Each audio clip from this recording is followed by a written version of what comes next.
Pledge of Allegiance, and I'd like to ask Mr. Nick Concha to sing the Pledge of Allegiance. I'm just kidding. Lead us with the Pledge of Allegiance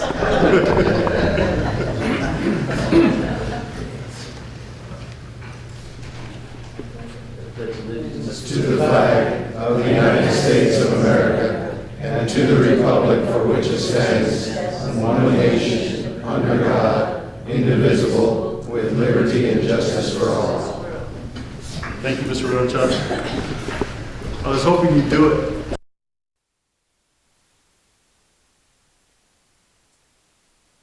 Five citizen concerns. This is for discussion only. If I know that we have a few items on the agenda today that folks are going to be wanting to speak. Actually, the approval of the agenda is the next item. I'm sorry, item 4.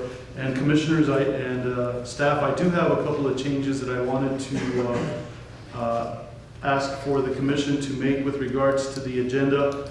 The first one, commissioners, is neighbors from Doña Ana Street are here with. And I was hoping we could address that under item 5, citizen concerns, commissioners, and that's item 12I. And then commissioners, with regards to item 9B, presentation regarding the old county courthouse, Mr. Rick Bellis, Town of Taos manager. If we could also include under that item 2 other agenda items that are already, but they're further on in the agenda. And the first one is item 15A, and this is the renewal of the lease agreement or with folks from Talpa on the use of the old county courthouse space. That's item 15A. And then item 12E, update report from Ms. Cindy Spray, all under, and that would be item D, 12. So we are going to have item 12 C, which is a Talpa contract, and then 12D, which is Cindy Spray report. And those are the only changes that I have proposed for today, commissioners, unless you all have some others.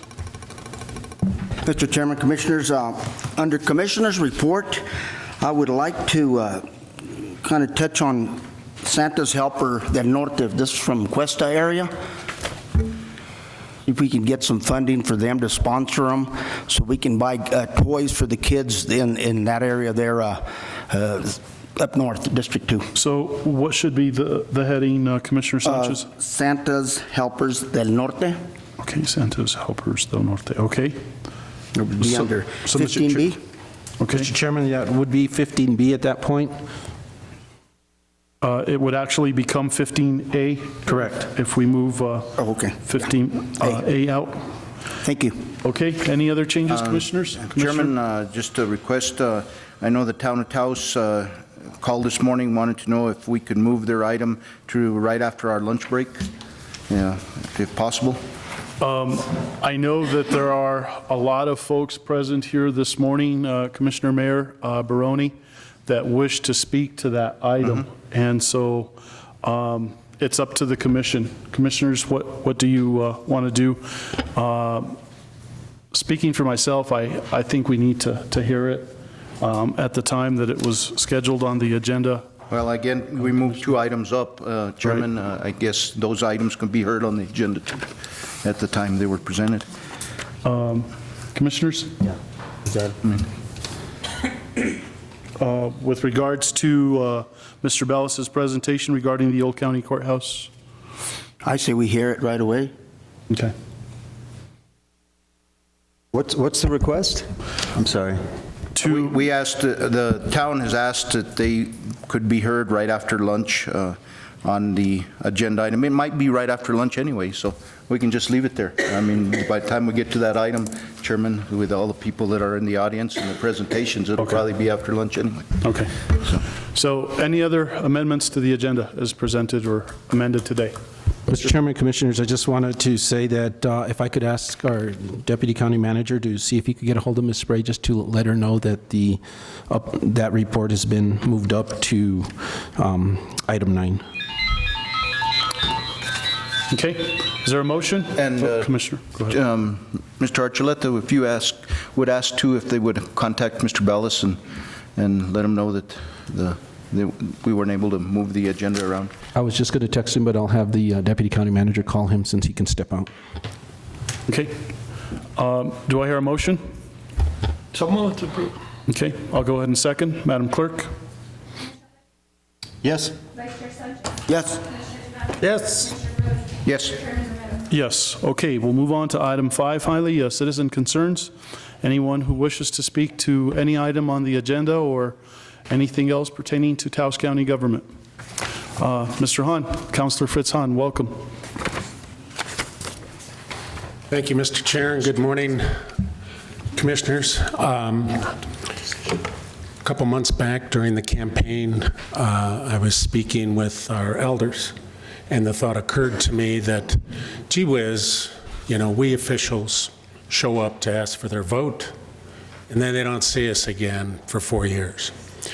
So in collaboration with our ancianos, Taos Retirement Village, and hopefully soon Taos Pueblo, we have begun having what I'm going to call elder council meetings.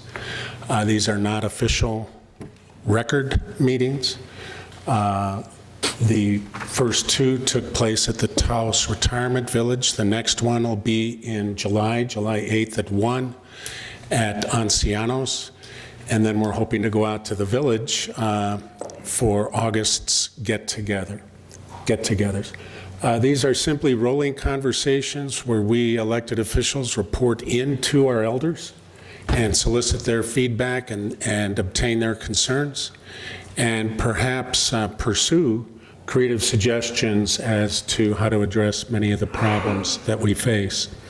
So contacts out at Taos Pueblo is Sean Duran, and she is at 758-8626, extension 115. Mike Trujillo over at Ancianos, and that number is 758-4091. And then Bonnie Golden at the Taos Retirement Village, 779-8975. Hopefully Bonnie, Mike, or Sean, probably Mike or Bonnie, will be asking for volunteers. We have to be careful that we don't end up with an inadvertent quorum over there.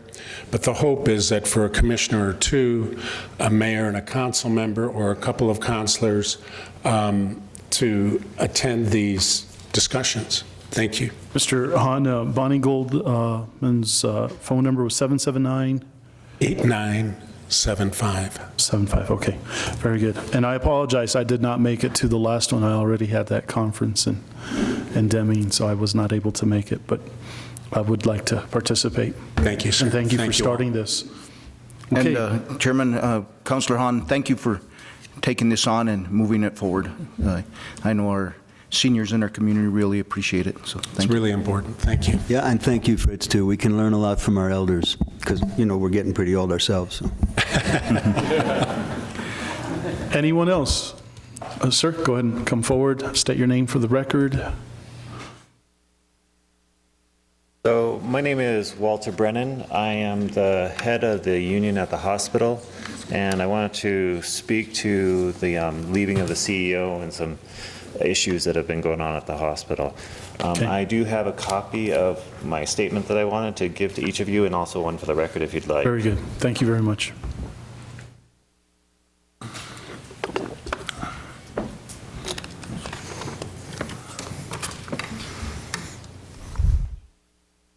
Do you want to wait until? Go ahead. Okay. So first of all, I want to say good morning to all you Good morning. gentlemen, and thank you for listening to what I need to speak about. First of all, I wanted to extend thanks for the commission and setting up the task force system that we've had in place to address some of the issues at the hospital. And this has been going on for the last 7 months. And I just want to acknowledge the efforts, especially of Commissioner Blankenhorn, who's been running the meetings and, has been very effective in that delivery. And, sorry, I worked all night last night, so I'm a little tired. So we've moved a lot from where we started with certain issues, and the discussion's been great. There's been some really good back and forth with the hospital and the union and the county, and some of the public representatives.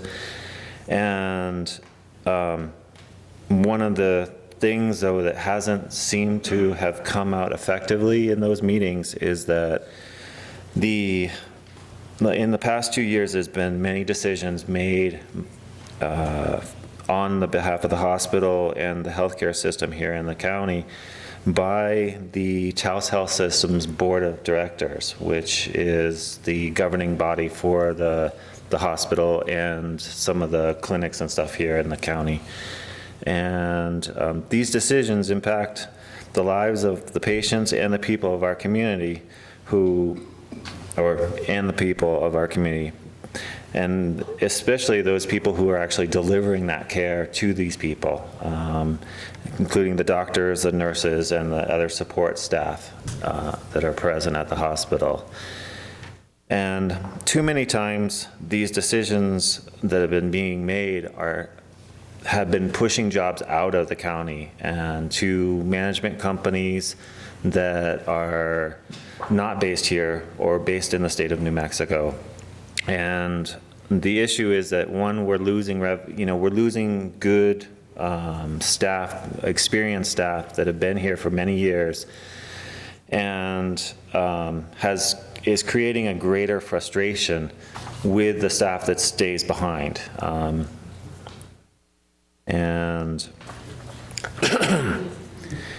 these are people who are locally based here, have been in the community, upwards of 30 and 40 years sometimes. And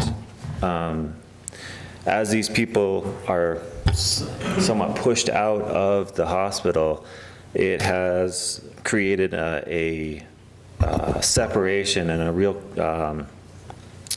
challenge to work with the administration to deliver the effective health care, because there's this sense of, oh, who's going to get the next axe kind of thing.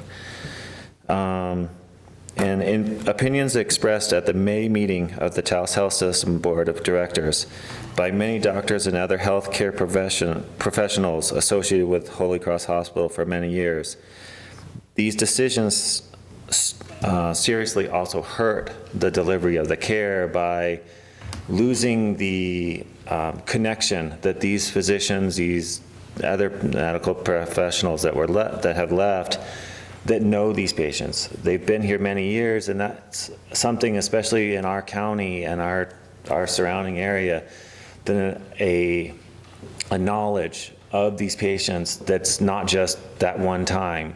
It's been built up over years that we're losing that, and that decreases the ability to care for them effectively, because we know those little stories that are behind the picture that we get presented in the initial visit from that person. Now, we understand that the healthcare system is changing, and this has led to a loss of revenue coming into the hospital because of decrease in payments and whatnot. And that has created a substantial financial burden to the hospital, and obviously changes have to be made to, deliver an affordable care within that, what's available. But also, by not having physicians and whatnot that have a connection with the patients that we serve, people are going to maybe choose to go elsewhere, so we lose more revenue, possibly, by people not going to our hospital. And Walter, really quick, with regards to what you just stated, that people are choosing to go elsewhere for their medical needs. Yes. What is the total amount of beds that are available at the hospital at this point? There are 25 beds available, 19 of which are in what's called the medical surgical unit, 2 are available in the ICU unit, and 4 are available in the labor and delivery area. We also do have people who stay overnight but are not considered patients of the hospital. They're in the observation area, which is technically an extension of the ER. So it's not that they're classified as inpatient. So the beds that I listed are inpatient beds only. And as of today or yesterday, when you were last there, how Yes. many of them were actually being used? On Med-Surg, we had, I think it was 14 beds that were being used in that department. In the ICU, there was 1 bed being used, and in the labor and delivery, I believe there was 2 beds being used, but I think it comes and goes, because if they're not considered in active labor, then they may come in for an assessment and then go home. So that can fluctuate. So So would you say that half the beds were empty? well, that would probably be about 60% of the beds, or a little bit more than 60%, but, Okay, or 2/3, yeah. Thank you. So, yep.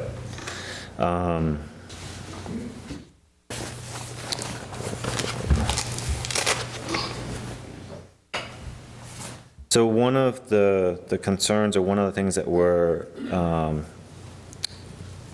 been trying to, or I'm a financial person, like that was my background originally when I went to school, and so I've been asking for financial numbers, and those have not been necessarily delivered on a timely manner, and I'm still waiting on much of that information. And our concern is that maybe we need to have an independent analysis done of those finances, so that it's not seen as, oh, that's my opinion, or it's their opinion in terms of what the financial numbers are saying, but actually get somebody that is kind of a mutually agreed upon person to look at those numbers. And yet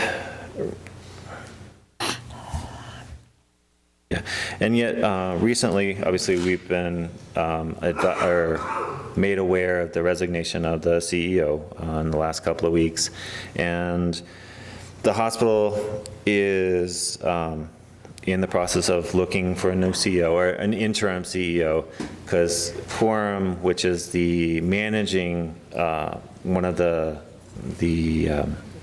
contracted management companies, is in the process of hiring a new CEO to take over for Peter Hofstetter. But one of the things that we feel is not being done well is that including all of the parties who have to actually work with this individual and have input with them. And that was the frustration with Mr. Hofstetter, is that the communication was not good. It was oftentimes a more, this is how it's going to be, you have to adjust to it. And the individuals that actually work in the hospital may have ways to shift resources in an effective way to meet what we need and still meet those financial burdens that we've been placed on because of these changes. So we understand, and as I was saying, we do understand that they have to move quickly to fill the CEO position, because obviously we don't want to be without a CEO. And there will be an interim one, and then they'll hire somebody who may be that person, or maybe another person that takes over long term. But we'd like, to get involvement in that process. And the reason why I'm here addressing you, gentlemen, is that we feel that the county is, oh, sorry, I just jumped ahead. Part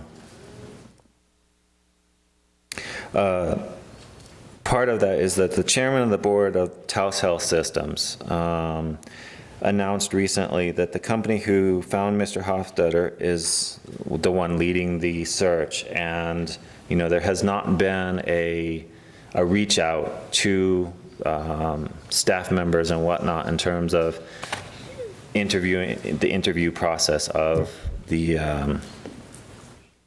his replacement. And we're hoping that in this time of change at the hospital, that we can actually look at a full sort of inclusive look at the staffing of the hospital in terms of the administration and how best that can address some of these bigger issues that have been currently going on there. And not just, you know, change the actor, but have the same play going on. And they are aware of the community concerns regarding changes already made. Why not use this as this moment to start a structural change that leads all the way to the top? Yeah, sorry. Therefore, we are asking you as the county commissioners, who actually are those elected officials of the people of Taos County, and with the power to explore alternative routes to the hospital's health care to do things, that come next week's meeting, the task force meeting, we would like to if you can come to that meeting and listen to a greater presentation in terms of how we'd like to approach this change, or, you know, affecting a change in how things have been going there. And to look closer at the options under the state law as to the current lease with Taos Health Systems. After all, the law provides you the power to lease a hospital to any person, corporation, or association for the operation and maintenance of the union upon, and especially this, upon terms and conditions as the county commissioners may determine. And maybe it's a time to have a heart-to-heart discussion with the board of the hospital and demand a more explicit accounting for the use of the county-owned building and the finances that are being provided through the county taxes that are voted on. And the Taos deserves a health facility that is run with a competent management accountable to the residents of the county and the management which operates in the sunlight of open meetings. You as the commissioners have a great deal of leverage, including the ability to seek other offers through a request for proposal process. If Taos Health Systems chooses not to seriously consider community concerns, if they don't consider community concerns, thank you. We thank you for your time and look forward to meeting with those of you who can attend the study committee next week. In the interim, by Tuesday of next week, we shall forward you a draft of what we will be presenting at the study committee as to what doctors, nurses, technicians, and other service personnel think is a prudent and amenable pathway to a brighter future at the hospital. Okay, thank you, Mr. Brennan. I really appreciate the letter that you have written and addressed to this commission. And with regards to item 1 on next week's study committee meeting, when is that going to take place? The committee what meeting? day? It's on Wednesday, and it starts at 6:30. At Holy Cross, at the hospital? At the boardroom. Okay. Mr. Archuleta, is anyone from staff planning to attend? I believe the commission is invited to this, correct? Yes, Okay. yeah, it's an open meeting to anybody in the town, actually, so. So maybe, Town, county. Mr. Archuleta, maybe you can plan to find out whoever the commission intends to attend and wants to attend, and then post the meeting, so in case we all decide to go. And Chairman, Mr. Blankenhorn, Commissioner Blankenhorn actually chairs that committee. Yes, So, yeah. Okay. And also, I thank you very much for bringing up all the other items. And Mr. Archuleta, if at some time in the very near future, if we can put together a work study with the board, the current board of Holy Cross Hospital, so that we can address all of these items, including the lease agreement that we have currently with them. Okay. Mr. Archuleta. Mr. Chairman, we'll do that. Commissioner Sanchez? Yes, Mr. Chairman, Commissioners, would we have to have that published in case we have a quorum? If there's 3 or more commissioners, yes, sir. Okay, thank you. Yeah. If the commission would just let me know if they're going to be attending, we know that Commissioner Blankenhorn will be there at this point. Commissioners? Yeah, that's fine. Agenda also includes a financial report by the hospital. I wasn't aware that we had established the sequence on that. So, Yeah, you know, the final- we have a 2-hour meeting, but we'll work on that in the next couple of days. And as soon as we have that finalized, we can forward it to staff. Okay. So they have a better idea of the time it might come up. Okay. Anything else, Commissioners? Thank you, Mr. Brad. I just want to apologize for a little bit of rambling there. That's all right. So, Thank you. Thank you Okay. very much. Thank you. Go ahead and come forward.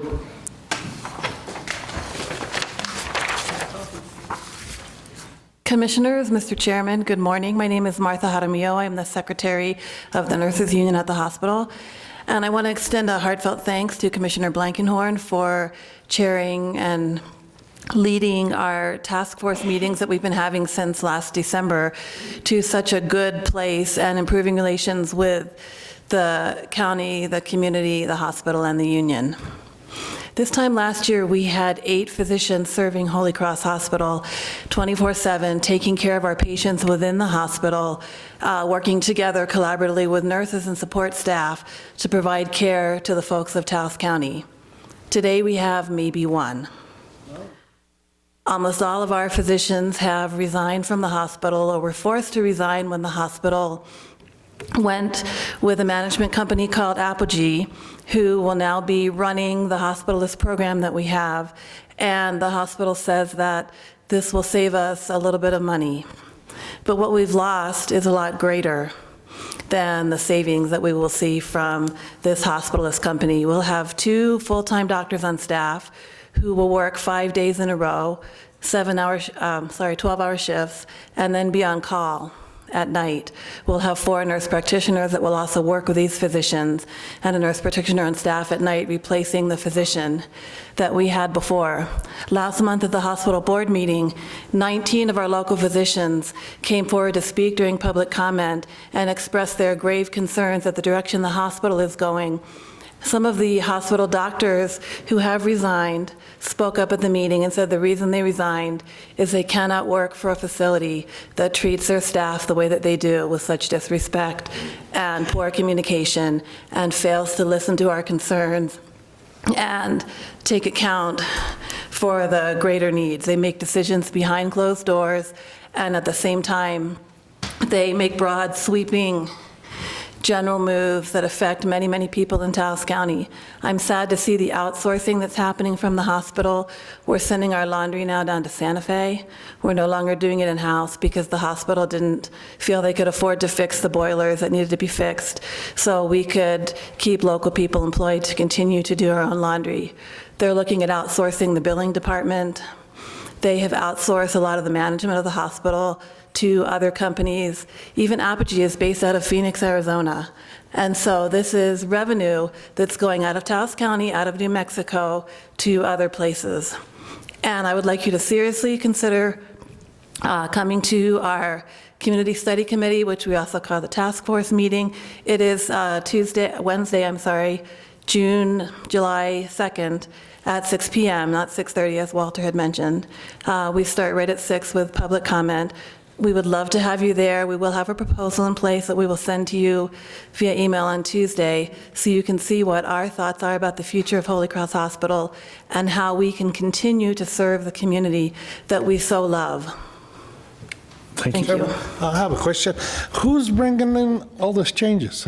Who's doing it? The management of the hospital, the CEO, the chief nursing officer, chief financial officer, Quorum Healthcare, and the board. Let me ask this other question. For how long do these people have a lease? That building belongs to Taos County.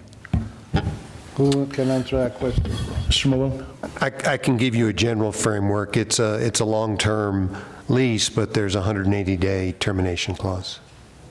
Because the way I see it, these people are not the only one. We can go out to bid like with Presbyterian Loveless. Maybe they can do a better job. So on your meeting, please bring that up. Commissioner Blankenhorn, I'm willing to terminate this contract with them. If they're not providing the services that they have to, and they're getting rid of people here and good physicians are leaving, I think it's time for a change. Mr. Chairman? Yeah, I'm not clear. Mr. Malone will have to, either he knows or he'll have to find out what our authority is in issuing an RFP for the management of the hospital, statutorily and/or under the lease. I don't know the answer to that question, but that's something that we need to find out if we're going to consider that route. I think Mr. Malone, you stay at 108, what? Well, this was a different question from Commissioner Blankenhorn, and I do not know the answer without researching it and exactly how the hiring of or leasing of the hospital, whether it is a standard RFP or something else. But Commissioner Duran, it was 180 days is the termination clause in the current lease. Okay. And Commissioners, thank you, Commissioner Dudon, for those remarks. I kind of feel the very same way as well, and that's why I think it's so very important at this point, at this juncture, to be able to have a work study, and that Mr. Malone, if you can review that contract that we currently have with the hospital, so that we can have some answers and some guidance as to where to go with it in the very near future. Commissioner Sanchez. Mr. Chairman, Commissioner, also Mrs. Jaramillo, thank you for bringing that up. You know, they're getting rid of people there where right now we need jobs. You know, there's a lot of people that are hurting in this hospital. I mean, we need to keep it going and in a positive way. So thank you again. Thank you, Commissioners. Thank you. Okay, anyone else that wishes to speak at this point? If not, sir, Stephen, go ahead and come forward.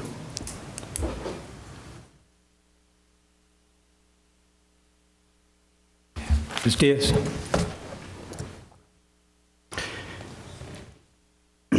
Early in the afternoon, a week ago Monday, a little more than a mile up the Rio Fernando, beyond the mouth of Taos Canyon, I witnessed an unabashedly ugly action by an ugly, abusive American, ugly in many respects. An obese, fat-gutted white Anglo male with a ponytail of long, stringy white hair, driving a bronze, older model, dented two-door pickup with a long bed and turquoise New Mexico plates with yellow lettering, eliminated himself of his bedload of dead and dying brush and trees, dumping it on Forest Service land which is common to us all, the commons, which is an inheritance belonging to all and to be abused by none. The Forest Service indicated they lacked the resources to quickly address the abuse, and absent a license plate number, which I could not read, they couldn't enforce a violation. Should I see that truck again, I will get the plate number and take it to the Forest Service. This past weekend, Taos County positioned a large waste bin very near the site of the above abuse and essentially brought the county landfill to Taos Canyon. An extraordinary generosity extended to the canyon community. The solid waste director was there along with county employees, and I want to thank them for spending the better part of their Saturday running a mobile landfill for the benefit of others. While there, they removed the abuse of the ugly American. It is to be hoped all those who complain about the manner in which, quote, their tax dollars, their money, end quote, is spent, in the words of Ronald Reagan and George W. Bush, will take note and stop complaining about government. Government is not the problem. I repeat, is not the problem, as Ronald Reagan said, and government is not to be denigrated. We, individually and collectively, are the government, and I do not consider myself a problem. Good government, good governance, working on behalf of all is the answer, not self-interested public-private partnerships. Yesterday, while here on the premises of the county complex, I attempted to access an archived county commission meeting at the local public access television site and was denied that access, was denied permission by this county. Will someone please attempt an explanation, and it can never rise to anything more than an attempt, as to why access to such public information on public premises is denied to the public. Such behavior is not evidence of an open, transparent, welcoming county government and is, I say, shameful and unacceptable. At the last commission meeting during which land use and land use regulations were discussed, Mr. Blankenhorn said he had, among others, spoken with Mark Yarovitz, who suggested important changes to the regulations, which were subsequently incorporated by Mr. Blankenhorn into the adopted regulations. Would you please enumerate those important changes suggested by Mr. Yarovitz and then elaborate upon them, Mr. Blankenhorn? Lastly, though I've not heard you say so, Commissioner Brony, The Taos News has said in an editorial, if I remember correctly, you would resign once land use regulations were passed. If I understand the law correctly, your resignation would be followed by an appointment to the county commission by the governor. I would not welcome your resignation and ask that you not resign, even though I heartily disagree with your vote on land use regulations. I say the voice of Susana Martinez is not welcome in this county, in this community, or in any community anywhere, nor is the voice of any agent or agent provocateur appointed by her. In a Santa Fe, New Mexican article a week ago, Monday, 16 June 2014, Juan Garcia, a baker in Las Vegas, is quoted as saying, quote, "He made supportive comments about the governor, though not in the words ascribed to him," end quote. And he went on to say he did not say anything about Attorney General King, quote, "raising taxes and killing small businesses," end quote. He went on to say the Martinez campaign, quote, "had put negative words in his mouth," end quote. Since then, I've not read or heard Susana Martinez disavow any of the actions of her campaign. I say such words and actions are not welcome in this community. I wonder if you have the time and wish to enumerate those changes, Mr. Blankenhorn. Sure thing, Steve. The only change, the only recent change was the definition of multifamily. It went from 2 to 3. Actually, Mr. Yarovitz was arguing that 4 would be appropriate since that would be in line with HUD requirements for financing, and that seemed like a good idea to staff. I remember that one. I thought there were others. That's the only other one. The bulk of the changes that I was involved with that were suggested and ultimately adopted came from my Monday night meetings in Arroyo Seco. There's a page of 40 of those that have been widely distributed. I'll be happy to get you a copy. And I will look at them. And I wonder if somebody explained to me why I couldn't access the archived county commission meeting yesterday. Mr. Archuleta. Mr. Chairman, Commissioners, I wasn't aware of it till just now. I'm not sure who you requested those from. No, I was here on the premises. Okay. Accessing over the internet, the open source internet, which is going to save us all, provide us with the information we need to be involved in our communities. And the site came up, said this web page is blocked. It's Fortinet. Fortinet is some sort of security application that screens sites and doesn't allow you access. I couldn't access 2 public radio stations either. So I'll just leave it there. If you're not aware of it, then I won't ask you to try and respond. I'm not aware of it. We do have that blocked so that people do not get into sites that they shouldn't be into. YouTube is probably one of those sites that is blocked. But you can have that access through the library or through your own personal internet. But not county commission meetings. Should those be blocked? Well, YouTube, actually, those are stored on YouTube, and that's how you access it. So YouTube probably would be blocked because, again, we don't want people accessing those sites on the county internet. That's actually a wonderful answer, which gets back to my suggestion earlier that these meetings not be archived on YouTube, but on a local server over which we have control. Thank you. Well, and I just want to respond to that, Steve, and say that we do have that at the county clerk's office.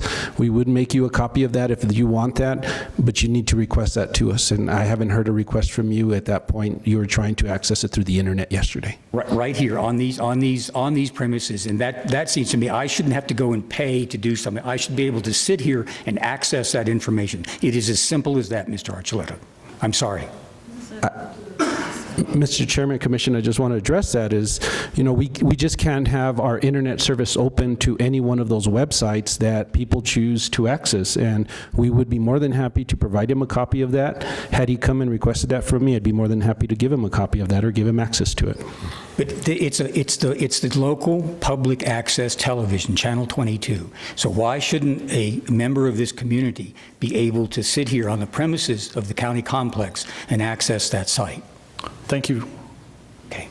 Okay. We'll move on. Anyone else? Go ahead. Come forward.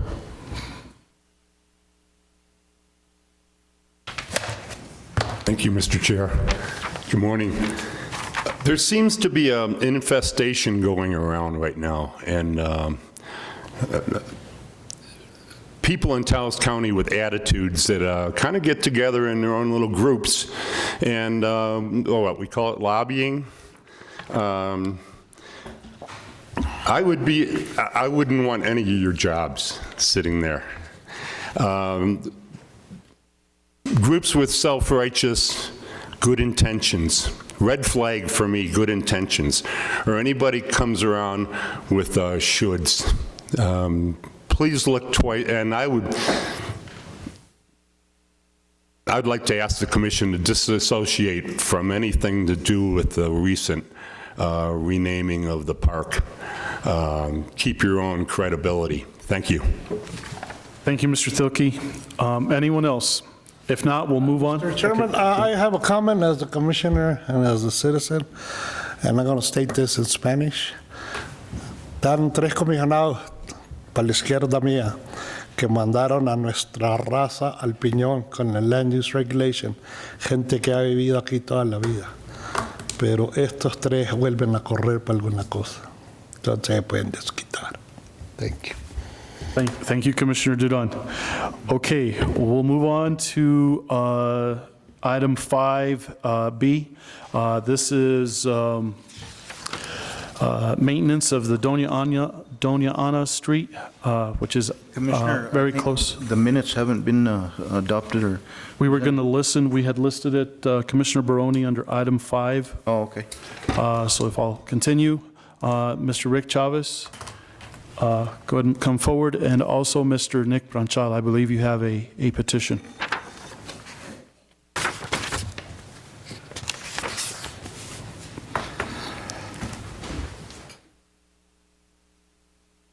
Okay.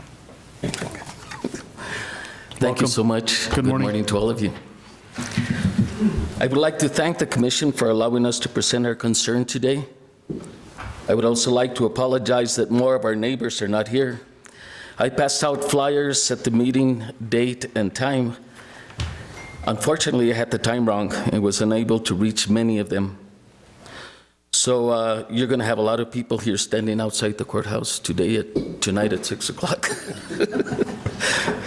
We, the residents of Doña Ana Drive, respectfully petition the Commission to include Doña Ana Drive as part of the county's road maintenance inventory. This petition includes residents of Doña Ana as well as individuals who use the road daily. However, we're unable to contact many others that share our concern and would have signed this petition. The town of Taos has paved and maintained a portion of Doña Ana at the end of the city limits. There are approximately 300 feet of unpaved and unmaintained county road remaining. This portion of road leads to approximately 25 homes which branch off with their own private driveways. The residents in our area are mainly retirees, senior citizens, disabled individuals, or of limited income. As such, it would be an economic burden for most of us and an impossibility for others to share in the cost of paving or maintaining this road ourselves. You occasionally see some residents taking wheelbarrows of dirt, wood chips, and rocks to service fill in. We see Ruben and Lou all the time doing that. When it rains or the ditch overflows, the runoff cuts into the middle of the road, causing more corrosion, or erosion rather, until it reaches the paved area where it flows into the culverts. It is not seldom used stretch of road which leads to 2 or 3 homes. There is a road that serves the needs of about 25 families as well as all their friends and families. We ask that the county maintain this 300-foot stretch of road to include adequate draining and year-round maintenance. Thank you. Mr. Chavez. Mr. Chairman? Go ahead. What? The road is not on the list of county-maintained roads, although in the past it has been maintained by the county. It has, I guess. Okay, so you've seen the road. I'm sure you're familiar with it. Yes, I have. What kind of work would you recommend on it at this point? We would need probably pit run. Again, that's a standard process. You put pit run to stabilize the road, and then, you know, with that, in addition to that, look at the drainage and see what you need to do to improve that. Okay, Mr. Archuleta, you and I have seen the road. Any suggestions? Mr. Chairman, normal process for this is that it actually go to the Road Viewers Committee. And so now that we've received a petition, we can actually start that process and then come back to the commission with a recommendation. Okay, what kind of a timeline are we looking at so that these residents know? Mr. Chavez? That depends on legal and how soon they get the road viewer committee together and advertise it in the paper. What is normal process? 2 to 3 weeks. 3, 4, sometimes a couple months, We can try to push it through in the next 3 weeks, Mr. Chairman. Okay. Mr. And Chairman, where exactly is this road at? It is the Taos Health Spa at the very end of that road where the pavement ends. By the new Dollar General Right. store. Yeah, and it's only about, it's more of a dog leg than anything else, and it's about 300 feet, more or less. And that was last in the inventory 15 years ago. Commissioner Barone? Rick, generally, do we do a survey of the road before the road viewers? No, you do that afterwards. Afterwards.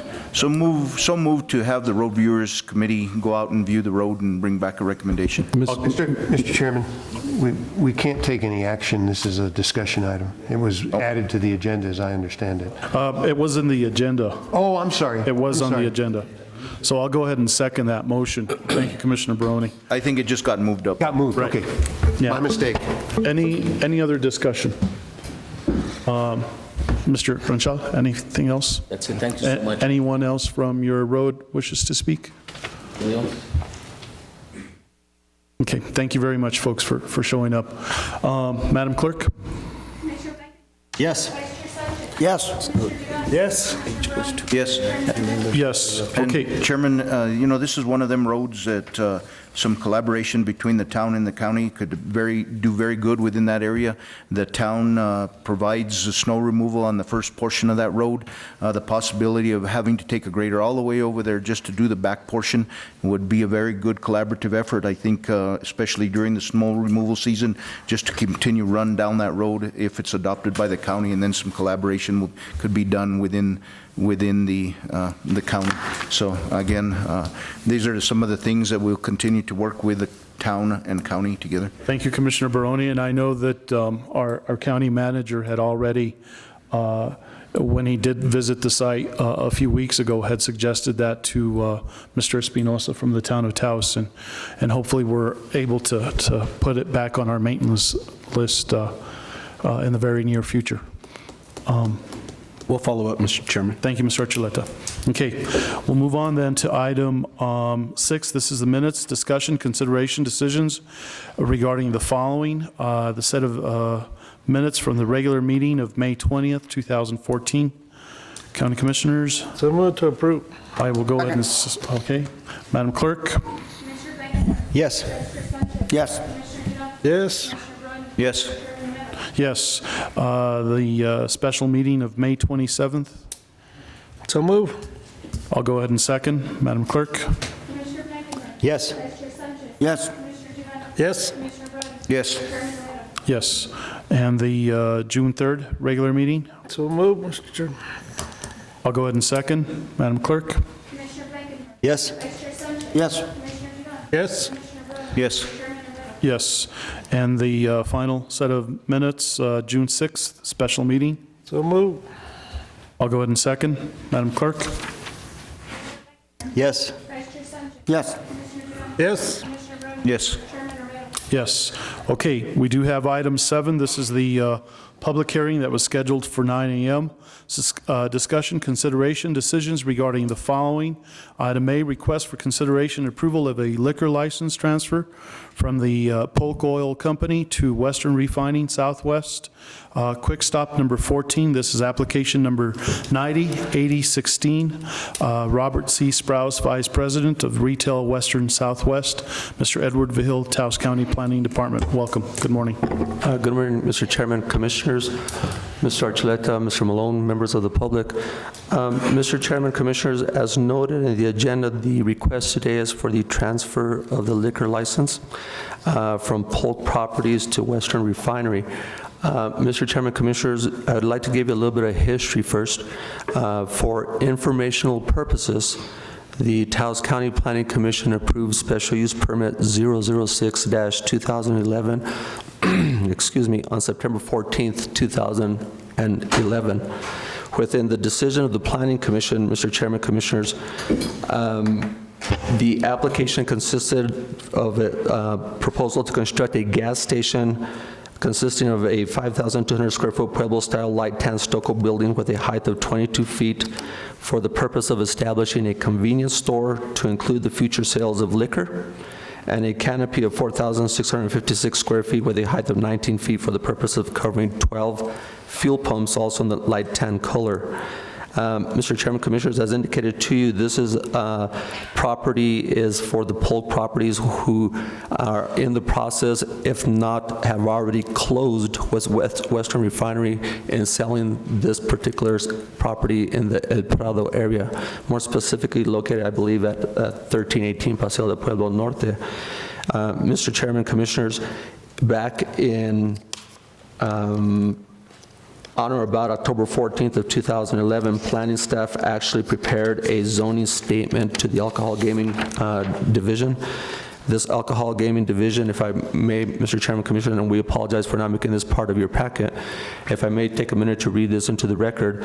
The applicant at the time was Taos Polk Taos Properties Limited Company through its agent, James W. Siebert and Associates, Incorporated, prepared and submitted to the Taos County Planning Department special use permit commercial use application, once again 006-2011, in accordance with Ordinance 2005-10, the Taos County Land Use Regulations, Article 2, Section 3, and Section 4 for the above referenced proposal. On September 14, 2011, the Taos County Planning Commission held a public hearing. They awarded the special use permit, which also included the future sales of liquor or alcohol on the premise. At the public hearing on September 14, 2011, the Taos County Planning Commission accorded the agent the opportunity to present the application. On behalf of Polk Taos Properties, proponents wishing to speak in favor of special use permit 006-2011, and those wishing to speak in opposition were also accorded the opportunity. After much deliberation, the Taos County Planning Commission voted to approve the special use permit, and the decision of the Planning Commission is readily available if you need to inspect that.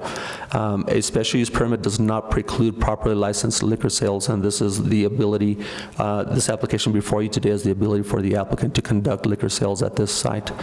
The letter that was prepared by planning staff only certifies the applicability of the zoning code as it applies to the sale of alcohol in the county rural area zone.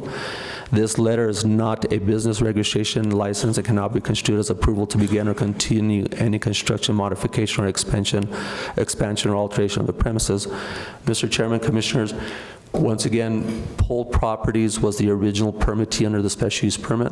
They are looking at selling the property, if not the property has already been sold, to Western Refinery. Western Refinery will be stepping into the special use permit application. They will be bound by all the conditions applicable to Polk Properties appended to the special use permit decision.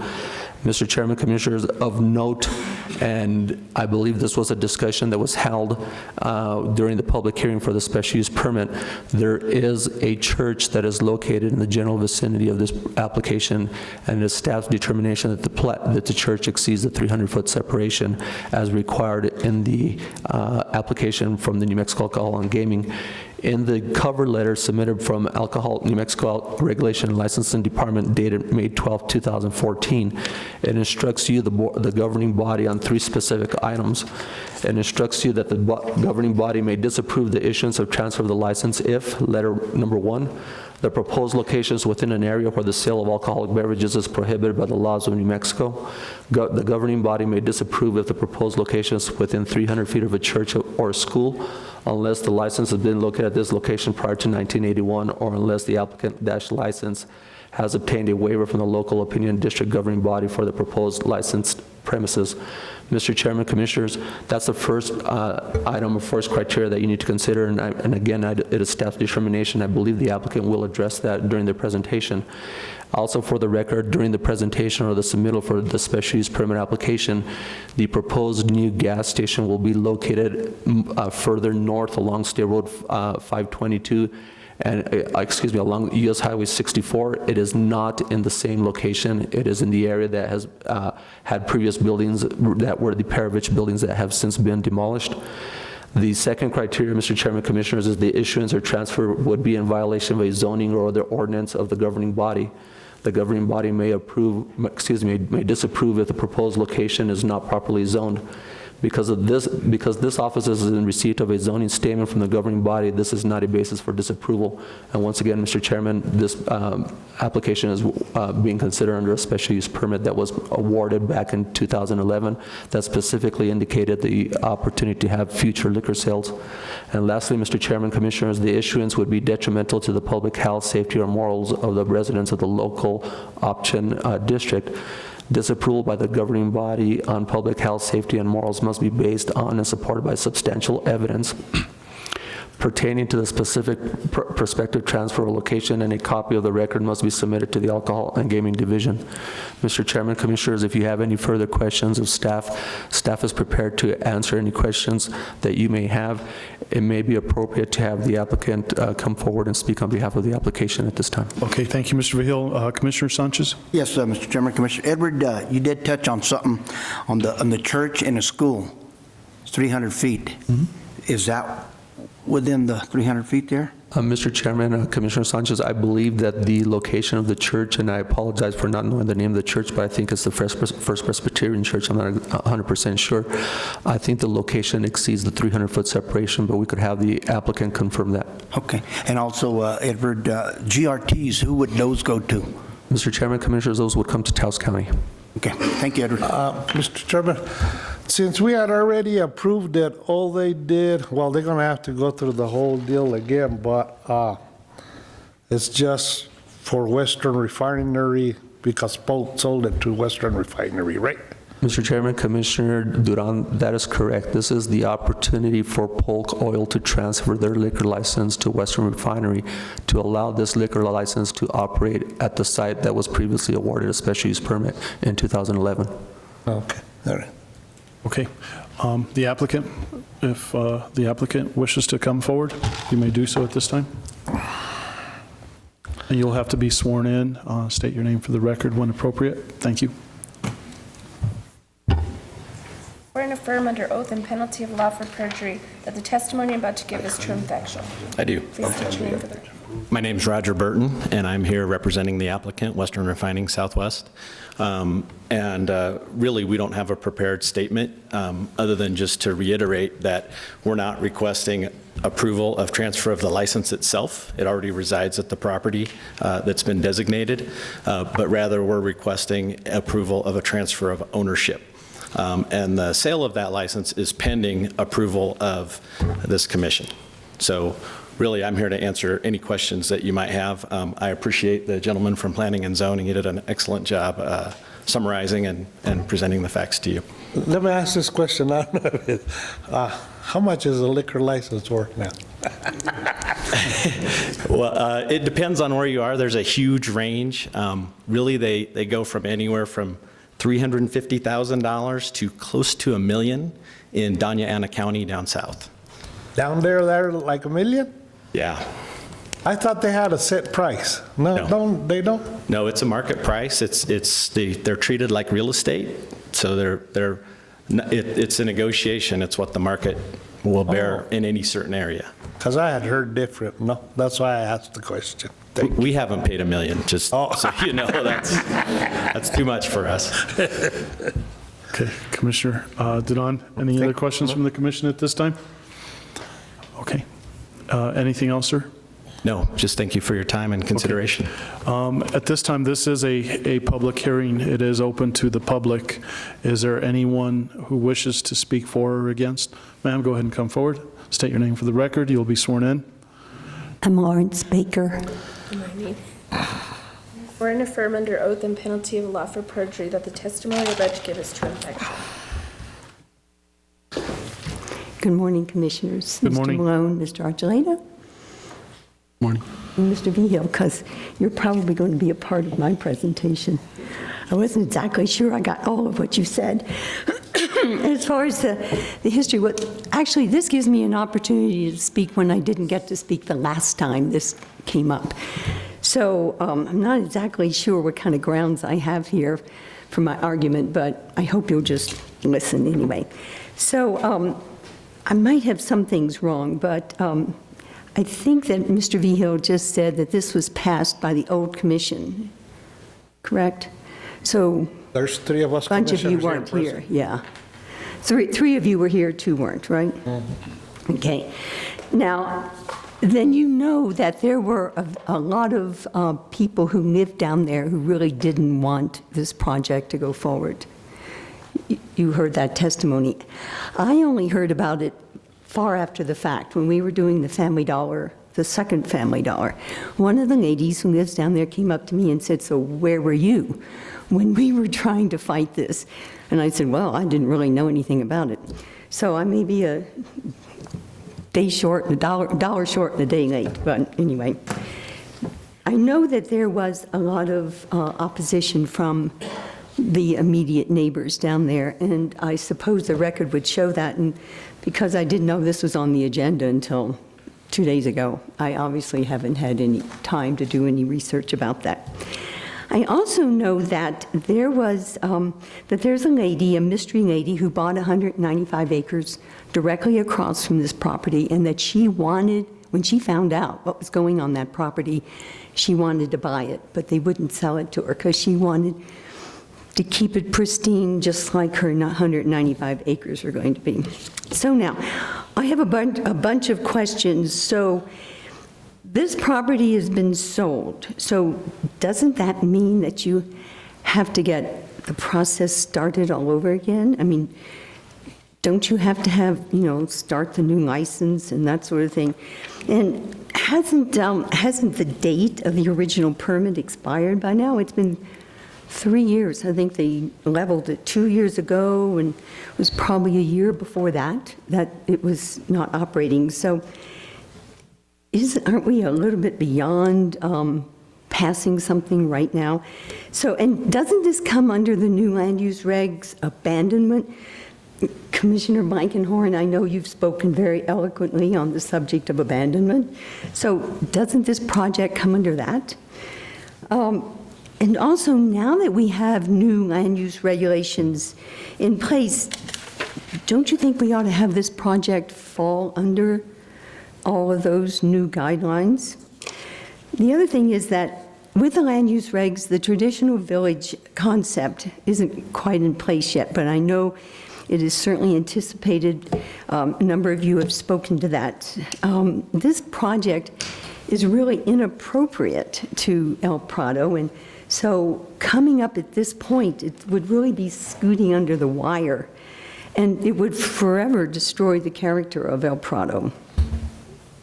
I also understand that it's been redesigned, and I haven't seen the redesign, but I can't imagine being able to camouflage 12 gas pumps and make it look appropriate for rural El Prado. And I've also wondered about the fuel tanks. Mr. Vigil said that they were going to be moving it away from the 300 feet of the Methodist Church. But the fuel tanks, I think, are within 300 feet. Now, I know it's liquor that has to be away from the church, but has the EPA examined those fuel tanks? Will they dig them up? Will they move them? So, that's another question. I also want to know, how many gas stations does one need in a community of 6,000 people? Do we need one every mile? We have one a mile in one direction and a mile in the other direction. I know we got a lot of cars and we got a lot of gas guzzling trucks, so I'm not sure, though, if we really need that kind of an eyesore on El Prado. I mean, look at Pueblo, sir. You've got a bunch of gas stations, and a lot of them are already closed and are, eyesores. And also, do we need a convenient liquor store every mile, too? I mean, there's one a mile up the road, there's Telly a mile down the road. So I'm just going to sum it up by saying to you, Commissioner Romero, I know you have support for traditional villages. And Commissioner Blankenhorn, I know you're committed to doing the will of the people. And Commissioner Baroni, I know that you voted against the Family Dollar because it just didn't fit into El Prado. So it seems to me that this particular project really flies in the face of what we're trying to accomplish on that stretch of land. And I really think this project needs revisiting and to hear from the people who live there again. And I thank you for your consideration. Thank you, Ms. Baker. Mr. Malone and Mr. Vihil, can you answer any of those questions at this point? Mr. Malone, go ahead. Mr. Chairman, the important start point is that this is not a land use regulation application. This is a transfer of a liquor license. The land use issues are not in front of the commission. Mr. Vihil has already addressed that. There are only 3 criterion upon which this commission can deny the transfer. One is if it's within 300 feet of a church. That doesn't mean you have to, but you have the ability to. Number 2, if it violates a zoning provision. Number 3, if it's against the health, safety, and welfare, and it's very important to understand, not in a general sense that liquor is against the health, safety, and welfare, but specifically this applicant. Okay. Mr. Edward Vihil. Thank you, Mr. Chairman, Commissioners. I would like to reiterate what Mr. Malone indicated. And let me also just say again, clarify that this, again, is not a land issue matter. This application was awarded a special use permit back in 2011. It had specific conditions that were appended or amended to this application, and one of them certainly includes that the installation of the gas storage tanks meet EPA, Environmental Protection Agency, approval or consideration. These tanks will also have an alarm on them to detect any type of leaks, just to address that question. Mr. Chairman, in terms of the use, in terms of transfer of the ownership, the use normally runs with the property. It doesn't matter if the person sells the property or not, but the use normally runs with the property. In terms of abandonment, the use was obviously for the existing gas station. An argument could make that abandonment was made or in somewhere along those lines, but this is a new application for a new location, for a new convenience store. And Mr. Chairman, Commissioners, let me just also say that the applicant complied with the requirements of a special use permit application. The decision of the Planning Commission was filed for record, I believe, on or about October 11th or 10th of 2011. The appeal period has since lapsed, so this is an application that, in terms of zoning, may move forward. Okay, thank you, Mr. Vihil. Anyone else who wishes to speak for or against? Mr. Cordova, come forward. Do you swear and affirm under oath and penalty of law for perjury that the testimony you're about to give is true and factual? I do. State your name for the record. Arsenio Cordova from El Prado. My only concern, I think I had addressed it with Chairman Romero, is the posting of the notices. You know, there was a sign posted that we had until April something to comment on the transfer, but it was set out in the middle of the property, way out there. Somebody brought it to my attention, and you know, I went and took a look at the sign. So, you know, it's just there's going to have to be a better way of communicating those type of things, I think. But you know, posted in a public place, you know, it's just it was actually posted in a private property, way inside the place where it's going to be. So that's my only concern. Okay, thank you, Mr. Cordova. Anyone else for or against that wishes to speak? If not, I'll go ahead and close the public hearing at this time. Mr. Chairman, so move to approve the transfer. Okay. Second. Okay, Mr. Vihil, that is the only motion that is needed from this commission this morning, correct? Mr. Chairman, I believe that is correct. I would yield to Mr. Malone if he has any other information for you. That's correct. Okay, very good. Any other comments or questions from the rest of the commissioners? Yeah, Mr. Chairman, just to answer Lawrence's question, again, this is not a land use regulation issue before us, and so abandonment doesn't apply. And the applicant meets all of the requirements that we are allowed to consider. And so any kind of rejection would just meet with an appeal that would defeat the rejection and cause a business owner unnecessary time and expense.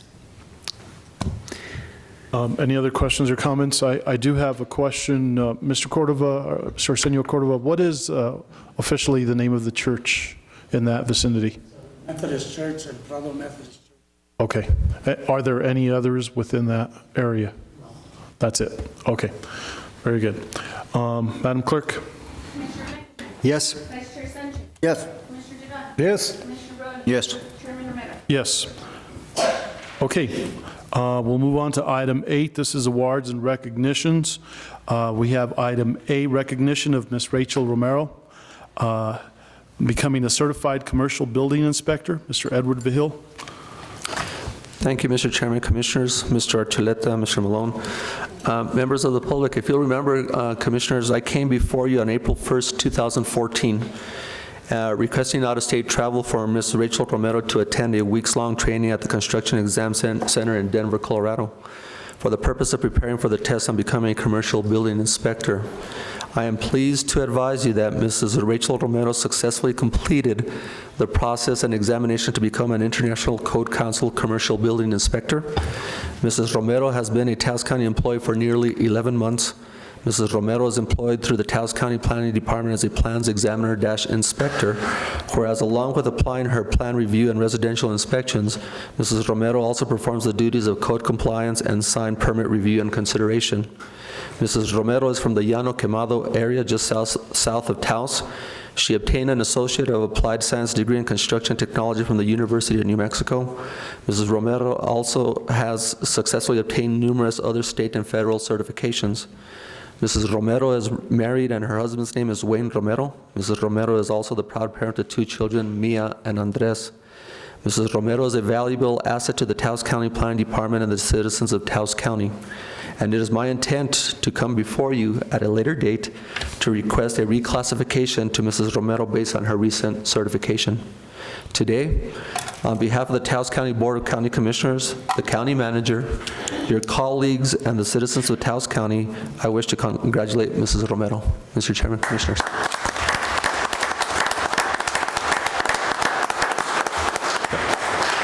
I just want to say thank you guys for this opportunity. I've been working really hard for this. This is one of my goals that I've had in life, and I was formerly from the town of Taos, as you all know, worked there for about 10 years, and had the opportunity to come join Taos County, and just want to thank you all for this opportunity and to continue to climb up the ladder and move forward. Job well done, and we appreciate what you do. Thank you very much. Thank you. Thank you. Thank you, Chairman, and thank you. And it's great to see our employees continue to move up, continue to further their education, and congratulations. I think, you know, as more of our employees move up and their value becomes greater within our community because of the training that they receive. So again, thank you. Thank you, Rachel. Thank you. We'll move on to item 8B. This is recognition of the retirement of our EMS employee, Ms. Diane Sod, and we have Mr. Joaquin Gonzalez, EMS Director, here to present. Mr. Chairman, if I could ask the commission to come down on the site. Sure. Appreciate it. Thank you. We also have the Employee of the Month certificates that we'll be presenting while down there.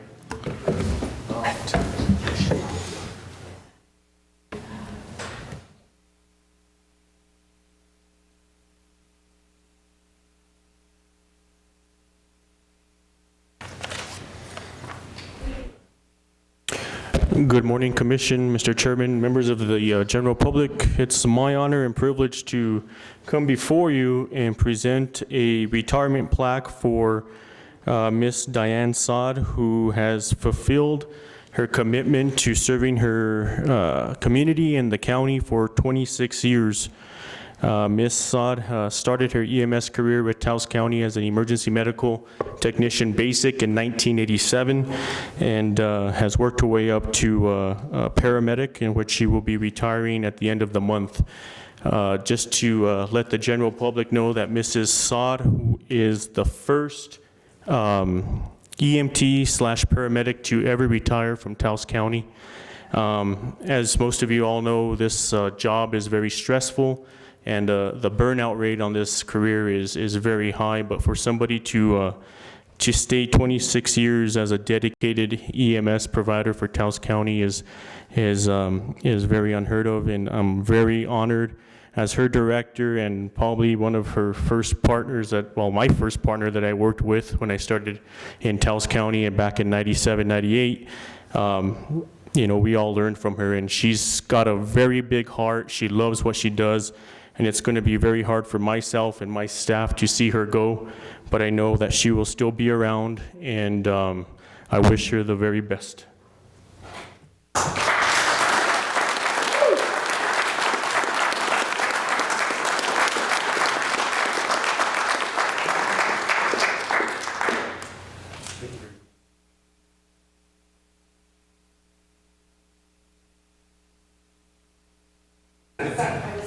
I was told to come over here real quick before I could say anything. It has been my pleasure since 1980. County. I've enjoyed it. I've loved what I've done. I hope I've been of assistance in a little way to some of you or many of you. Thank you.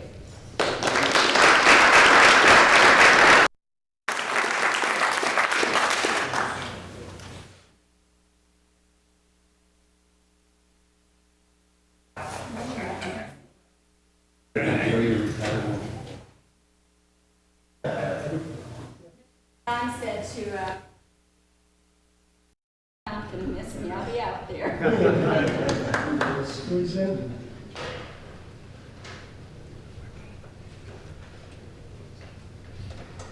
I don't see the Commissioner Duran and squeeze in, squeeze in. I'm sure y'all can get a see over me. Thank you. Thank you. Thank you very much. Employee of the month? Yeah.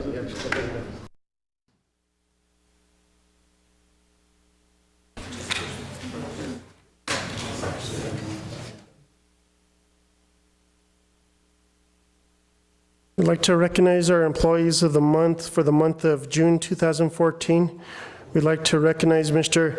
Delbert Barella from the Public Works Department.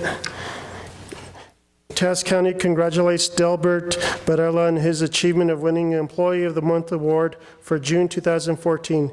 Delbert is being recognized for his outstanding efforts and dedication to his position as a sign technician for the Public Works Department. Delbert began working for Taos County on December 19, 2005. Delbert is a hard-working employee who always lends a helping hand. He's never late and hardly misses work. He has significant knowledge of all of the Taos County roads and does a great job making and installing signs in all 5 districts of the county. He also cleans all the signs all over the county, which is a never-ending job. It takes a lot to clean off graffiti, maintain county signs.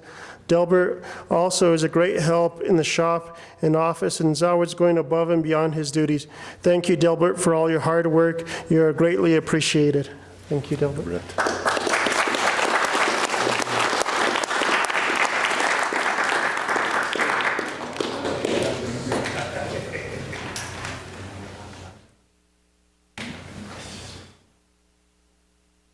And Delbert, as winning the Employee of the Month, gets 8 hours administrative leave.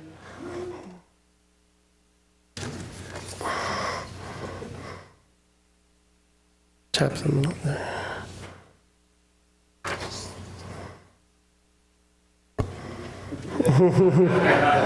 Thank you very much.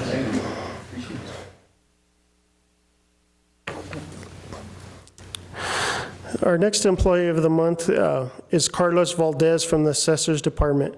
Taos County congratulates Carlos Valdez on his achievement of winning the Employee of the Month award for June 2014. Carlos has been recognized for his outstanding efforts and dedication to his position as an appraiser technician in the Assessor's Department. Carlos began working for Taos County on February 24th, 2014. Carlos is a valuable team member who has maintained an effective working relationship with the public and fellow employees. He has the ability to visualize, observe the details of a property and building construction. He has enthusiasm for reading deeds, legal descriptions, surveys, and parcel maps. which are all admirable qualities that exceed previous coworkers. Carlos's efforts, accuracy, and dedication is outstanding. He has excelled in sales because of his approaches to valuing used in appraisal of real property. Taos County thanks Carlos for his outstanding work ethic and tremendous abilities that do not go unnoticed. Thank you, Carlos. Thank you, Carlos. And he also receives 8 hours of administrative leave.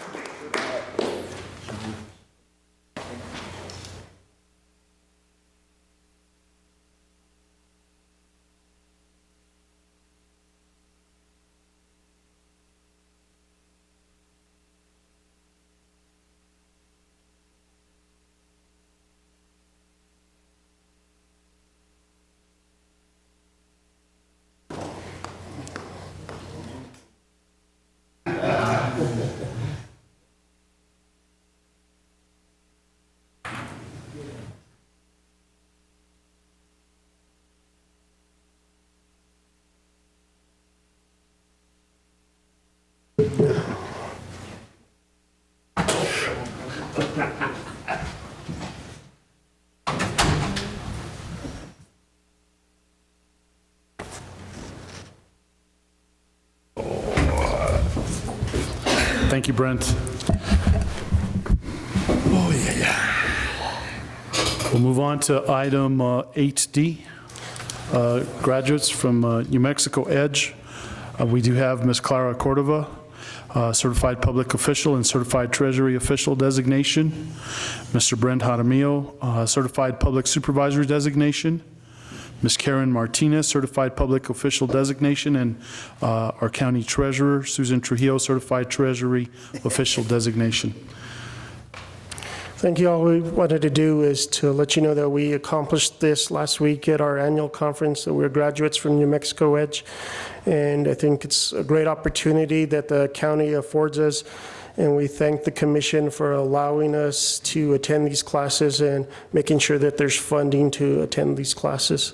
Thank you, Mr. Jaramillo, and it's not a small effort. I mean, it takes a lot of work and dedication to be able to complete these classes. And I would like our treasurer and our deputy treasurer to come forward and speak if you wish to.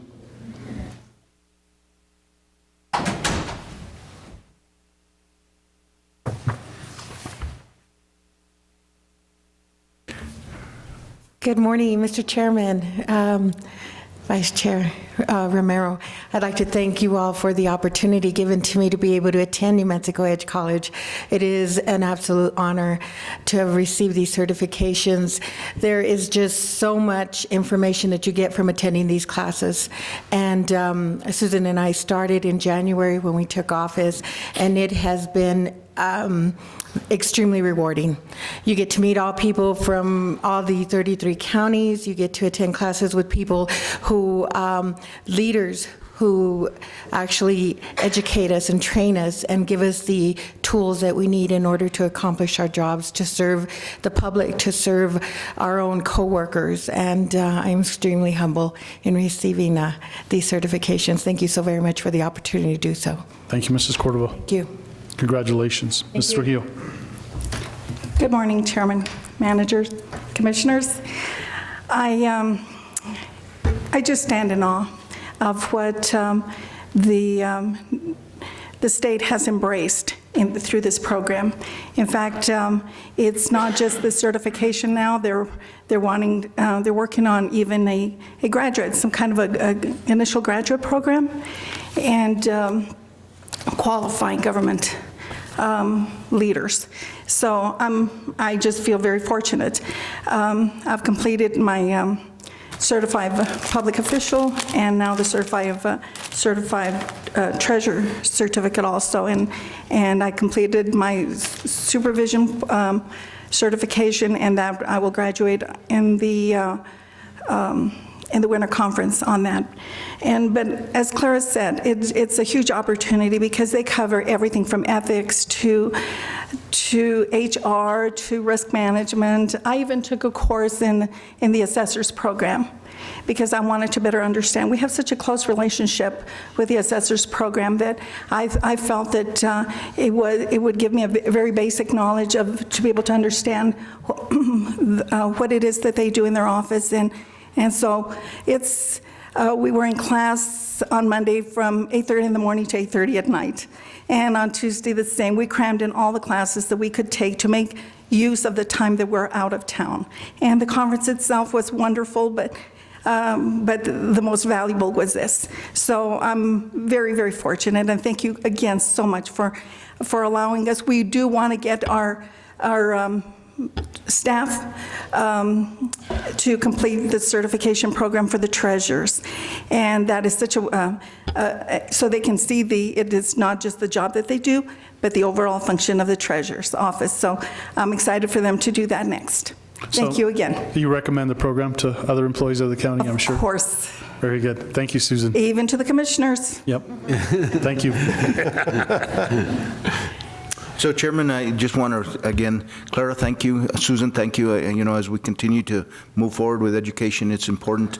I know, Mr. Cordova, you'll probably be having a little party down there. Make sure we get invited. So, as well as Brent, who's a certified public. Okay, we'll move on to item 9. This is presentations, discussion, considerations, decisions regarding the following. Would like to welcome, with regards to item A, discussion on the Cuesta mine closure. Chevron Mining Incorporated representatives, Mr. Bill Scherer and Margaret LaJust. Welcome and come forward.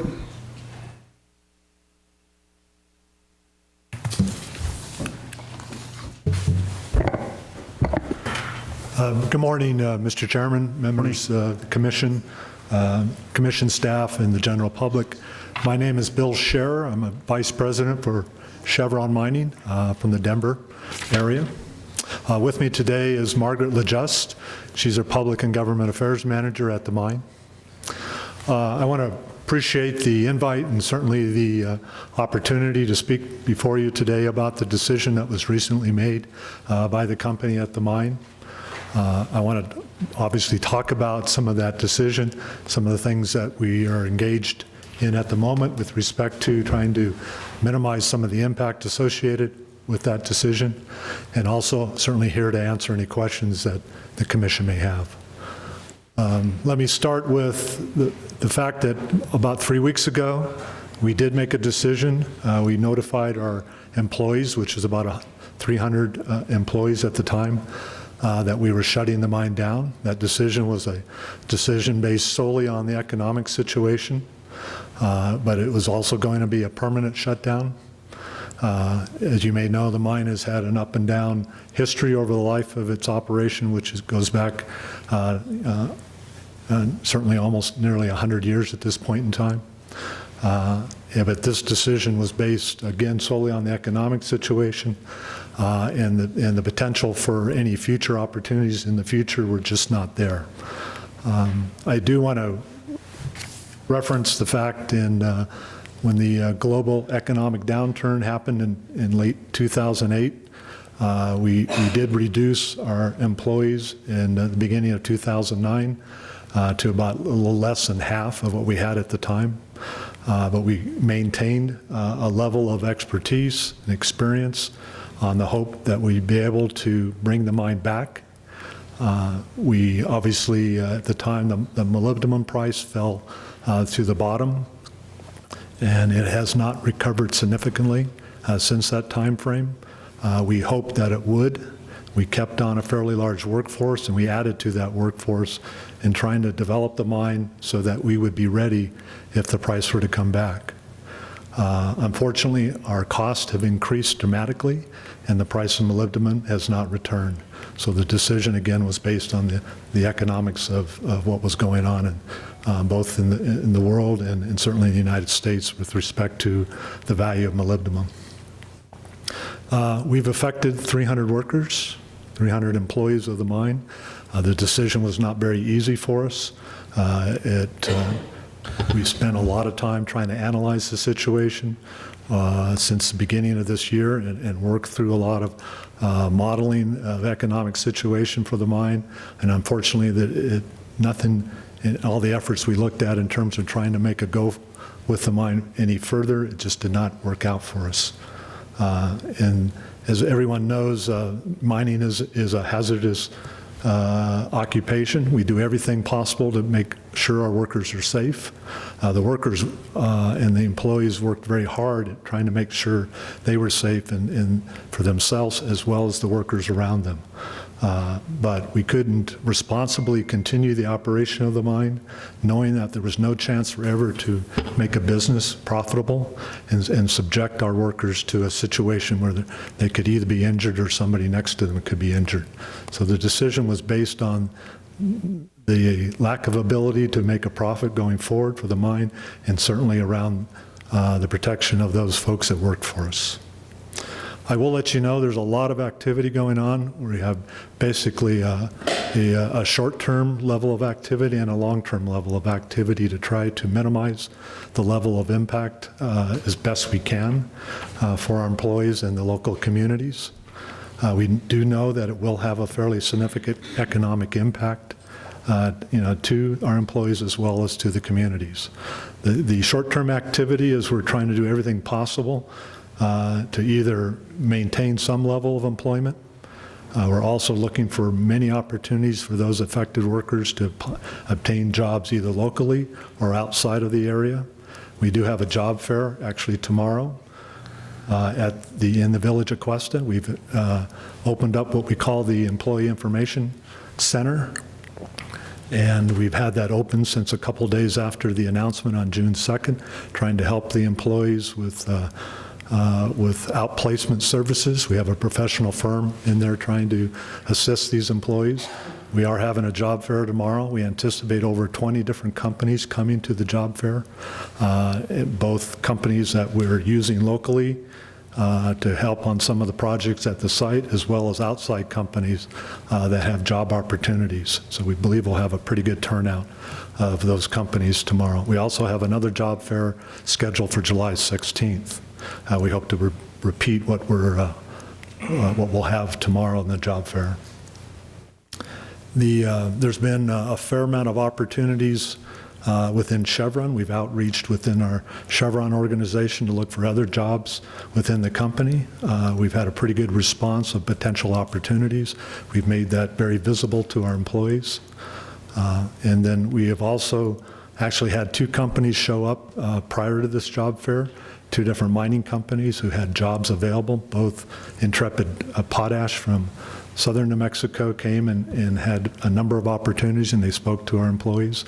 And we've had a rare earth company, molybdenum, or Molycorp Minerals.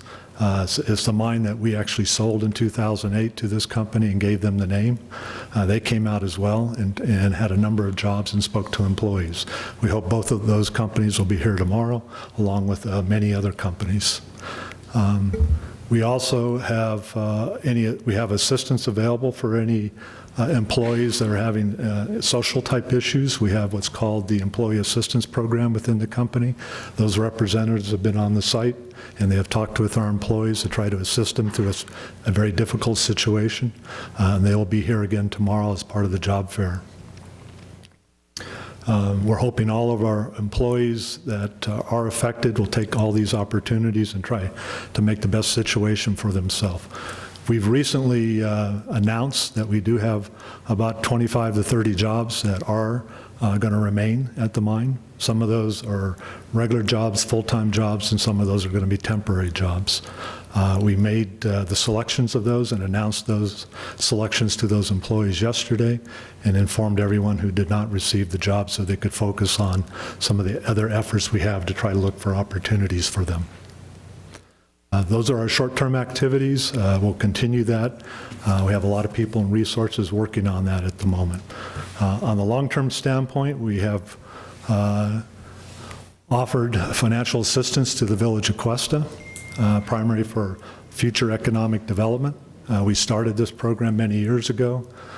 We entered into an agreement with the Village of Cuesta in 2008, what we call the Cuesta Economic Development Fund, where we supported them financially for future economic development. What we described at the time was post-mining. We knew at some point in time the mine would not be around, and we wanted to help the Village of Cuesta to try to find a way that they could have some form of economy outside of the mine being there.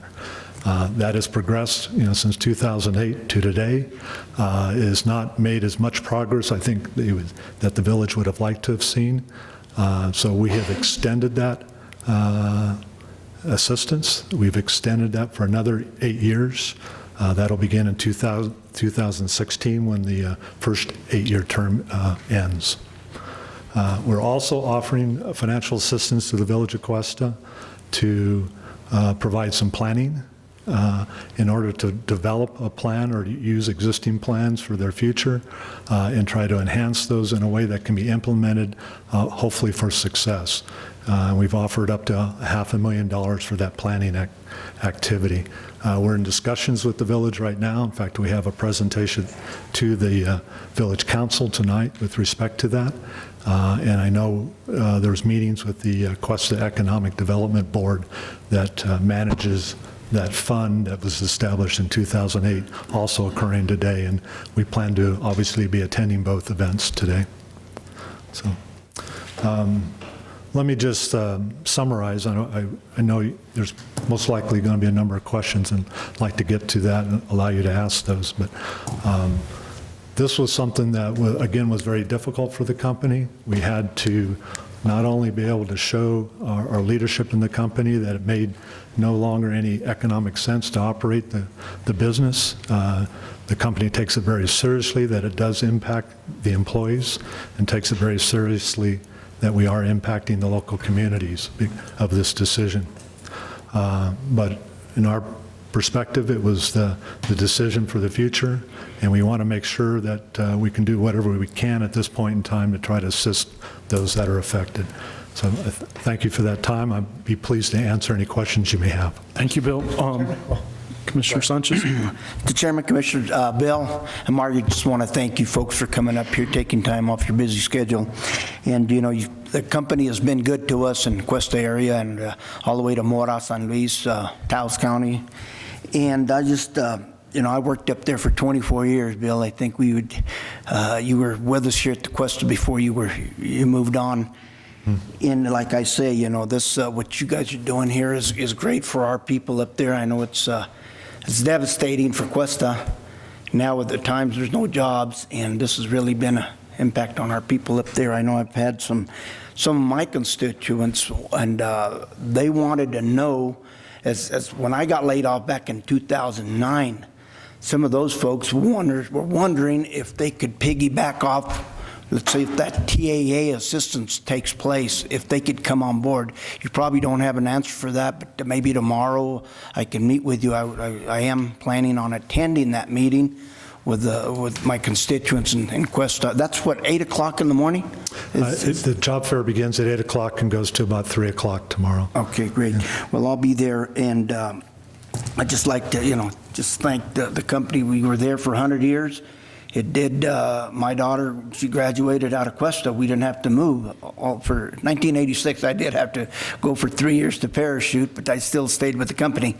So I had a total of 24 years. It was a good company to work for, and it's sad to see you folks have to pack up and leave, but times are hard, But I just thank you folks for doing what you're doing for my constituents. You're welcome. Let me just add a little bit to what Commissioner Sanchez mentioned around the TAA, which is Trade Adjustment Assistance. It's a federal program that offers assistance to those employees that have been impacted due to a trade situation, usually a foreign trade situation that warranted to shut down or lay people off because of the impacts of foreign trade. That is through the U.S. Department of Labor. That was applied for in 2002, I think with success, and some of the workers that were right before 2002 that were laid off were given some assistance. As a 2-year program, very beneficial. It was also applied for in 2009, I believe unsuccessfully. And again, it's being applied for now because of this decision The state's workforce solution is making the application. We have been asked questions already from the U.S. Department of Labor, and we're trying to respond to that at this point in time. I can't answer the question about whether those that were impacted in 2009 can also be beneficiary to this if it is received, but we'll see if we can find an answer to that. And Bill, also, you know, I did give you one of these copies where we have our Washington delegation supporting the TAA, Senator Martin Heinrich, Senator Udall, and Congressman Ben Ray Lujan. And I took advantage of that TAA back in the 90s, and it's a good program for the workers. I went to Albuquerque and took that CDL class there. I think it was 3.5 months driving the big trucks. So it really works. You can get your unemployment. They pay for your schooling.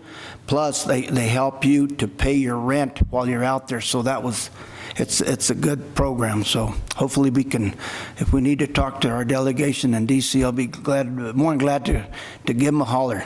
Thank you so much. You're welcome. I have, Mr. Chairman, on the reclamation, what's going on with the reclamation? How come they're still dragging their feet? There's a lot of activity going on with the reclamation. It is under the authority of the U.S. EPA as well as efforts with the state. We're in the process of doing what we call a number of early actions. They've been underway for a couple of years of doing that activity. We should have the last of those early actions completed next year.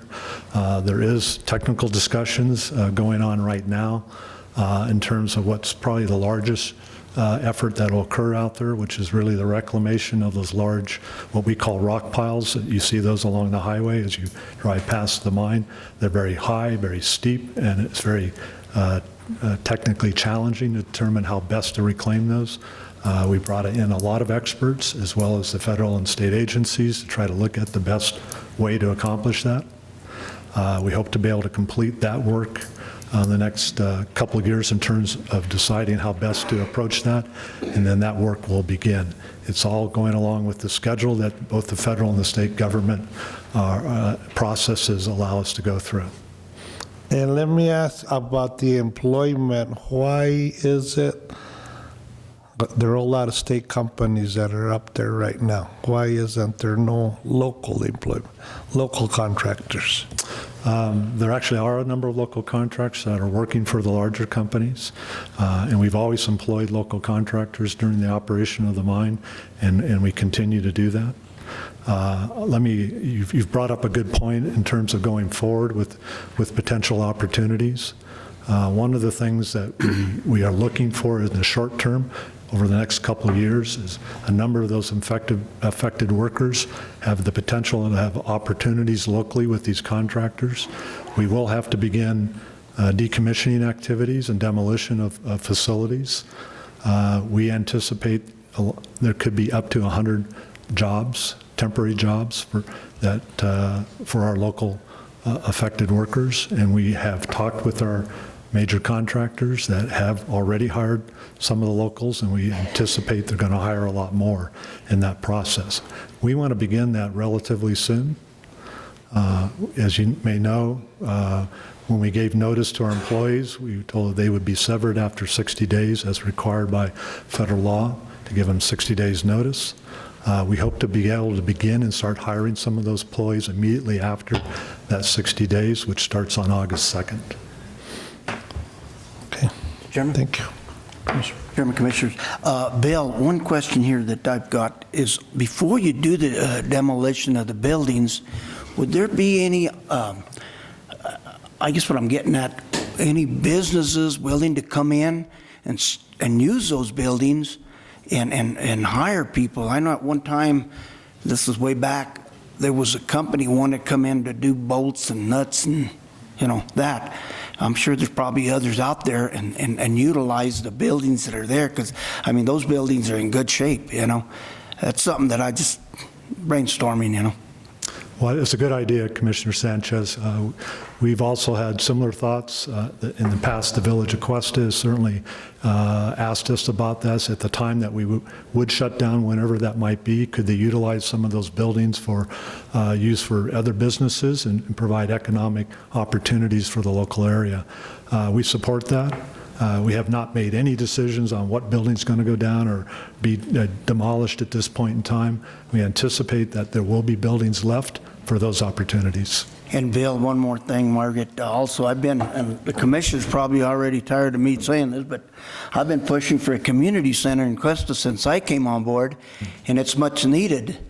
Maybe the admin building, that'd be a great place. I don't know. Yeah. It's something that we need out there we have family functions, funerals, weddings, and we don't have a place in Cuesta to go. We have to leave town to do that, and so it's... We are very open to any ideas. I will let you know the administration building right now is going to be utilized by the 30 or so, 35 employees that will go forward in managing that site.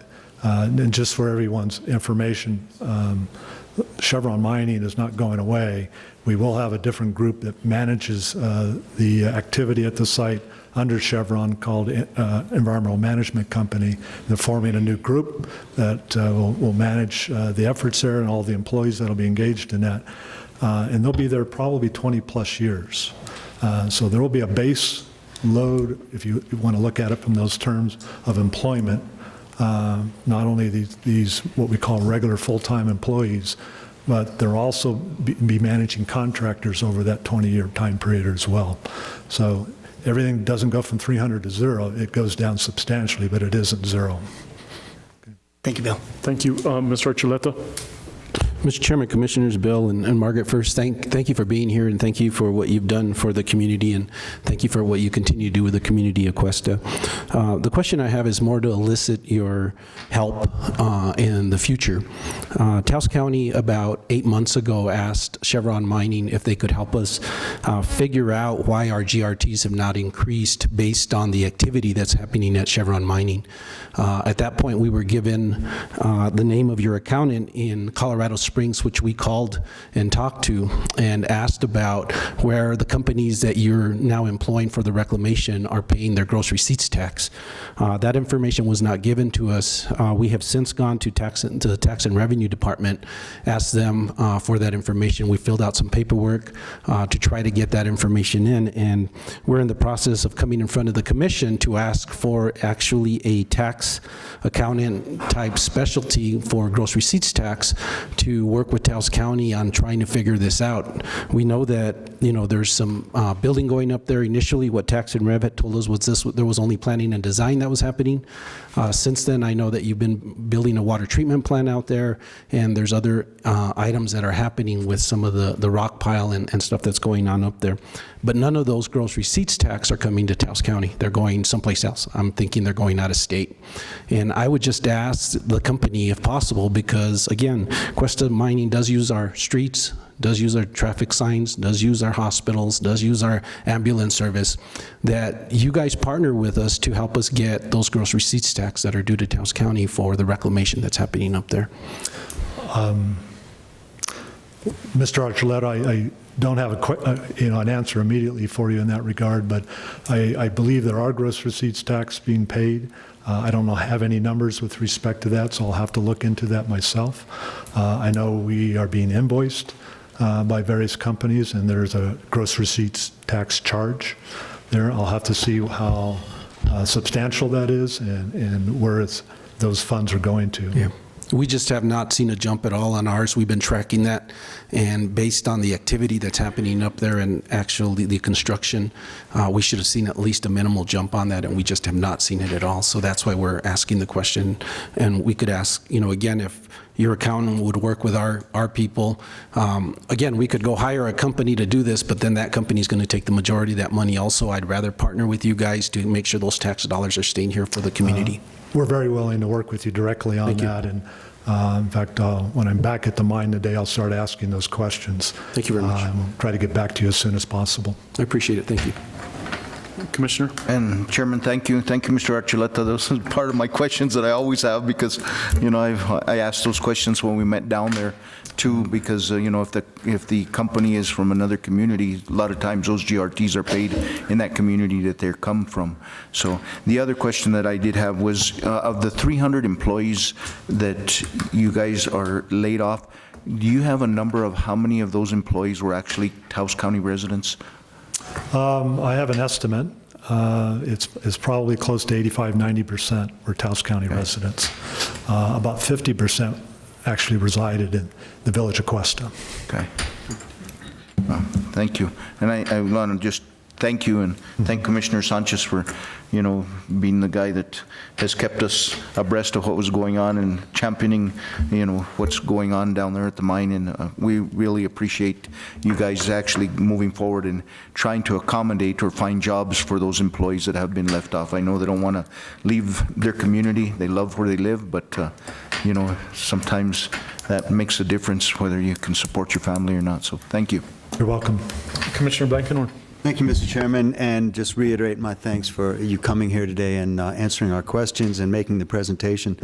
What factors make you confident that this is going to actually be a permanent closure, or convince you? Two factors, at least two factors. One, we've done a lot of research in terms of where the potential future molybdenum prices will eventually go. The trend is not very favorable for the long-term operation of the mine. Our costs continue to increase. We are a very high-cost mine. We basically have mined, over the 100 years, we've mined all the high grade. We're down to the lower grade molybdenum. So we need a relatively high price of molybdenum to make it business profitable. The added costs because of the difficulty of mining underground at over 800 feet deep. And the geology is extremely tough for our situation, how we mine this molybdenum. Those costs have continued to increase fairly dramatically over the last 4 to 5 years. Coupled that with the lower molybdenum price, we just can't forecast any opportunity to be profitable. We don't believe we can do that or any other mining company could do that. The second area is we are going to be there for the 20-plus years, as I mentioned, around the remediation and reclamation of the site. We can't really have somebody operating in the middle of us who may have a different objective. We have divergent views about how to do things that would interfere with our ability to do the remediation and reclamation. So you put those two together, it makes no sense in our mind whether this mine can operate again. Do you have an estimate for the total cost of reclamation and satisfying the Superfund agreement? There was an estimate made in 2009, 2010. It was $800 million. My sense is that that's probably the low end of the dollars, and it's going to be substantially higher than that. And will you be able to give us some idea of what percentage of that could accrue to our gross receipts tax so we can consider planning? I know this is something that you've already answered in the sense that you don't know the answer now, but do you feel confident that you can help us out with that from a planning perspective? I actually feel very confident about it. We've certainly had inquiries in the past with even the village of Cuesta trying to capture that additional gross receipts tax for them as well. So we'll be working not only with them, but hope to be able to work with the county to find the best opportunity to capture those funds. Great. And one last question is retraining. Is there some opportunity for retraining some of the laid-off workers so that they can better participate in the next 20 years of spending $1 billion? There is. I did not mention that we have basically two forms of workforce. We have our miners, which are representative by the United Steels workers. They we'll be discussing with this basically the collective bargaining agreement. Those discussions will happen over the next couple of weeks. And part of that package will most likely include some form of retraining opportunities for those affected workers. The non-union workers, what we call our non-representative workforce, have that educational training with part of their severance package within the company. And then we're looking for other opportunities that we can provide from a retraining standpoint for both the represented and non-representative employees. Great. Well, thank you. You're welcome.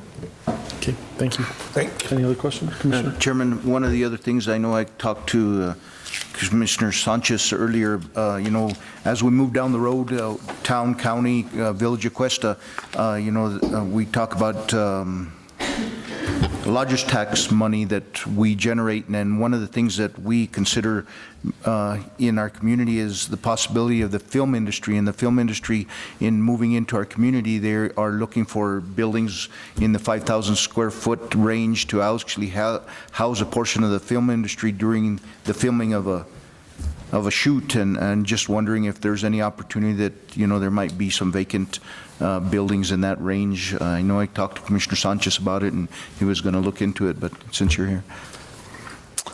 We have a number of large buildings. I think we're open to any suggestions about use of those facilities that make sense for economic opportunity. Again, we have not made any decisions whatsoever at this point in time on which buildings stay or which buildings go, so we're interested in anybody's input. Thank you. Mr. Chairman, Commissioners, we got former Mayor Cuesta back there, Mr. Gonzalez. Would you like to come up and support Chevron? They supported us when I was a councilman. You were the mayor, and they really were great to us. I don't know if you want to come up and say anything, Mayor.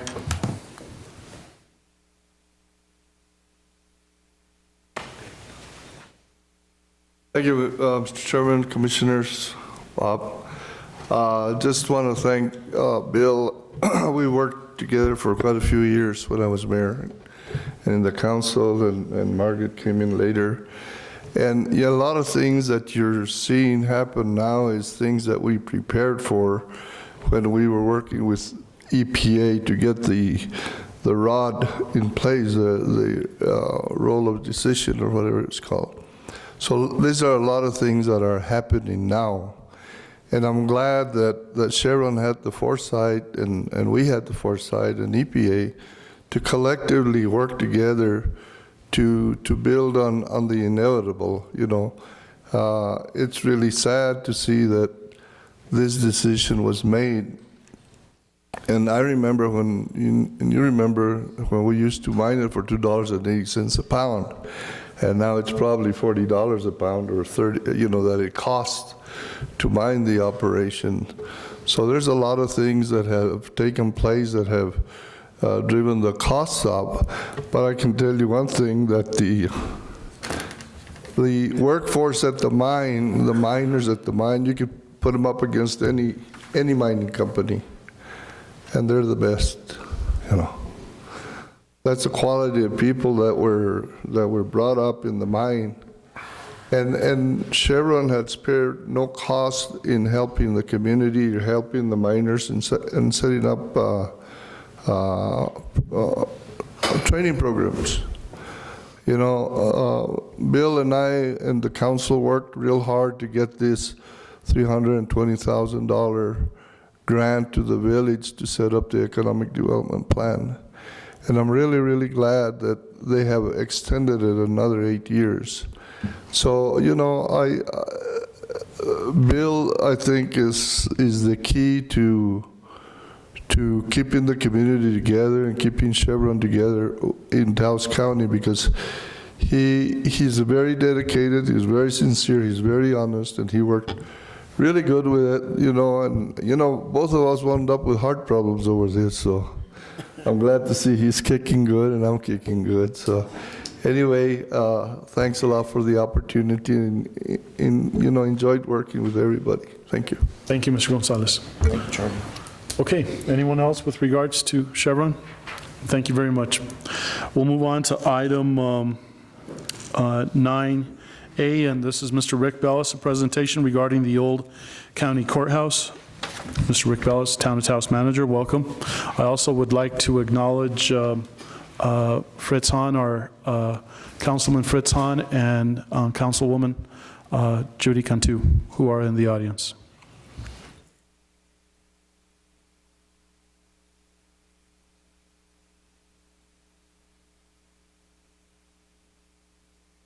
Mr. Chairman, Commissioners, if you'll give me just a second here, we have a short presentation.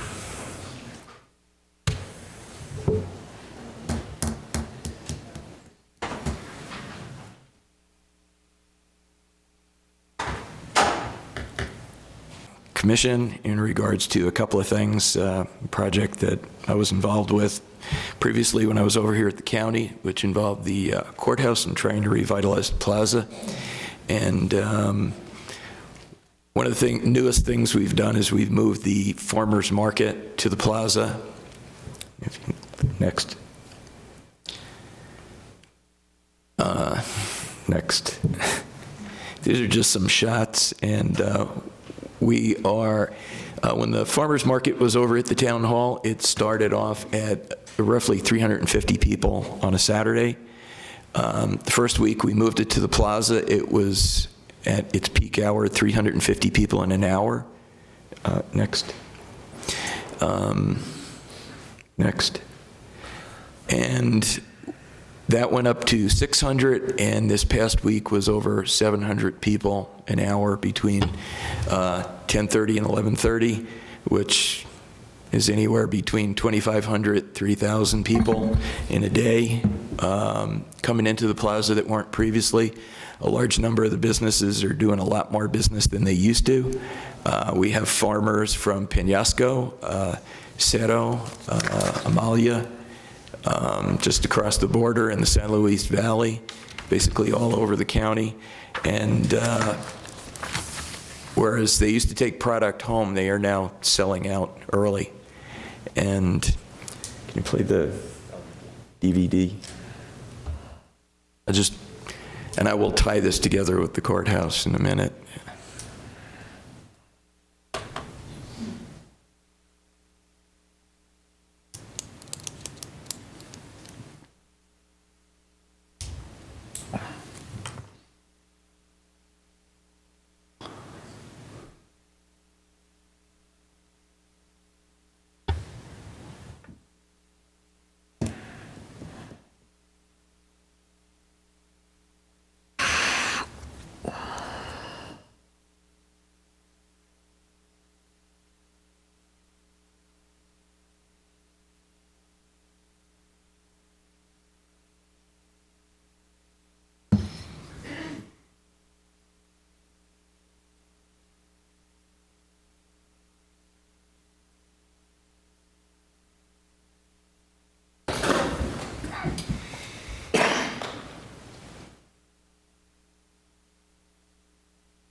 A lot of work's been done on the courthouse to date, including remudding the walls, the adobe walls, restoring the cracks in there, installing new electrical, including a new breaker box.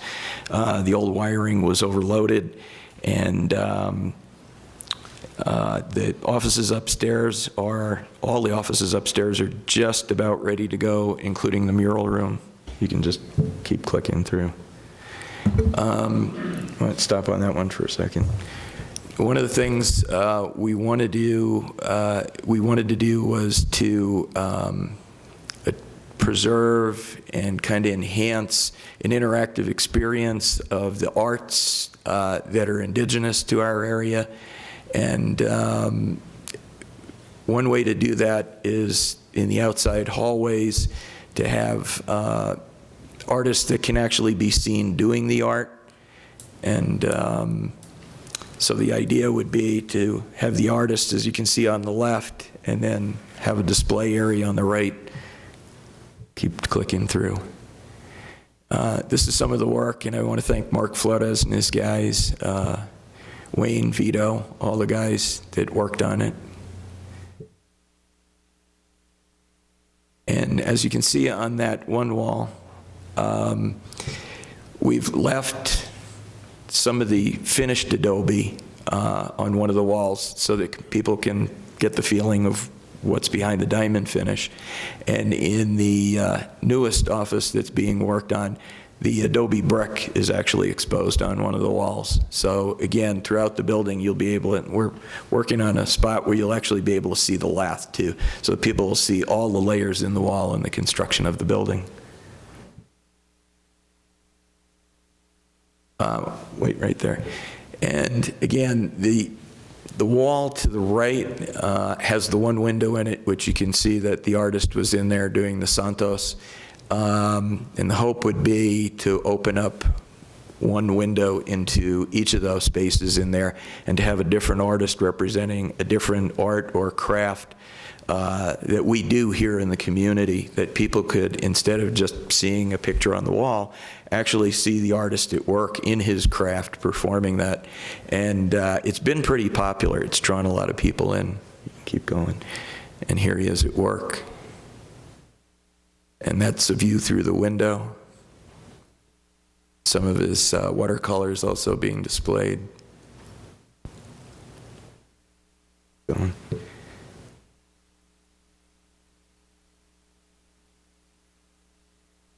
And again, more of his work. Stop right there. The other things we've been doing is, obviously, the mural room is now open to the public from both the front and the back during daylight hours while there are businesses there. And we've also been doing a series of events in there, including 2 or 3 plays, concerts, including locally Max Gomez and Jim Lauderdale. You can keep going. Keep going. This was for Dennis Hopper Day, where as part of the overall event, there was a showing of Easy Rider to kind of commemorate the holiday. And that was pretty much all of the events up there, except one of the plays have been standing room only, which kind of runs into one of our other problems, is that in the winter it's not too bad. We've corrected the heating system, but there's really no air conditioning throughout the building. There are a couple of air conditioning units over the alleyways that serve what used to be the candle store that's now the co-op, and the 2 outlying stores. Keep going. This is another shot from the concert. We've had meetings up there. It's actually been a pretty good energizing element to the community over issues that people now, it's kind of a common place that people meet to talk about parking, to talk about marketing, to talk about businesses getting together and networking, whatever the cause happens to be that people want to meet and discuss, from breakfast to dinner. Keep going. This is one of the setups for the play, and again, the lighting for the murals. Shot of the co-op. Hold that for a second, and can you go back to that one? And again, this is, you can see that it has been effective, that people sort of get drawn into that back hallway and those back spaces. We don't have enough artists, I think, to really keep the synergy going, and that's something that probably should happen, but definitely having activity in the front of the building has really drawn people into it. Keep going. This is a representation of the study that was done through the certified local government money jointly by the town and the county, and a proposal for the restructuring of the first floor. And as you can see, it includes some landscaping on the outsides and the reopening of the original alleyways on both the east and the west side. One of the things we've discovered lately, both at the town and the county level, other than the air conditioning problem, is that we've had water problems there for a number of years, and recently now we have problems with sewer too. And apparently the sewer and water that serves the courthouse are in the alleyways and was laid in there when they were alleyways. So the question will be, if those buildings are to stay, how to get in there and get access to cleaning those out, because early on the county had replaced what they could from the inside, and the town had replaced what they could from the street level, but we have some old and decaying pipe underneath there. Move ahead. This was planned for the second floor, and the most prominent 2 features on here are, to the right in the center, you see that the installation of handicap bathrooms, and the hope was, in fact, that those bathrooms, once installed, could actually allow the removal of that modular building behind the courthouse and allow more room for interaction. And then the other feature to the left, that little box there, is the elevator. State Historic Preservation was up here last week and toured the building. There were a couple of features we discussed with them, one of which was something that Richard Sanchez had been working on with David Henry, to put in the front over the portal a removable railing so that during special events like fiestas, where the court used to come out and be announced to the community. Right now there's wavy, very slippery tar paper up there, which probably would get punctured if you walked on it too much, but it's also not very safe up there.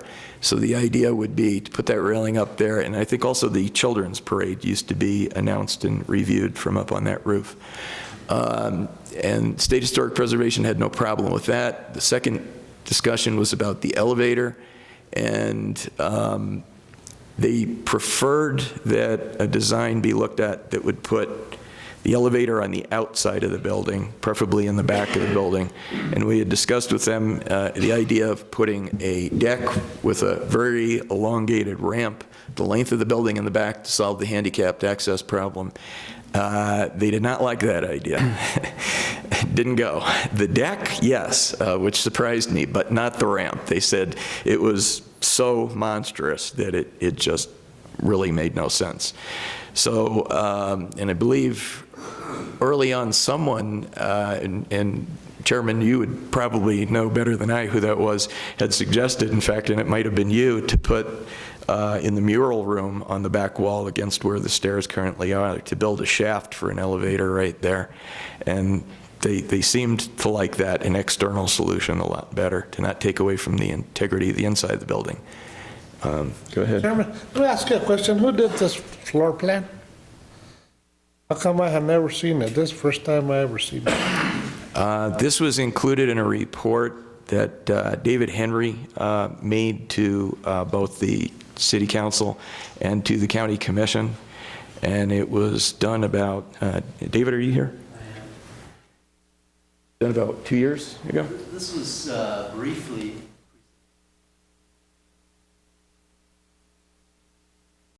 almost exactly a year ago. And let me ask you this question. Why to the town council and county? Sorry? Why to the town council when this building belongs to the county? Correct. The county owns this building, and yet the town and the county both got funding to do the study that I produced. And it was jointly done, jointly funded, and I presented it to both you guys. I'd be happy to present it again. I have a copy of the study here if you'd like to physically look at it. It's an ongoing process. There's a lot of energy, a lot of community energy focused on the plans for this structure now. Let me ask, the money that was, I mean, used jointly, it all is gone now? Yes. There ain't no money left. Yeah. They paid you to do the study, and what else? It's just a study. I think there was $10,000 worth of funding, 5 from the town, 5 from the county. The majority of the funding came from the state.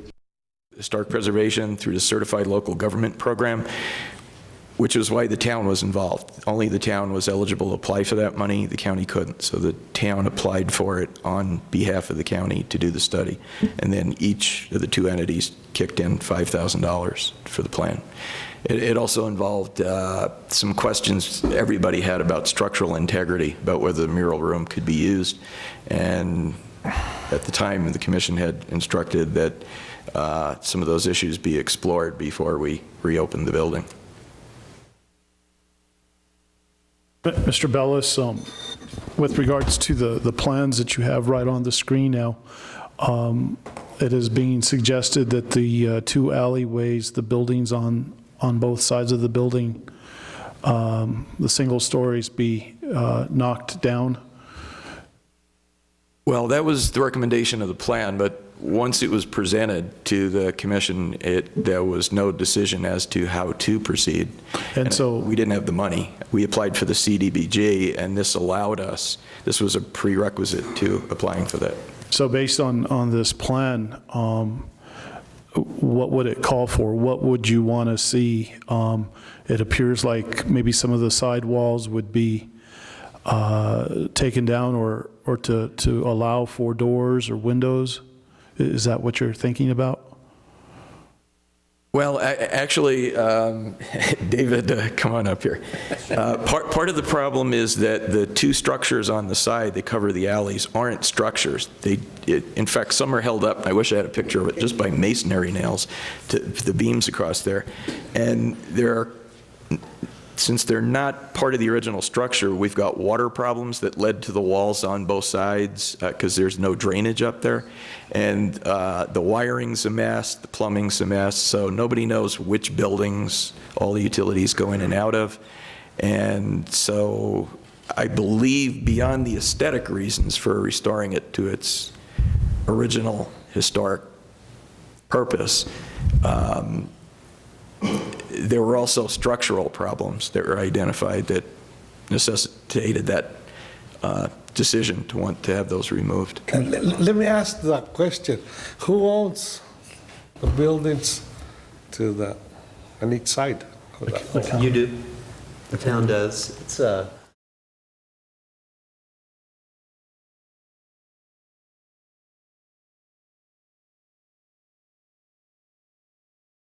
building, and we have photographs of this. They're old photographs. They're hard to read, but if you put a magnifying glass to these photographs, you can see that when this building was built, nothing touched it. It didn't have buildings to the east and to the west.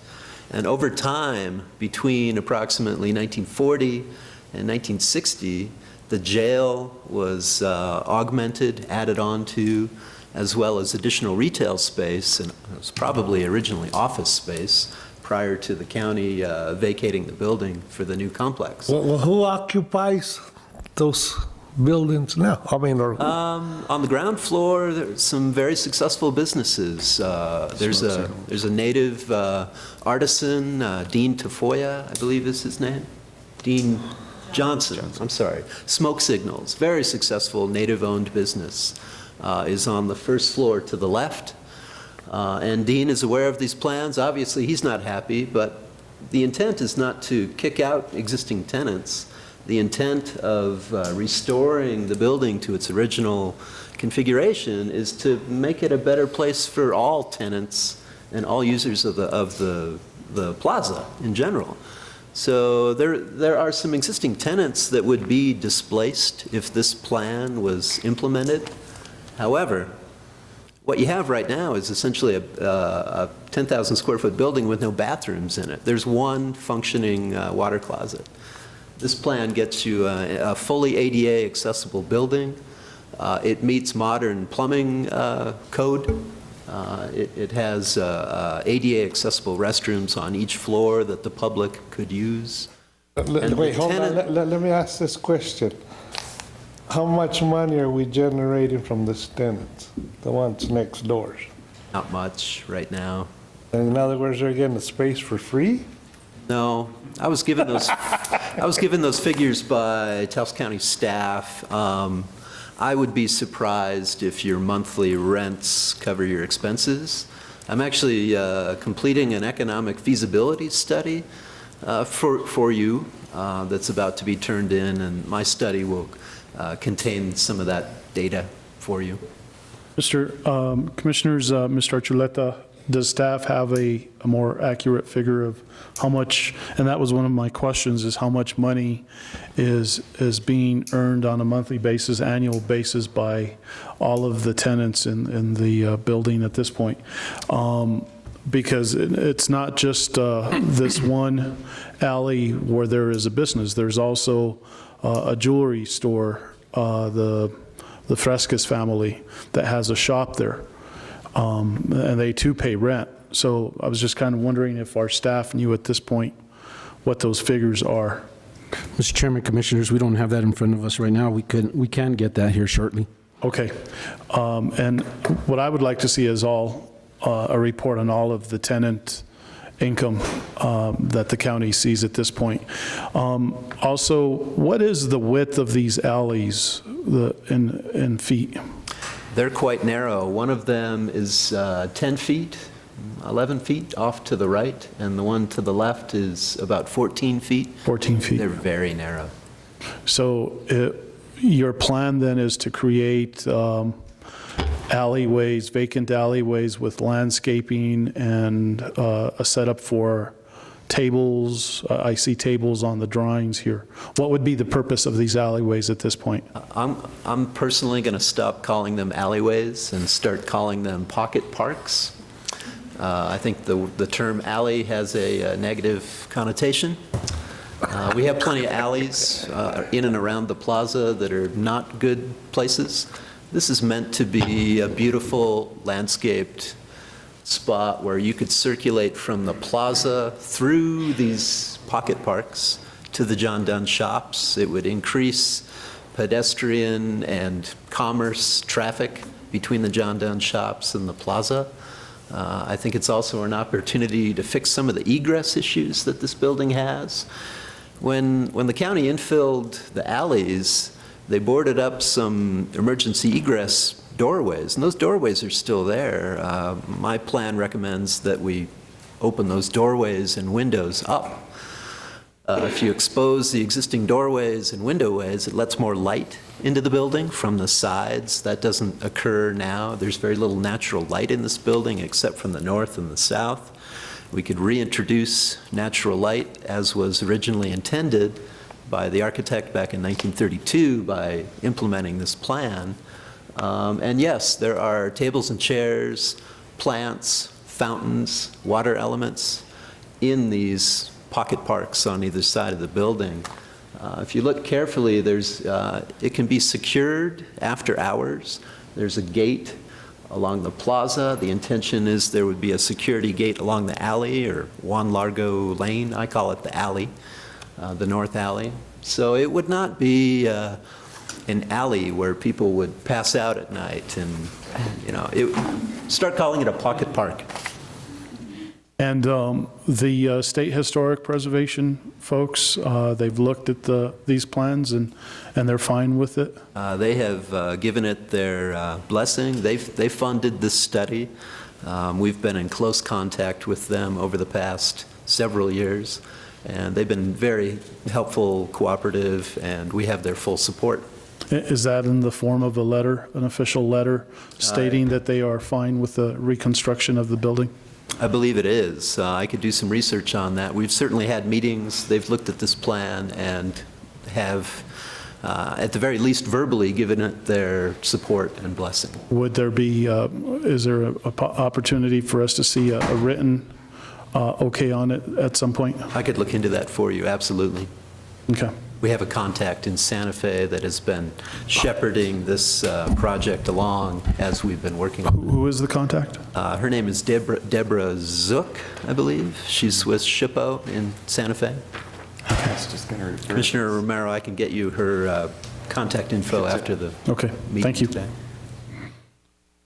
Mr. Bellis, if you want to continue. I was just going to actually say that your planning director has excellent old photographs and has an aerial of the courthouse, which shows that when the county was in there, actually the parking was in the rear and the access was through the 1949. Is it possible, Edward, to show it on the large screen here? You can pass that. Okay, very good. The red arrow is the building in 1949. Okay. Yeah, and if I might clarify, before the county, because I was at the county when we did this study, before the county could go ahead and change the building or get public money to do so, because it's a historical landmark, we needed the study that you have right there and the approval of SHPO for a plan to restore the building to some period or time that would be authentic to the original use of the building. Backwards. So that was the first step. And a lot of the interior stuff, Mark had to check on the door locks that they had to meet. The walls, since we were just restoring them, didn't require any special permitting or engineering from them. But adding anything to the exterior of the building would, changing out the windows. So again, my kudos to the facility staff that they were able to take the existing windows out and rehung the weights and got them to work again, so we didn't have to deal with that expense. So I guess what I'm here for today is the next question really becomes, because the incentive for restoring the courthouse from the town's perspective really was that it's the largest single building under public control that can be used to change the way the plaza functions. And unfortunately, we don't have the video of the farmers market, but the other week, or last Saturday, there were people out there on stilts. There was a petting zoo. There were a lady with marionettes for the kids. I mean, it's really become what it used to become. It's a commons for all the people to get together. And so that's showing that we can bring the plaza back. There is interest on doing that. And the courthouse plays a critical element in that. So the question really becomes, where does the county want to go with it now? And right now, it's really managed by your Main Street Arts and Culture District program, which come July 1, you're giving back to the town. So we want to have the dialogue as to, well, then who's going to be doing the programming, the operating, and it doesn't seem to make much sense at this point that if we're going to hire the staff to do that for your building, that every time we have an event, we have to come to the county's attorney and the county's manager and the county's finance director to get approvals for each of those events. So quite honestly, there's an interest by the town, if the town is going to operate the Main Street and the Arts and Culture District program, to lease the building from the county to get around the continuing issue that, and I thank Mr. Malone for his incredible patience throughout the process of dealing with anti-donation and, you know, there's no sort of one way for each event. And I think Mr. Malone had it broken down into like 3 different categories of events, those that just were free and had a public purpose, like a county or town meeting, those that charged a fee, but then returned that money to the county or purposes of restoring the building. And we had a couple of plays in there that did that and did not generate much. And then the third one would be if it's an event that actually generates a profit and keeps that profit, how is that handled?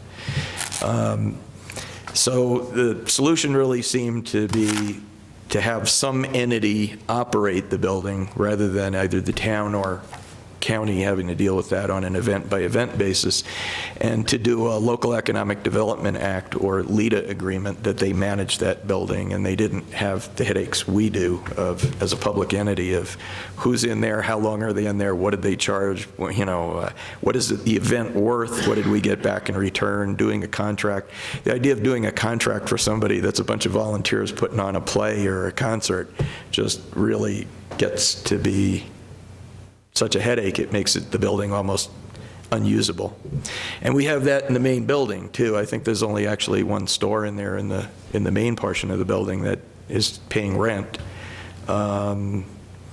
So there's just all sorts of questions.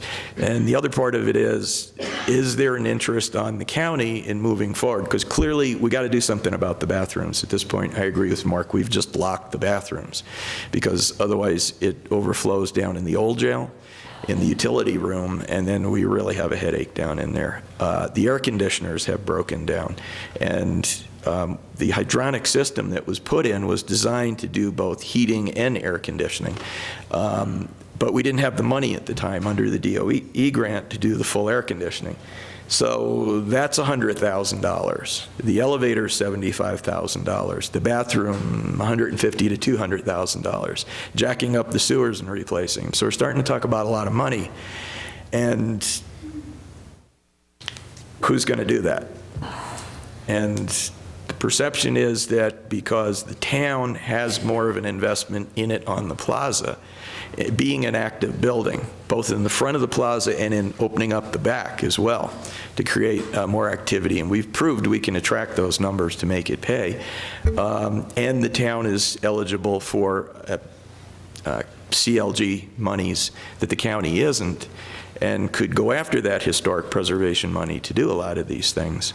But the county and the town would have to come to an agreement where physical control for at least some short period, say 4 years, was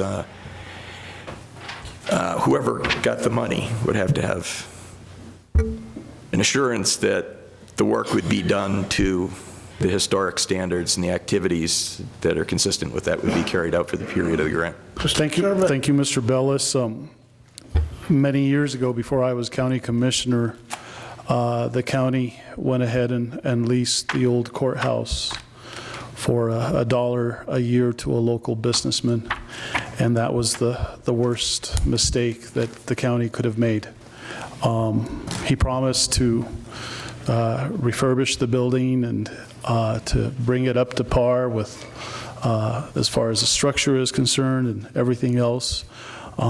Instead, what happened is this local business person got richer, and the building fell apart. And I would suggest that this commission not repeat that mistake that was made so many years ago. With that, is your interest to buy the old courthouse, or is it to lease it?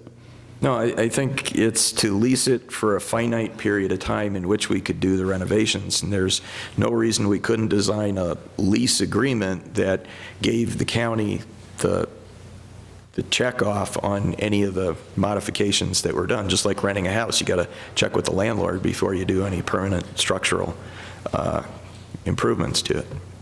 Let me ask this question. I've heard that you people have an investor that's willing to, I guess, put money into it. How come you don't give this commission the full picture? I've heard you have an investor. You got some silent partners in there. You want to bring in a brewery. How come that don't come out? We don't have any commercial investors. It's a public building. Now, have we found funding? I thought your attorney had brought that, proposed that you people had an investor that was willing to invest money into it. If what you mean is we have identified funding sources that would put money into the historical renovation of the building, yeah, I mean, that's one of the reasons we're here to have this conversation, is because do we just leave it where it is and it starts to decay again, or does the county be the one to go after finding the money, or is the town the one that goes after finding the money to do it? So can you release the names of these private investors? Who are they? No, there's nobody that's committed to doing this, and there's been no proposal written. But there are individuals that are saying that they're willing to dish out the money to pay for this. No, and we don't know how much or whatever. There was someone from a foundation who indicated that if there was a real commitment to improve the building, and not just, as it seems to have happened in cycles, things go in, then it's abandoned for 10 years and it falls apart again. And it was done to historical standards, that foundation would entertain a proposal. So that's a long way. Who is the foundation? I can't really say that because it's... Well, I mean, I can get you that information. You can't say that. You can't say that at this point. We're a government entity here. We have to be transparent. The public has the right to know who is this foundation at this time. We're asking the question for our public. Does it involve individuals from this commission? No. Does it involve employees of the town of Taos? No. How is Mr. Caldwell involved, who is currently serving as the attorney for the town of Taos? Is that his foundation? He does not have a foundation, no. Okay. Mr. Chairman? Mr. Blankenhorn? Thank you. Well, I've always liked this plan that Mr. Henry came up with in collaboration with town and county money. It would be a great thing, obviously, if we could come up with $1 million that would Do you have $1 million? Well, not for investment in this building. $1 million? But Where was I? Yeah, so, you know, it would be a great thing, right, for the community if there was some ability actually to find the funding and make these plans come to fruition, so that there were the indoor bathrooms and the place was opened up, there'd be an elevator and a portal on the north side. And I like the alleyway ideas too.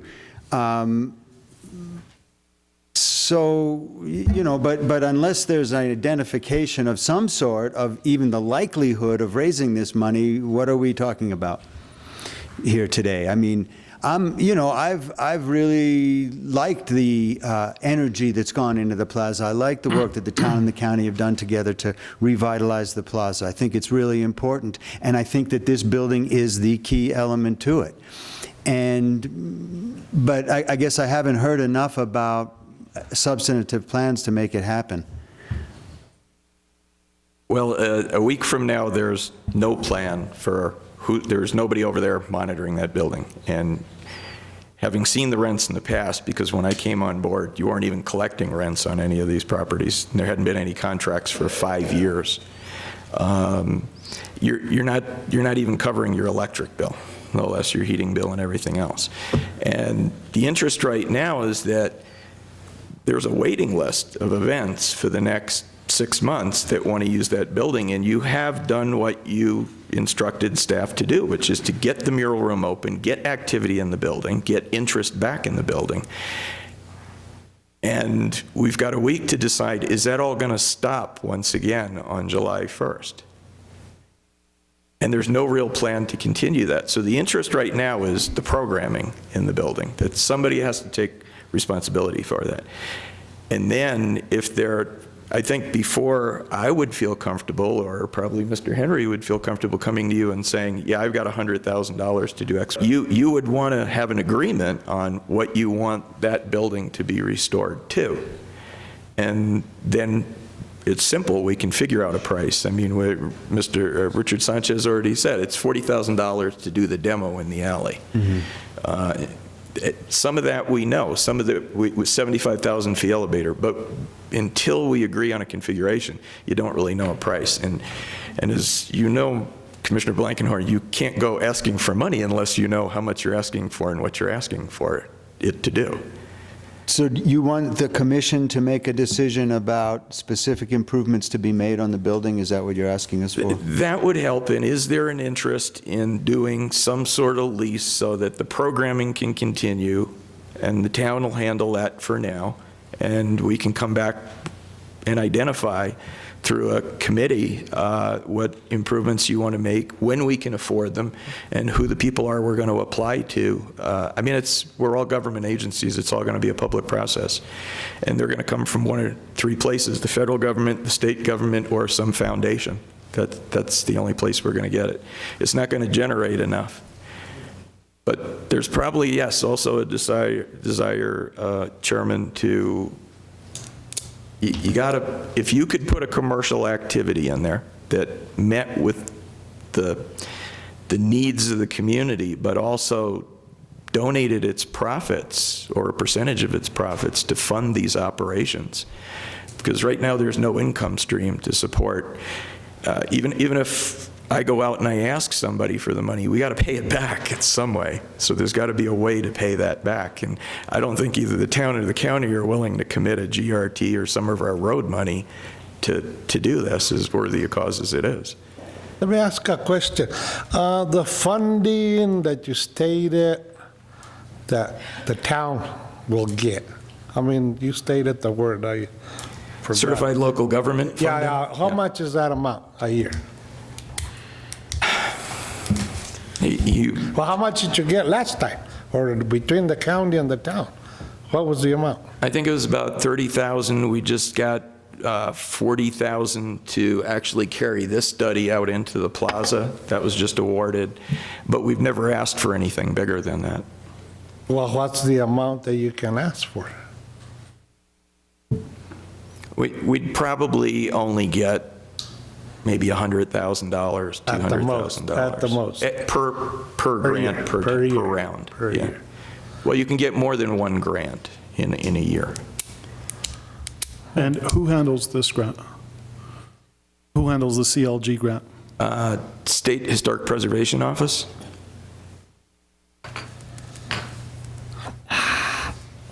Any other commissioner? No, Mr. Archuleta. Mr. Archuleta? Mr. Chairman, Commissioners, just the question was asked earlier, and I had staff check on this really quick.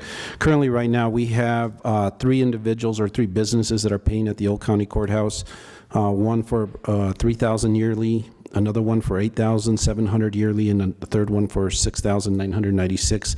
Brings a total of $18,696 on a yearly basis for the rent that's being collected out there. I also wanted to mention to the commission and point out a couple of issues. The first one is that last year, under the Main Street program, we spent about $41,304.89 through that program. It's my understanding from that we got a return of about $1,500. Is that correct, Leandro? So that we're aware of. So the other thing, and Mr. Bellis brought this issue up earlier, and I just wanted to inform the commission, is that he made the statement of next week, where is all this going on? How does this all end? Part of the problem that staff has had with the designation for the arts and cultural is that we still have not seen a signed document by the state of New Mexico for that designation. I've asked for it. I don't know if, Rick, you have it or don't have it, but I don't think it exists. I've asked for it several times. I've had the deputy county manager ask for it several times just to make sure that I was asking the right questions. And as of today, we still don't have that, which is an issue. It's a major issue, especially when we're talking about the amount of money that Taos County spent. This does not include the money that Mark has spent for material and his staff. I would estimate that would go between another $30,000 and $40,000 for what's actually been spent over there. The second issue that I want to make is that, and I'd ask the attorney to sort of chime in on this, is in order for us to move forward with this, we would need some kind of a LEAD agreement, and Rick mentioned that earlier in his presentation. With the LEAD agreement, it also has to have assets. A LEAD agreement, in my understanding, doesn't happen overnight. It takes sometimes years to get that in place and have that moving forward. And you can't get a LEAD agreement without any assets. So I'm really concerned about that. And as staff, keep bringing that issue up of saying, how are we going to get a LEADA? Where's the designation? And, we're putting all this money into that. So those are just concerns that I wanted to alert the commission to, issues that staff has been dealing with. Thank you, Mr. Archuleta. And with regards to the LEAD agreement, who's the person primarily responsible to produce that? Mr. Archuleta.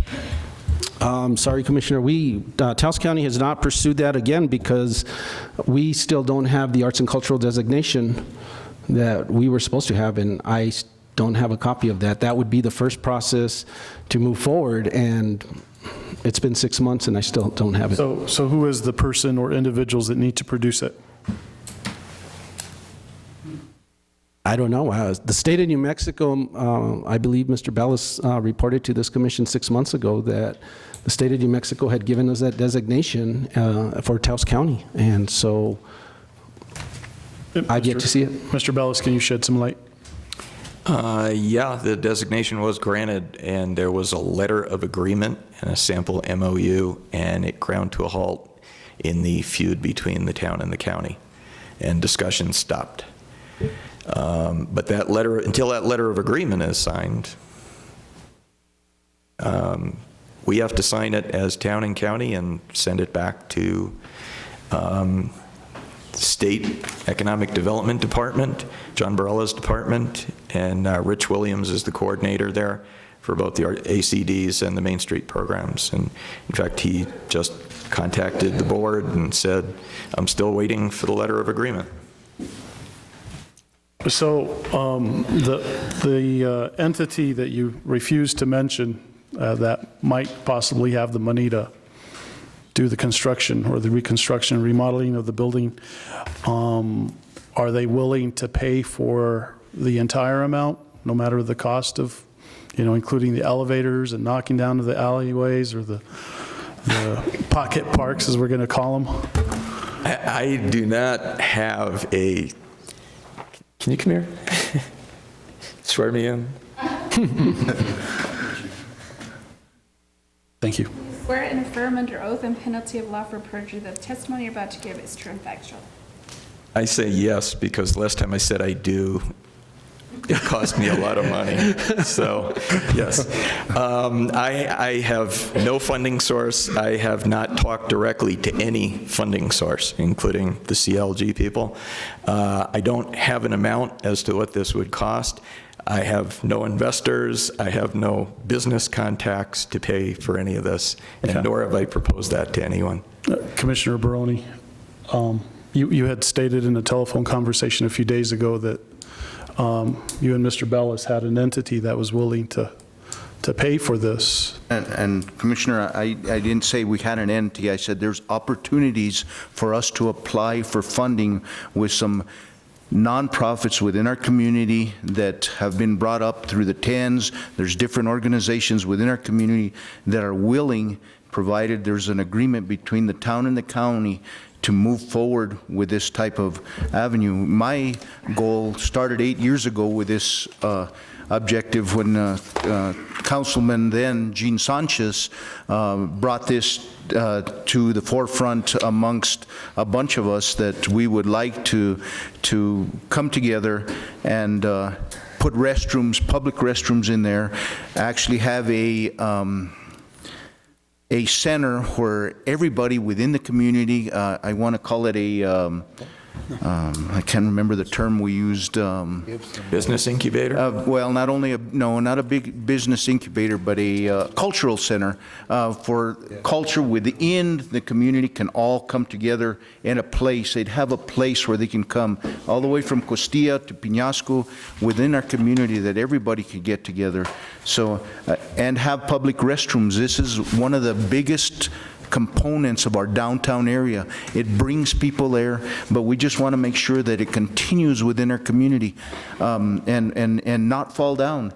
You know, I think we all have the same insight. We want something in the community, but we got to figure out a way to pay for it. And I think jointly we can figure that out, but somebody at some point has to kind of take the reins of the horse and lead the horse. So. And I do want to say that we really crossed an important threshold for this community, and that is that the main attractions in Albuquerque and Santa Fe are the Chemo and Lensic theaters, historic theaters that people want to come and perform and play there from all over the country. And they're both operated by the same producer. And he tried a production up in the courthouse, which is one of the reasons we needed a bathroom very quickly. And he wants to make this the third stop in booking those theaters and those productions and those artists and all that stuff. And for us to be getting the same talent as Albuquerque and Santa Fe is I mean, that's a big step up from where we were with a dusty building a year and a half ago. I agree, you know, and I'm sure your plans are well intended, and you're meaning well by what you want to do here. But I'm a little uncomfortable in that I feel that not everything is being disclosed today. You know, there's plenty of buildings on the plaza. You look at the old theater. What an ideal location to do something like this. You mentioned earlier that you would probably need an anchor tenant, you know, which is an anchor tenant is someone that will come in with a lot of money to basically pay towards the lease, and that will carry the expenses of a good chunk of the building.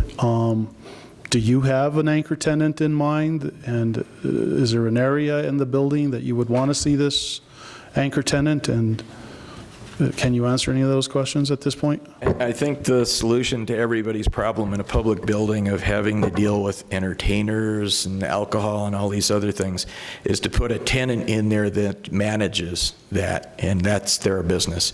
And what's needed on the plaza right now, and some of the owners have figured it out, is that when people, even if we have a play or something up there, people come out at 9:30 and they go, you can hear the crickets. When we had Joni Archuleta and the mariachis out there, and they were playing in the hallway downstairs by where the back of the hallway by where the staircase is, you could hear them up at the gorge, and this is on a Saturday night.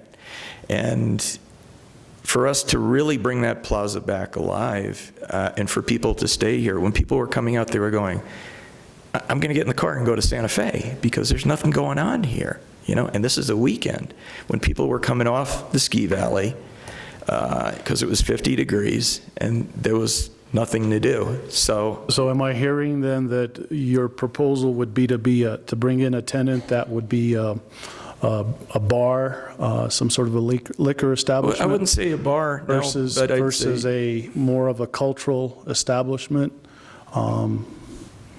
No, I'd say somebody that could coordinate the entertainment so that we didn't, it's impossible for a governmental entity to do that. And yeah, to be competitive, even the TCA has a liquor license, so they serve a glass of wine or So you beer would want to during an privatize the courthouse then, the old No, courthouse? no, not the whole courthouse, no. I mean... just the bottom floor? Just part of it, less than 25% of it, but someone that could manage that room upstairs. And do you have someone that might be able to do that? Again, I have not approached an individual or company about that. Okay. Sir, you wish to speak? My name is Ted Chavez. I just have a question. Mayor Barone, Commissioner Barone, he should recuse himself from any of this discussion. He shouldn't even be in the room since it's kind of conflict of interest between county and town. So I feel Mr. Barone should leave the room, not be part of the discussion at all. Thank you. Thank you, Mr. Chavez. Mr. Chairman? Mr. Cordova? Go. Let me hear him out. I guess I'm here to claim the county courthouse for the county. You know, just I just feel that you know, a lot of appearances of a done deal have already surfaced in the community regarding this particular item. You know, we're talking about culture, traditions. Let me tell you something. Is that I have a business called the Taos Historical Walking Tours. Never has any of the town individuals or anything else contacted me. In fact, I talked to Mr. Archuleta several months ago about and to Commissioner Barone about you know, doing the tours and being able to take the people through the murals. You know, but I never. You know, we never followed up on it, or I would get a key to talk to the university students and everything else. I have a master's degree in Southwest Studies, history, political science, and you know, those are really important. I also have a master's degree in pastoral administration and rural ministry, and it's very interesting when you look at the makeup of your planning and zoning commissions in town, your historical preservation.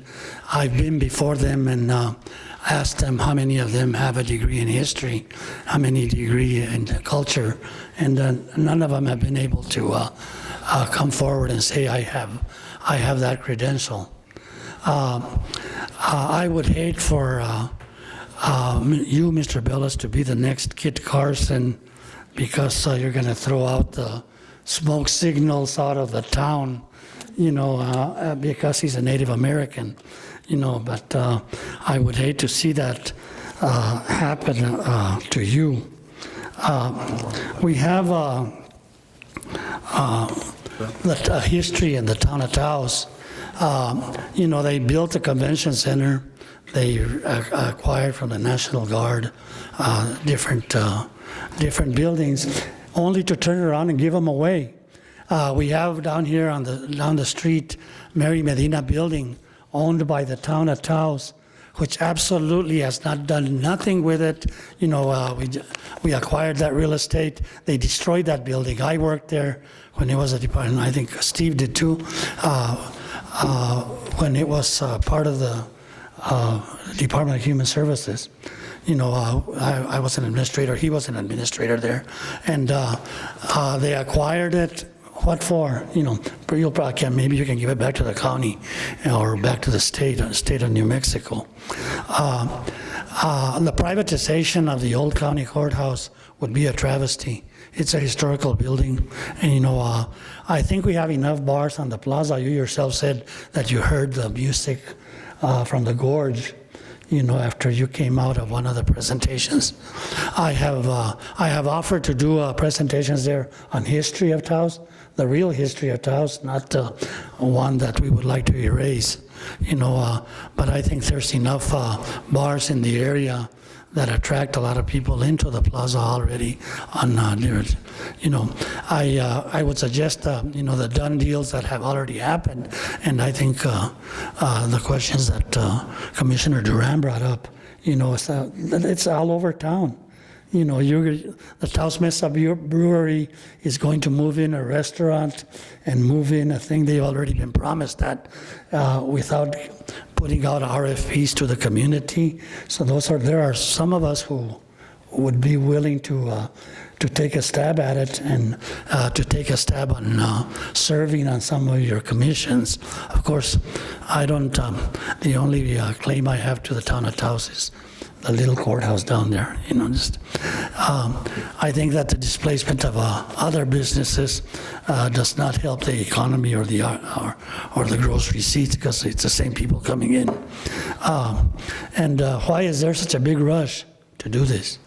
Why is there such a big rush to make this deal? Is there a room for public hearings whenever you decide to do what you present to the council? Or is it, a rolling quorum when the day before a decision is made that, the deal has already been made, it's going to happen. I also agree with, Mayor, that on being on the commission, serving both, that on an item like this, you should recuse yourself. How many Hispanics have you involved in the committees? I look at the makeup of the different committees, the Historical Preservation Committee, the Arts and Culture Commission. How many Hispanics, or for that matter, Native Americans, are involved in those? Of course, the Native Americans and Hispanics probably don't live in town anymore. Or there are those of you who want to come into town and be the saviors of the community by redefining history, by redefining culture, by redefining everything. We had Dennis Hopper Day already. We changed the park to Red Willow. When are we going to have Columbus Day? Is now the Dia something, National something Day. Do we remove all those names from the history of Taos? Do we remove Celestino Romero from the administration building in Taos because he may have done something wrong in his life? There's a National Hispanic Cultural Center Board, and I was served on that in the state when we first started building that National Hispanic Cultural Center. There were a lot of communities that came to us that wanted to work with us in cooperation to take that, extend that further than Albuquerque, and archives, genealogy, made it a part, made it easier access for our students and also for the communities to be participants in a collaboration manner. And those are things that we're not exploring here. Those are things that we're not, within the National Hispanic Culture Center Board, there was a school that was donated to us by the city of Albuquerque. What some of the members of the National Hispanic Culture Board wanted to do was condemn a house and take it by,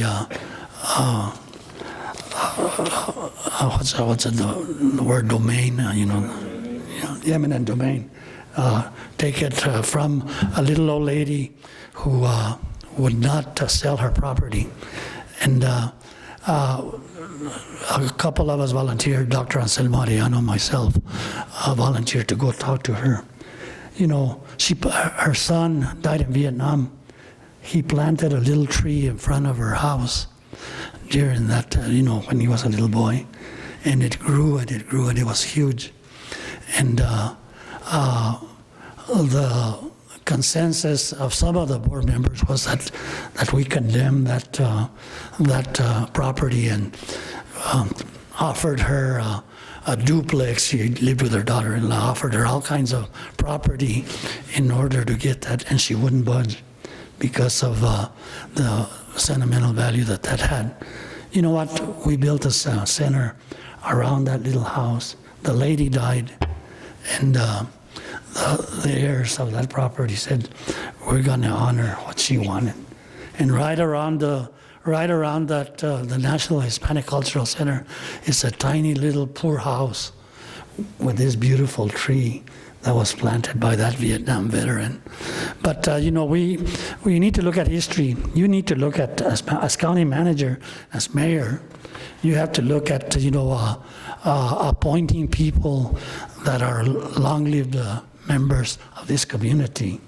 Also, to complement those that would rather have condemn the art of our people, the ones that would condemn, would say we don't want the communities of the county involved because their art isn't good enough.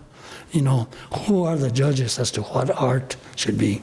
Who are the judges as to what music should be? Who are the artists about what history should be? And before making these decisions and trying to rush into it and say we need to do it by July 1st, come on. You come over here before this county commission and you ask them to give up what is ours. You give up what is ours in the county. When we look at the 30-some thousand people in the county as opposed to 5,000 in town, you want the 5,000 to rule, and I am going to save them all. I'm going to save the 5,000. You're not doing us a favor. And I'm sorry to say I don't agree with this transfer, and I'm only one individual, but I'm sure there's others that have talked to me about it and have told me about the sinister plan that commissioners and mayors and city managers might have. I hope it's not true, but be careful, on what you recommend to the commission, Mr. Archuleta. Thank you, Mr. Cordova. Commissioner Blankenhorn, and then Mr. Bill Whaley. Oh, I'm up? Yeah. Oh, thank you.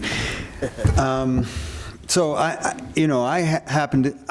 just want to see this asset put to its best use, and I happen to agree with the proposition that the best way to do that is to find a successful business that will generate some revenues and bring people in. I think that's really the only way that we ever get the full use out of this really unique and incredible asset. And so I don't care who operates it, whether it's the town or the county, but I guess we need to know if there's consensus on this board for moving in that direction, or if we want to maintain it the way we have it now, which in my mind doesn't really get us to the goal of having this as a key element to the revitalization of the plaza. And, it's hard to find a successful business that will attract people. And I think that's why the Taos Mesa Brewery has been the subject of some discussion, because they have a proven track record. They've got their operation out west, and then they had a testing area up at the Ski Valley, which seems to have gone well. These guys are impressive entrepreneurs. They're successful. They're in a type of business that is really popular now. That microbrewing testing thing. It's like wine tasting in different parts of the country. It's growing in popularity, and I think there's a real likelihood that it could be a success in helping to revitalize the plaza. And certainly an individual, a private business's success would be our success. You know, it's not like it's one against the other. And you know, obviously, it's a governmental building, and an RFP would have to go out, and other people would have to be given the opportunity. But I think the reason that Taos Mesa Brewery has been the focus of so much discussion is because a lot of people feel like, whoa, that could really work, you know. So Taos Mesa Brewery is the proposed anchor tenant? I don't think there is a proposed anchor tenant, Chairman. I'm just saying that it's obviously a discussion that's been had. Yeah. It's not easy to find. So the town of Taos is discussing it with Taos Mesa I Brewery? have no idea who's discussing any particular leases, but the point of the matter is that, yes, there's been some interest shown on somebody's part. You know, in my mind, there's nothing wrong with that. Are the owners of the Taos Mesa Brewery in the audience? There's no one from Taos Mesa Brewery? Okay. Mr. Ballas, do you know them? You've worked with Taos Mesa Brewery in the past, correct? There's nothing sinister about this. When I was at the county. You worked with them? Well, it depends on what you mean by worked with them. Yeah. Have I talked to them about how do we get concerts into the town? Yeah, the same as I talked to Martina Gebhardt. Yeah. K-Taos Solar Center, Dawn Richardson of Solar Fest. But you weren't in their payroll? I've never been paid by... I was just wondering... You can ask the owners. I've never accepted a beer, even when they offered me one, because I wanted to keep that record clean. Thank you. I just thought I'd ask that. Mr. Whaley, go ahead.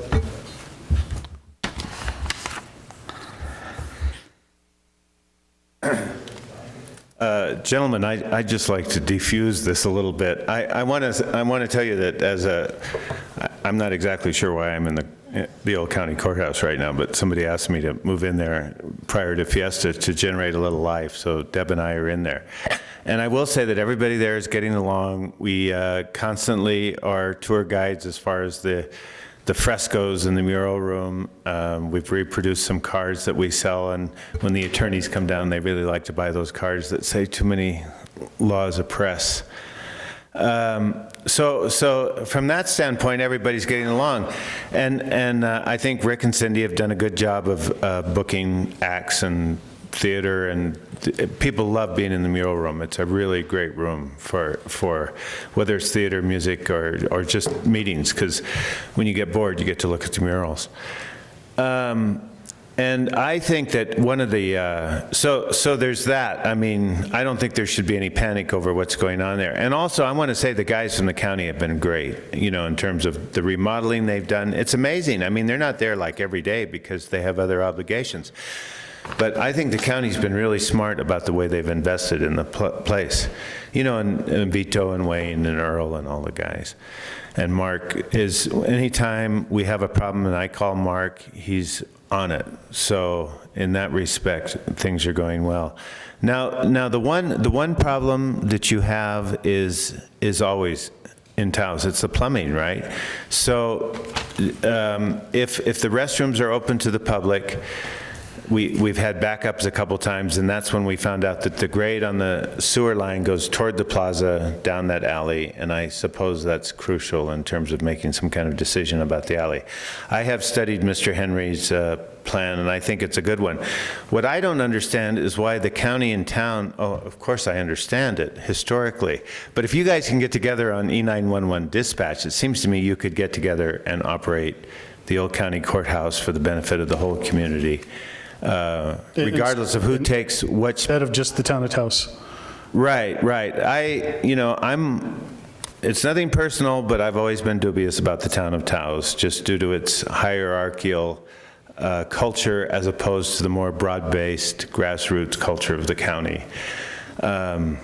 So I don't see why the county and the town can't form a committee or something, whether it's represented by their staff or a commissioner and a counselor or something, and move ahead and operate this thing. I agree with Rick. Somebody's got to take the lead and get the grants going and all that sort of thing. It's a great facility. And I like the idea of the town having, the county having their hand on the pulse, you know. I know that Gene and I and Dan worked on that plan 8 years ago. Gene's idea was put elevators and restrooms in the alley so that he wouldn't have to interfere with the building because of its historic nature. And he thought that was a better way to go in terms of ship-out, but I have no idea about those rules or laws.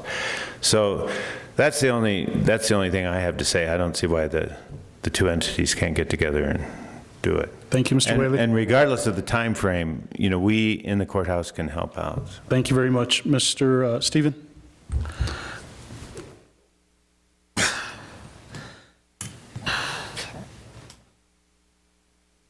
I agree wholeheartedly with Arsenio's, the thrust of his argument, despite what Mr. Blankenhorn may think or say. What I've thought about for a long time is that the courthouse, as a museum of culture, history, and tradition, be the center of rotating exhibits among all the community centers, all those stories out there, and that the people in Talpa then can understand what's going on in Amalia or Arroyo Seco or someplace like that. They may not even be aware of those stories. When I hear Floyd Archuleta tell me about how as a 15-year-old with his twin brother being sent out by their father to remove the sagebrush from land that is now being cultivated. These are the kinds of stories that I want to hear myself. Or walking down Cisneros Lane in El Prado, and I didn't realize it was a private lane at that time. This was a year, maybe 2 years ago, and I got all the way to the end of the lane, and I was taking some pictures, and I heard a vehicle come up behind me, didn't pay much attention, finished taking my pictures, turned around, started to walk back, and Cristobal Cisneros came to me and said, "This is a private lane, and we'd rather not have people, you know, walking up and down the lane." And I was just for a moment, I was a bit testy, but I had noticed that the vehicles that he had that he was restoring, and so the next thing you know, I asked him about the vehicles because I recognize those vehicles. They're part of my childhood, and the next thing you know, he's telling me about his family and how far his family goes back, and the fact that I think it was his uncle or his grandfather used to do dry land farming up on the mesa. I would never have heard about that had I not been there and asked and been talking to him. So what I'd like to see is exhibits, rotating exhibits that are changing, moving from community center to community center, that maybe start out at the county courthouse, and that people that come to visit this community, we celebrate history and tradition and culture, and that's the nexus of what we do. And these people that come and visit can say, "Wow, I can go to Talpa and I can see where this is being done or where that happened, or talk to the people, or go to Seco or Hondo or someplace like that." If Taos Mesa Brewing wants to have another startup, I've made any number of trips up and down the Talpa Highway, and in the afternoon or in the evenings, early in the morning, I see the folks out there walking along along the highway on the one sidewalk on the one side of the street, and it's so wonderful just to see them walking in their community. There's this sense of community that I wonder, gee, I wonder what a sidewalk in El Prado would do for El Prado, and every now and then there'll be this gathering in the community center in Talpa, the people, 10 or 15 cars there and people standing around talking, and I just wonder what's going on, and sometimes I think I'll stop, but I never have, or at least I haven't to this point. If Taos Mesa Brewing wants to do some sort of startup, maybe they could find, and I see the Talpa Tavern there, maybe they could find the folks who used to run the Talpa Tavern or own it or whatever, and maybe they could help locals with a startup in the Talpa Tavern, something that they could be involved in, but it becomes something that belongs to the community. That's what I'd like to see the courthouse become, this nexus of outreach to the entire community, so that the people that come, and I agree with Mr. Bellis's idea about revitalizing the courthouse. I think that the courthouse needs to be brought up to snuff. I like the idea of the alleyways, and I like to think of them as alleyways, because what you can do is you can see from one side of the landscape to the other, and I don't think you have to I'm aware of the term pocket parks, New York City, Washington, D.C., wherever. I like alleys. like alleys as a way of moving in the landscape. They don't have to be places where you're going to get mugged or whatever. That's, again, part of the fear that we're living in and among today. So yeah, let's do the courthouse, so to speak, and let's do it as a community. And if ever there was an occasion in which a general obligation bond or gross receipts revenues could be focused in such a wonderful way, this is it, folks. This is it. Now, how you once done, how you support it, how you continue to run it, so to speak, I'm not sure. I don't have that answer. But with a wonderful idea and great opportunities, maybe, who knows how it's going to pay for itself. But you don't need to have a brewery in there, as far as I'm concerned, at this point in time. Thank you. Thank you very much. Anyone else? Candace?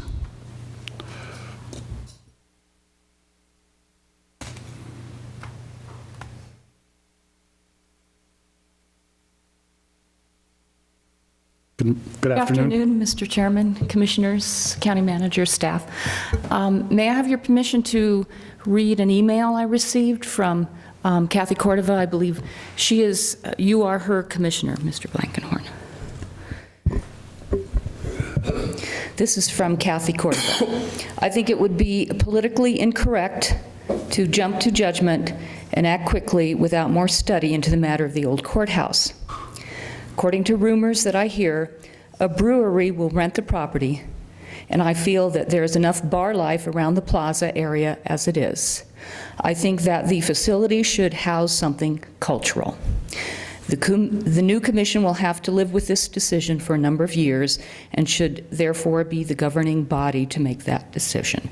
Thank you for your attention and hearing me out. Kathy Cordova. Thank you, Candace. Mr. Chairman, I don't think, I'm going to make a motion not to hand it over to the town of Taos yet. There's too many uncertainties right now. You know, some people here are not giving me the true picture. Okay. So I so move. Okay. Okay. Any other discussion or comments from the commission, from the public? Sir? As the architect and the author of the study that you have in your hand, I just want to clarify something, and I think I agree with everything that was said, especially Mr. Cordova. It's a public building, and it's a public asset, and I don't think anybody that spoke to you today is suggesting that the building be sold to McDonald's or turned into an Arby's. If you look carefully and if you read the document that you have, it's a fairly generic document. If you look at the floor plans, all it says is retail for the spaces that front the plaza on the first floor of the building. It doesn't say bar, it doesn't say restaurant, it just says retail. But the specific portions of the floor plan that are public spaces, they're clearly defined. I propose that the jail portions of the building remain as public jail cells that you can go and visit. I think I called them out as a jail museum or even a Taos County Historical Society museum. There are certain public spaces in this building that need to remain public. They're the jail rooms and the second floor mural room. There's no disputing that. Nobody is suggesting that the mural room be turned into a private restaurant. The report that I gave you firmly states that the historic jail cells and the mural room are highly public spaces, and they should remain so. So I think there's a lot of misconception and rumor going around that the whole building is going to be turned into a restaurant or a bar, and that's not what I'm recommending as an architect. I would never do that. I am a proponent of mixed use. I think if you get activity in the building, food and drink, as well as culture and history, it would be a better blend. Right now, the building seems to be fairly stagnant. There are some successful businesses in there, but there's also a lot of vacant space. And there's been a whole lot of deferred maintenance, and it has gotten better. County staff, Mr. Flores, Mr. Sanchez, they've been great. They've paid a lot of attention to the building over the past 3 years since I've been involved. But there's this whole issue of, you know, how many patches do you want to put on the roof? The roof that is currently on the building, at least the lower portion of the roof where the Fiesta Court used to address the public, it's one of the worst roofs I've ever seen. I'm afraid to stand on it. There are bubbles in the membrane of that roof that when you step on them, your foot sinks in 6 inches. The envelope of the building needs to be addressed. I think I mentioned earlier that there's a single toilet in that 10,000 square foot building. That's illegal. I'm surprised the building is still open given the condition of the plumbing. And I'm embarrassed about that, actually. I think the federal government, which passes on funds to you, has some concerns about it as well, and that carries on through to many code issues, from electrical to ADA. Structurally, I actually think it's a very sound building. It's very it was built right. It's a strong building. It needs a lot of work with plumbing, electrical, the envelope of the building to keep the weather out. And I agree with everything that was said today from different perspectives. And as an architect, I'm not proposing to turn the whole building into a bar. That's a misconception. If you study my document, you'll find that that's not what I suggested. I was a little shocked to hear from members of the commission that you thought this was a new study, and why hadn't you seen it before? I stood before you a year ago and gave you a pretty detailed digital presentation, and I guess we all have short memories that that presentation went nowhere. The building sits largely unused. I'd say over half of the spaces in the building are vacant, and that's not right. It shouldn't be that way. So I would encourage you to move forward, think collaboratively, open-minded, get some activity in the building, do something. Don't continue to rent it to, T-shirt shops, and that's not what the plaza needs. I think some new blood needs to be pumped into that building. It's a public asset. It's owned by the county, and the town is part of the county. I don't know why there is a big disconnect between the two government agencies in Taos County, the town of Taos and Taos County government. I would hope that you would have the same goal to restore the building, move forward, move beyond the history of the past 30 years of neglect since 1970, 72, when the county moved out. The building has gone downhill since then. A generation has gone by seeing that building just crumble. And the only reason it's still standing is it's a very stout, strong building. It was built right back in 1932. So please move forward in whatever fashion you see fit. Like I say, be open-minded, collaborative in your efforts, and I'm sure the end result will be fabulous. Thank you, Mr. Henry, and I appreciate the word of collaboration. Mr. Flores. Chairman, members of the Commission, County Manager, Mr. Malone. I really didn't have planned on speaking today, but as your Facilities Director, I wanted to address a couple issues. I'll let you know, in the 6 years that I've been here, little by little, more and more attention has been shown to the courthouse, and little by little, we've done more work. In the last couple of years, we really kind of fast-tracked that, and in the last year and a half, a lot of attention has gone to the old courthouse, and frequenting the building as much as I do, which isn't a whole lot, but at the times that I'm there, there's a lot of hustling and bustling, a lot of life that's been brought back to the old courthouse. There has been many years of neglect. Prior to me becoming the facilities manager, there's a lot more that I wished I could do, a lot more I want to do. I have a wonderful staff that we go in and whatever we need to do with whatever tools and material we got, we get done. I just want to let you know that I'm real happy to see the attention that's being paid to the old courthouse. I think that if it is, as a county employee, I want what's best for the county. And whoever oversees or manages that building, there's so much potential in it. But I want to just make a point to state that we need funding right now. Mr. Henry here stated the portal and the roof is the worst roof he's ever seen. That's because the portal actually, we need a new portal there. We can't band-aid that guy. We can't put new vigas. It needs to be torn down, and we need a new portal.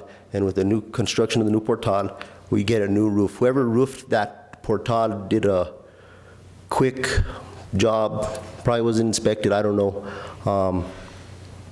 That's, we're looking at good $40,000 to $60,000 to do a new portal. And I don't know if you guys have noticed in the plaza, that's upper end. I'm always shooting higher, so you come in at lower, and on the shoot. A lot of new portals have come up in the last couple of years at the plaza. It's really kind of this ball's been rolling. Everybody's trying to facelift the building. I think as the county commission, we really need to try and put some funding into that building. One of my biggest concern is the portal, the exposed vigas that are protruding out on that second level. Some of them have rotted. There's areas where moisture could get in there. I think birds have started to kind of trying to find their way, make their way in there. The portals, the vigas, and the plaster is, I think, a big, and the restrooms. There's two working restrooms in there, but they are in dire need of help. I stand for any questions. Just thank you, Mark. Thank you, guys. Mark, can you talk a little bit about, I know that you guys, I think, have got this last time when they plugged up, I think, did you guys get Phoenix Mechanical to actually put a camera in there and figure out what was going on? Okay, let me start here. Initially, there was one restroom that has always been utilized at the old county courthouse. We went ahead and put new toilet in both restrooms. The problem is there's a very little water pressure. There's a half-inch water line that feeds the upstairs restroom. So water pressure is very minimal. So I think what's going on is when the toilets are being flushed, the toilet paper and the waste flows down that line and hits a spot there where it doesn't go anymore, and then little by little it gets backed up. Phoenix Mechanical, who is a contractor of the county under contract, went in and they cameraed the sewer line for us. The sewer line in a portion that is underneath the alley is rather old. It's in working condition. It's functioning right now. It's not an immediate concern, but that part of the sewer line hasn't been touched since it was put in. As for the rest of the sewer line, Phoenix Mechanical, when they did the boiler installation and so forth, we also had them do some additional sewer line work. So the sewer line in that building can be visually seen through the basement, and you could see the drop from the upstairs toilet, the drop from the lower toilet. You could see the run heading to that west alley, and at that point it takes a bend and heads out to the plaza. There's some cleanouts right in front of Native Dean Johnson's shop. I don't know if it's Native Smoke Signals is the name of the shop. There's new cleanouts that were installed by Phoenix Mechanical. We can't access the sewer line through there. There are access points. We've had 2 backups this year. It's from the increased functioning and functions that the building has held. We're there, we jumped on top of it. I have I'm minimally staffed in my department. So a couple times, I think that last time was a little bit frustrating because we were doing a bunch of things and had to get over there and snake in. We had sewer kind of coming up on that lower restroom floor. And we got a handle on it. water pressure is an issue, and having a code compliant, ADA compliant, public friendly, usable restroom is a big plus in that building, and it's very possible, but as we've talked all morning, it's funding and money. You know, prior to the Main Street District coming on board, me and Alsa Vigil, along with Melissa Ortega, have managed the building, the courthouse. People have called us to view it and so forth. I think that with Ms. Spray, we've had a better tackle, a better handle on it, per se. She's done a wonderful job in getting people there and contacting me when there's issues. But, you know, I could continue to do that. The county has the ability to do whatever we need to do on that building, and I know the town's very capable as well. I just wanted to let you know that I think the building is doing well. It needs a lot of work, but you know, right now we got a handle on it, so I wouldn't be overly concerned. Thank you very much, Mark. That's it. Now, Mr. Chairman, this becoming a public hearing. You know, before you call for the vote, I wish you call for the vote. You find me an investor that's willing to put in restrooms, put in elevators and whatever, then come back and talk to me. I might change my mind. But as of right now, no. Call for the vote. Oh, excuse me, Mr. Chairman, I'd just like to continue the discussion a little bit. So I just want to reiterate what David Henry said, which is any notion that there could be a private anchor tenant in there would not eliminate the use of it as a public building, and there's always going to be that cultural aspect to the building. But I do agree with Commissioner Duran that it's too early to consider any kind of a transfer to the town because we don't have sufficient detail. But I don't want to just stay stuck in place. And so I guess that's what Commissioner Duran was saying, that maybe we could add to the motion instructions to staff to work with town staff to come up with some specific proposals that we can actually consider in the future. Okay. I'll amend my motion to that. Okay. Call for it. Okay, you'll friendly second? Okay, Madam Clerk. Yes. Yes. Yes. I guess I have to abstain. I was going to donate material to it, but I have to abstain. Yes. Okay. Mr. Chairman, so moved to break for lunch. Mr. Chairman, the folks from the Talpa Community Center are here, and I was hoping that we could listen them out. They're here with regards to the renewal of the lease. Could we continue? Mr. Chairman, and also in the motion this morning, we asked Ms. Spray to come, and she's been sitting in the audience all morning. So if we could accommodate her, that would also help. I did ask to amend the agenda to hear it after lunch, but... Get back and get a little bit on the Talpa Community Center? Go ahead and restate the motion, Commissioner Duran. Well, and then I'll amend my motion. You guys want to listen to them? Let's go for it. Okay. We'll just go ahead and continue with the agenda then. Ms. Effie Romero, do you want to come forward with your item on the agenda?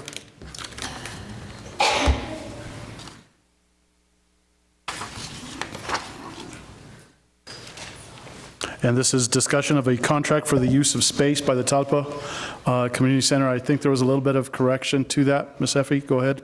Sorry, we called her. Excuse me, what was the question, Mr.? There was, you stated that the agenda was not set out correctly yesterday as far as the request was concerned.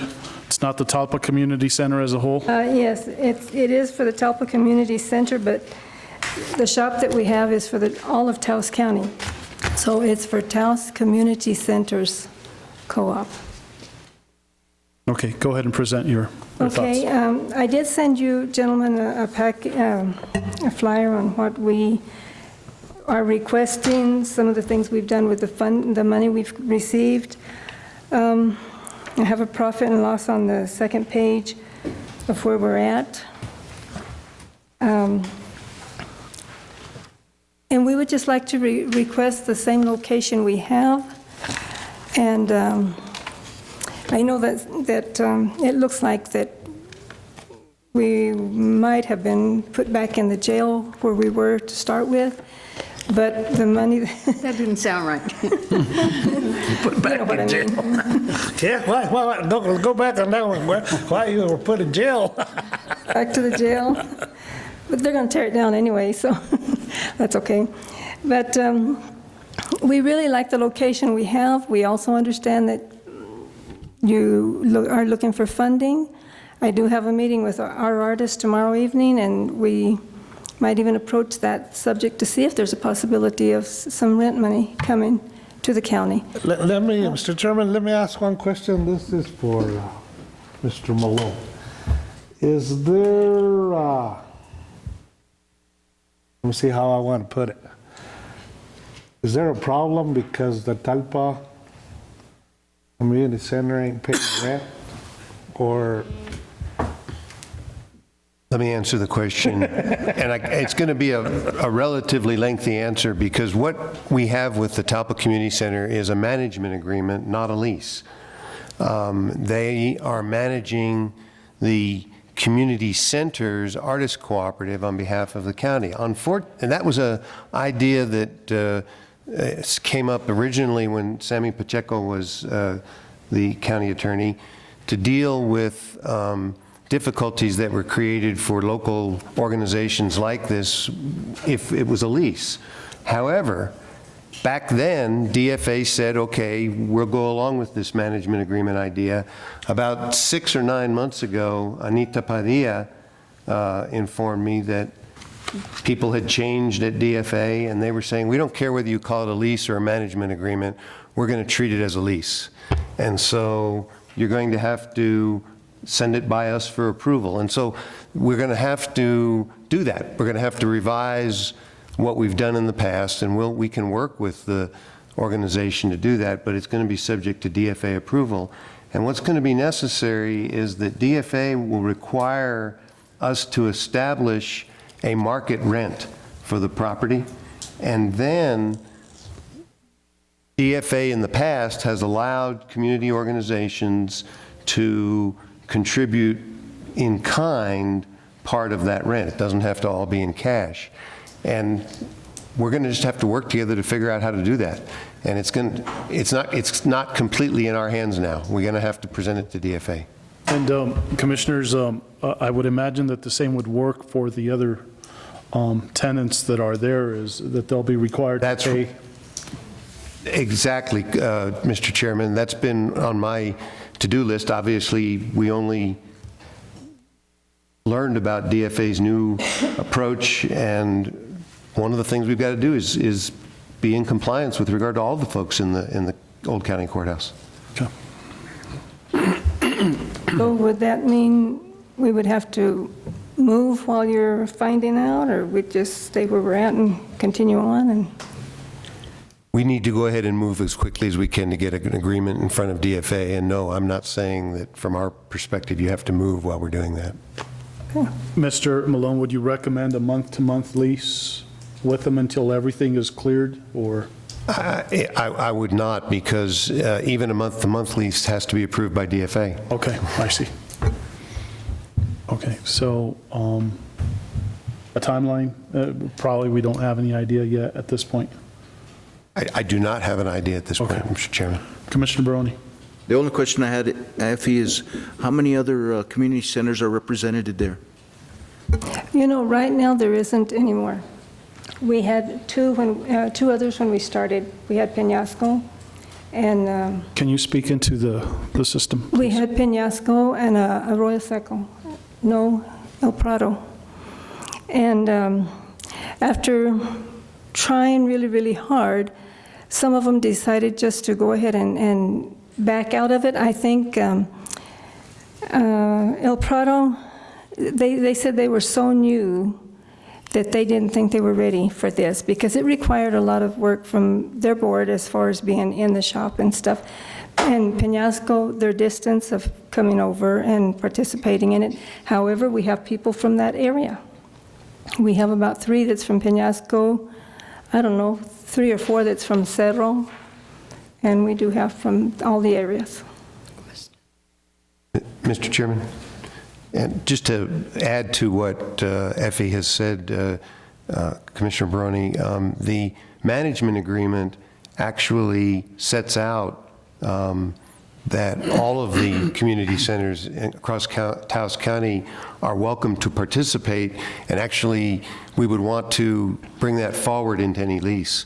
It's just that as a practical matter, Effie and her folks have been the ones that have been willing to put in the volunteer time. And they have been. I've been down there several times, and I've visited, and actually, But you know, we've got we've bought some stuff there.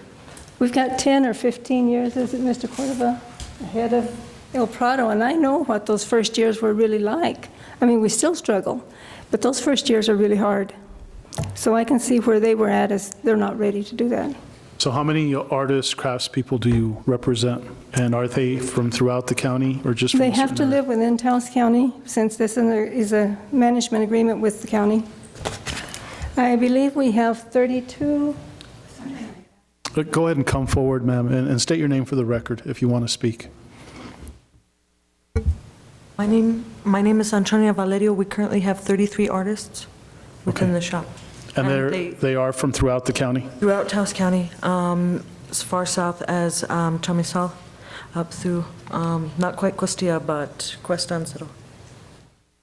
So overall, you say that the gallery has not necessarily brought in enough money to pay for a lease, but the artists have done well?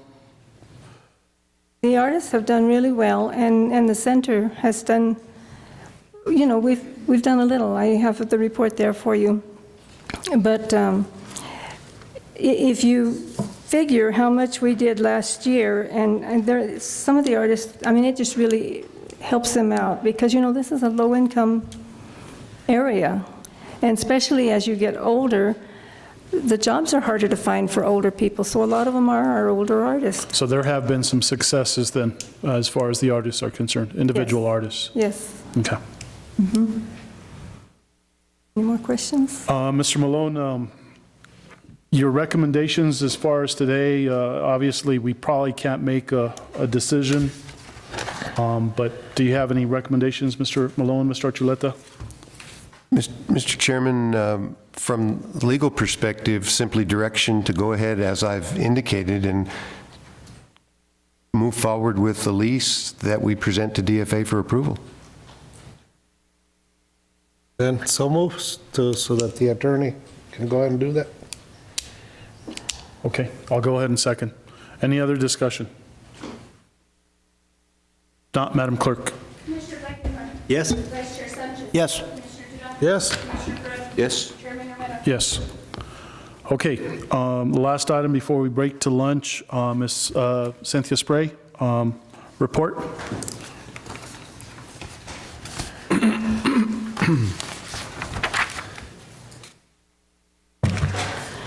Good afternoon. Afternoon. Chairman and Commissioners. Before I hand you my report, the update on the work that I've been doing for you, I wanted to say a couple things which I wasn't planning to say till I sat here and listened to all this morning. Before today, I thought the most dangerous part of my job was getting farmers market on the plaza, because there's 3 merchants that were so against it, and now almost everybody is for it. It's been a really cool thing. Go ahead. Do you want to say something? Okay. I work for Taos County, and most of my work is done downtown, and I'm maybe the only person that works for Taos County for whom that's true. And I just want you all to know that it is so good, such good public relations for the county and the town to be working together on a project, actually working together on something which the last election showed the community wants. The reason I actually took the job is because the downtown is the heart of Taos County. When a tourist comes here, they don't care if they're in the county limits or if they're in the town limits. They could care less. They just want to have a good time. And I think it's been very, very instrumental in helping move that forward, to have a program downtown that is connected to both the town and the county. And I would hate to see us lose ground and cut our nose off to spite our face in any way.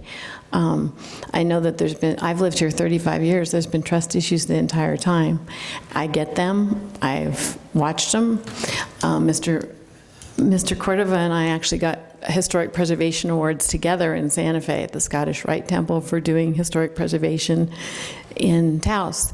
And I've been very disturbed with some of the commentary today that has, in my mind, divided us more than put us together.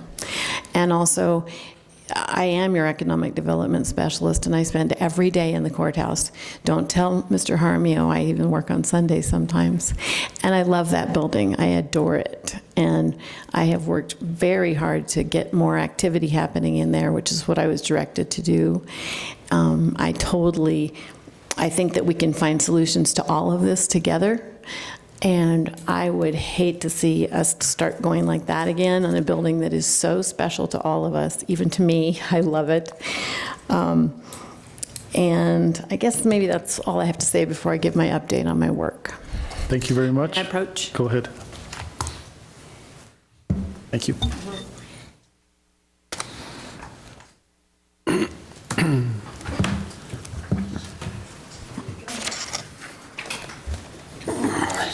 Thank you. Good.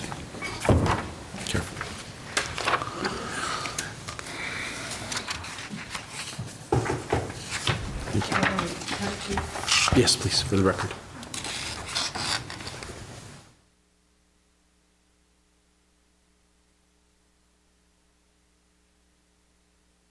I'm not going to go over this point by point. It's all of the jobs that I have been doing for Taos County, broken down by task, timeline, and the status. And you may feel free to look through it and ask any questions that you have. I'm going to highlight some of it for you.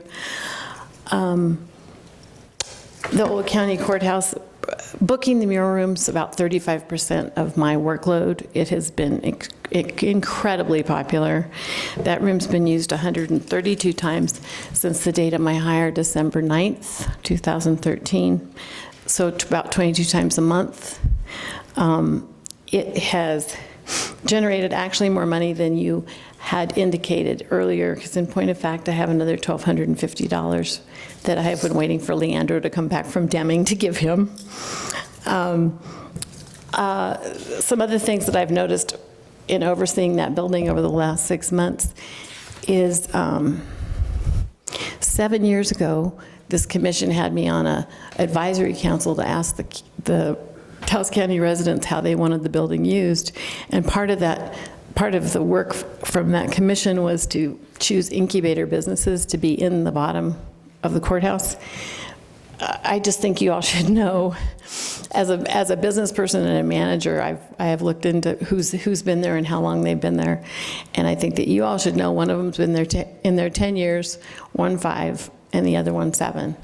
And the incubator spaces, when I did my work with it for the county 7 years ago, indicated that they should be in there from 1 to 2 years to incubate and then move on if their business was successful.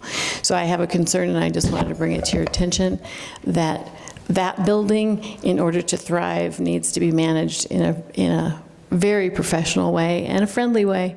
And I know that Effie and I are friends. Everybody's, I think, getting along very well. There's been a couple issues between a few of the tenants, which have been not hard to negotiate or mediate. But it concerns me that that building is supposed to have incubator businesses in it, and it doesn't actually have them.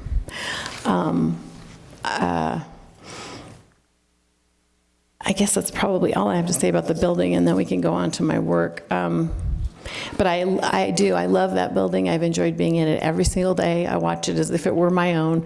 Mark Flores and I talk all the time. There are issues.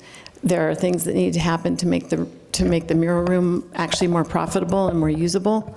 I have a list of those for all of you, which I'll turn into County Manager Archuleta. Mr. Chairman, let me ask you a question over here. You say the mural room daily. And all these events are free? No, Or do you- No, or they do are you- not all free. We went through that a little bit earlier. The ones that are free to the public, like community meetings and so on, they are free. The ones that charge anything give their profit back to the restoration fund for the old county courthouse, which I have said that, in my mind, the first thing we needed to do was get elevators in there so it could be used legally with ADA compliance. Does that answer your question, Chair? Yes. Okay. All right. Okay, so the main things, I mean, you can see from my list, I probably need an assistant, but these are the jobs that I work on all the time, and if you read it carefully, you'll see what I've done on it so far and what's left to be done on things. This summer, the farmers market, as I said, has been a huge success. It is so wonderful to see community members on the plaza instead of at Walmart all the time. Instead of meeting people at Walmart, you're seeing them actually on the plaza. It's been a dream of mine for years. I had a Meet Me on the Plaza program in mind, and this is sort of making it happen, where people are actually sitting there reading books, having a good time, playing with their kids. It's a whole different thing downtown. So, and it has been not easy in some ways. We've had to work with the merchants in a lot of different areas to find compromise. But as I said, initially there were 8 that had a problem with it, and now there are 2.5, because one's about to sway. We're doing a summer event program downtown, which I've mentioned to some of you before, where Wednesday through Sunday we will have activities on the plaza and music in the evenings from 6 to 8. The Pueblo will have a presence, the mariachis will have a presence, Flamingo will have a presence. And on Wednesday, we're going to do a Children's Day in the morning with the Puppet Lady and a bunch of art classes and so on, so that the community has a reason to come down to the plaza more during the day and in the evening. Important to you guys, I'm working on that RFP for the New Mexico Association of Counties coming in June of 2016. A personal pet project of mine is I want to upgrade the front entrance and the back entrance to the courthouse, because I think both of those do not look as nice as they could, and I want to make that building look more welcoming from the plaza and also from the back. I have drawings and designs for those, which I'll be glad to share with you. Look, I'm trying to identify some money to get that downtown master plan back, the money back to continue that and have that done. Because really, that's going to address wayfinding, signage, parking, all sorts of problems that the downtown has, and also retrofitting Kit Carson Park to be a more easily used as a music venue. And Chairman Romero and Commissioner Duran, I talked yesterday to Richard LaFont, just on your behalf, because he manages ZZ Top, and I knew that you would want to know that I talked to him by now. Thank you. You're welcome.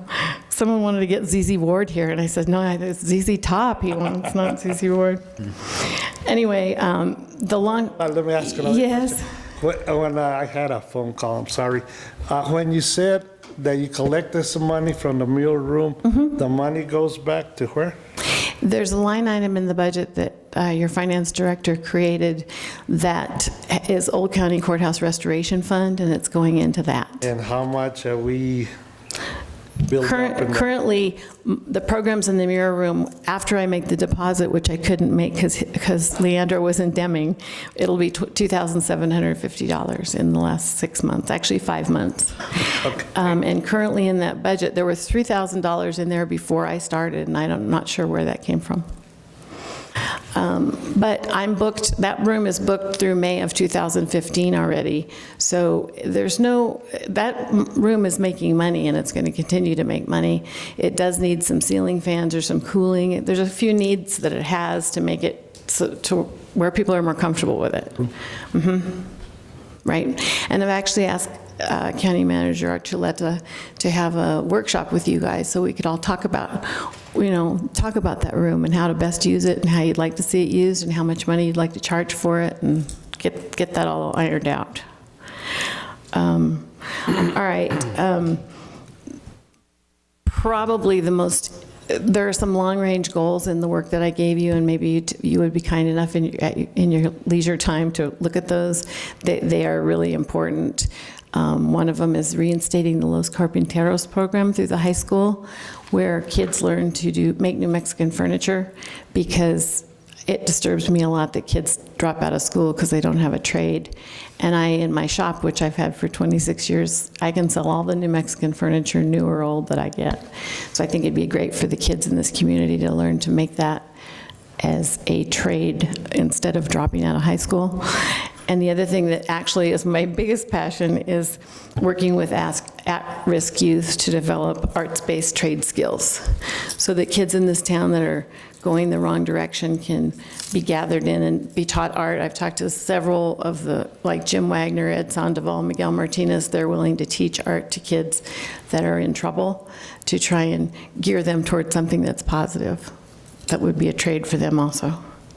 So I stand for questions unless you have any specific questions from my work list that I gave you. Commissioners? And do any of you have an intern I can have? Mr. Chairman, I have some questions. You're funded through the county and through the town, right? No, I'm not, sir. I'm funded through Taos County. So all the work that you do for the town is donated through Taos County, right? It depends how you look at it. I look at it differently. I look at it as though it's one place where the town and the county are actually working together for the betterment of the community. And I don't only work in the town. I work at Ranchos Neighborhood, and I work in El Prado. I do not just work for the town or in the town limits, and I'm also working with Taos Ski Valley to try and create a shuttle service to bring skiers down into the county and into the town to shop and eat dinner and so on. I don't view it that way, but I am currently receiving no money from the town of Taos or Taos Mesa Brewery. Oh, I didn't ask that part. I know, I'm kidding. You got to have some humor in this. It's lunchtime, you know? Anyway, any other questions? I stand for any questions that you might have. I love working for Taos County. I've been so proud to say to people that I do, and that it is one place where the county and the town are actually working together, and everybody's happy, and we're all having fun, and that building is rocking, and I love it. It's really a neat place. It's really turned out well, and when we get over the DFA problems, we'll be even better. Anything else? Anyone else have a question? Come on, ask me. You might never get to talk to me again if I have to go back to the town. No questions. Thank you very much. You're very welcome. It's been my pleasure to serve all of you. And Commissioner Romero, I do guess I'll go ahead and ask. Rick made a mention that the ACD going back to the town. I wasn't aware that that decision had been finalized. Okay. I wasn't sure. What I'd been advocating for is that the town and county share that, because I think it works best for everybody, and then each group has someone who's reporting hands-on downtown and moving economic development forward. So I had advocated that it be the only job, I think, that's shared. And I'm willing to do it if you guys want me to do it. Thank you. Thank you, Chairman Romero, and Commissioners. Have a good lunch. Okay, motion to adjourn for lunch. To break for lunch, Mr. I'll go ahead and second, Madam Clerk. Yes. Yes. Yes. Yes. Yes, thank you. Madam So Clerk? moved. Motion to come back made by Commissioner Duran, seconded by Commissioner Roney. Madam Clerk? Yes. Yes. Yes. Yes. Yes, okay, we'll go on to item 10. This is the contracts, agreements, MOUs, RFPs, bids, discussion, consideration, decisions regarding the following. Item A, amendment number 2 to contract TCC 2011-021 between Taos County, Summit Food Services, LLC, Ms. Jonah Gonzalez. Mr. Chairman, let me see if I can get her here. She was here this morning, but I'm thinking she's not back yet. Okay. Mr. Sanchez actually had a request to see if we could move one item up real quick. Could you get Jonna? So we can motion to table, Chairman? Hey, is there I'll second, Madam Clerk? Yes. Vice Chair Sanchez. Yes. Commissioner Duda. Yes. Mr. Brown. Yes. Chairman Romero. Yes, we'll go on then to the next item B. This is a renewal, 3, TCC 2011-15 53, Incompressions, doing business as Automated Election Services. Welcome. Ms. Cordova? Good afternoon, Chairman, Commissioners. Treasurer Trujillo had to leave an emergency. Her mother got ill. So I come before you today requesting an approval to do a price agreement extension for the 2014 tax bills and the 2015 tax notices renewal of contract, TCC 211053. Your recommendation is approval? Yes, sir. Okay. Mr. Malone, sorry, Chairman, Mr. Malone, is that within? Mr. Lopez reviewed this one, and it meets with his approval. Okay. So moved, Chairman. I'll go ahead and second. Madam Clerk? Yes. Yes. Yes. Yes. Yes. Okay, we'll move on to item C. This is contract 2013-166 with Tony Vanilla, doing business as T-Square Builders. Ms. Anita Padilla. Mr. Chairman, I just texted her also, asked her that we were getting going here. So move to table, Chairman. Okay, I'll go ahead and, okay, Madam Clerk? Yes. Yes. Yes. Yes. Yes, we'll move on to item D, North Central New Mexico Economic Development District, Non-Metro Area Agency on Aging. Mr. Malone? There he is. Sorry, call me? Yes. I was running as fast as my little legs would carry me. We've tabled your matter for a few minutes. Mr. Malone, go ahead. Get lost.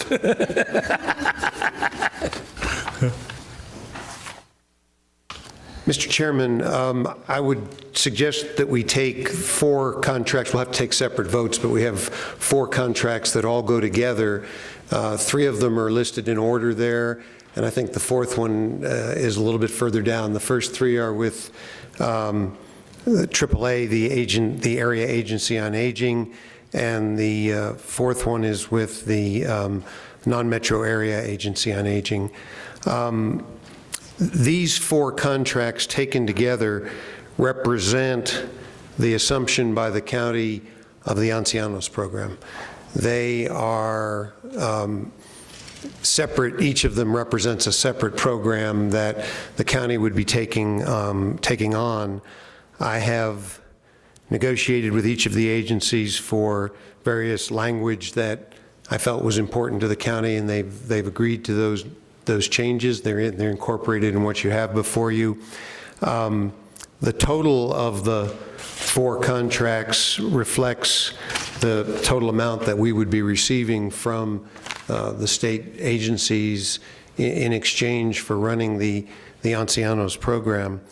There is, before we get to any questions you have about the specific contracts, there is a related issue that I think it's very important for the commission to be aware of, and that literally first came to anybody's attention in concrete form by an email late yesterday afternoon. I don't know if Steve has made a copy of that. I think you were all of you were copied on it, and that is that for quite a long period of time now, Mark Flores has been trying to get a report on the mold. He still doesn't have a formal report.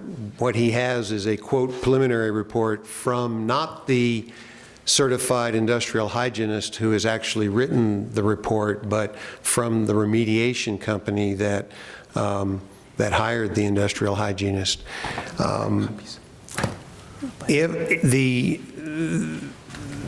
Call it a preliminary report for lack of a better word. It's not a formal report, but the preliminary report, for lack of a better word, finds that there are 2 types of mold present and gives you a list of the types of symptoms that various people have in response to that mold.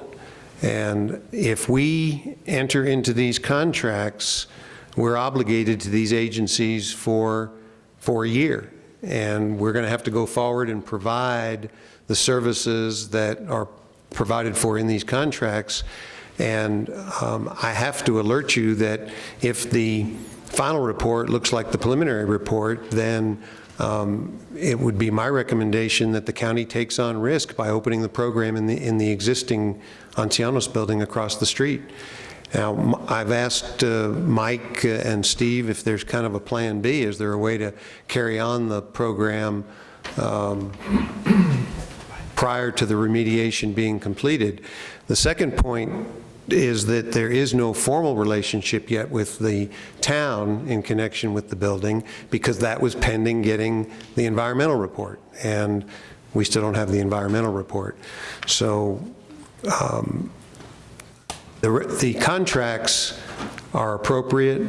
I recommend the contracts, but I want this commission to understand that if we sign these contracts, send them off to the state agencies and they sign them, we're obligated to run the program for a year with or without the Ancianos building, for however long it takes to get that remediation work done. I don't know if, is Mark, yeah, Mark's here. Did you get any new news on that, Mark, or is it all where it stood last night?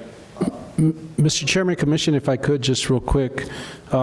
This actually came to us via email last night as we discussed. I met with the attorney early this morning. So it is a huge concern. It seems to be an issue because of the liability that it would put Taos County in.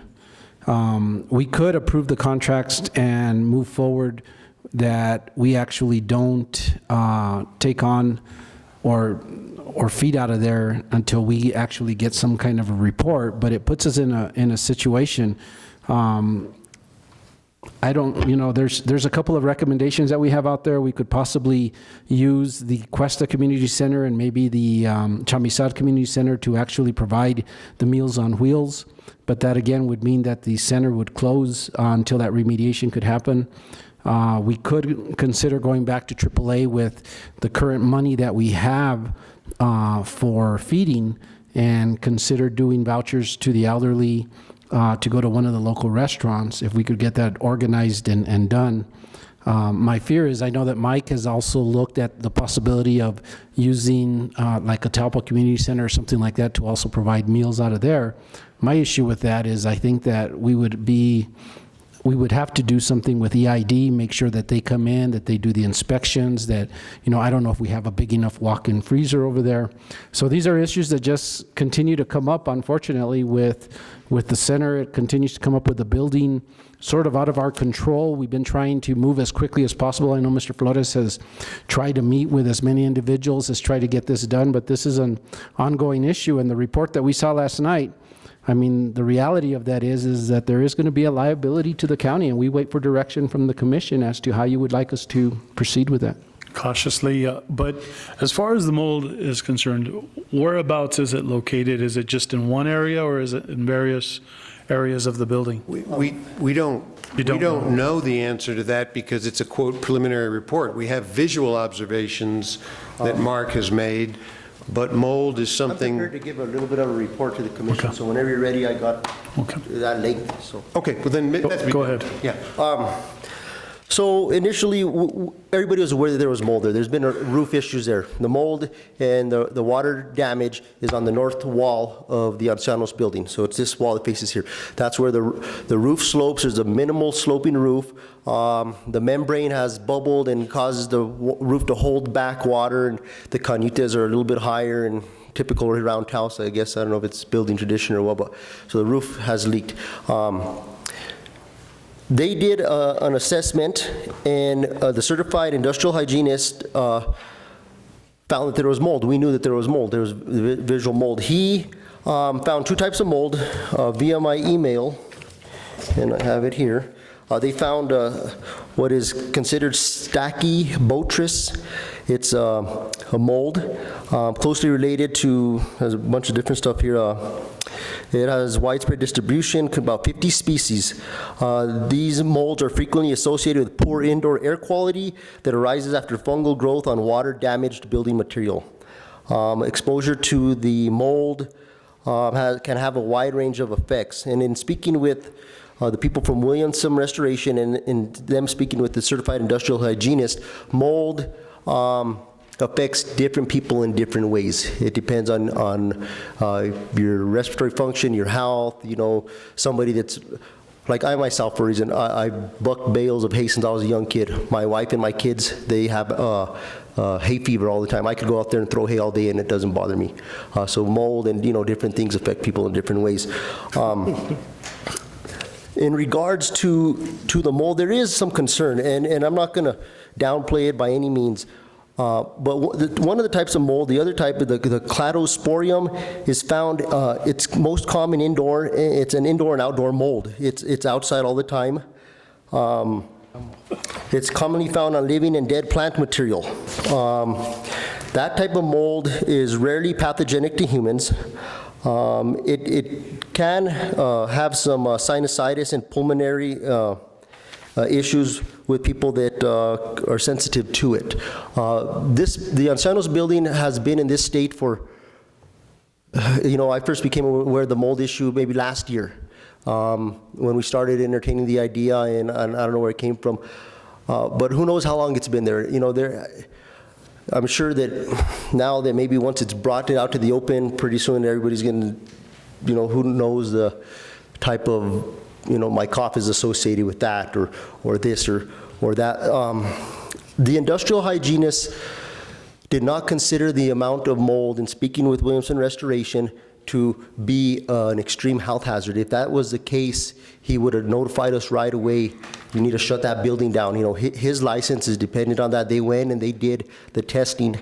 They found mold. We knew there was mold, but he did not find it in the amount or the extreme content for it. That was verbally stated to me yesterday in speaking with Williamson Restoration. If it would have been a true health hazard, they would have notified us right away in writing and told us, to shut down the building or evacuate the building and so forth.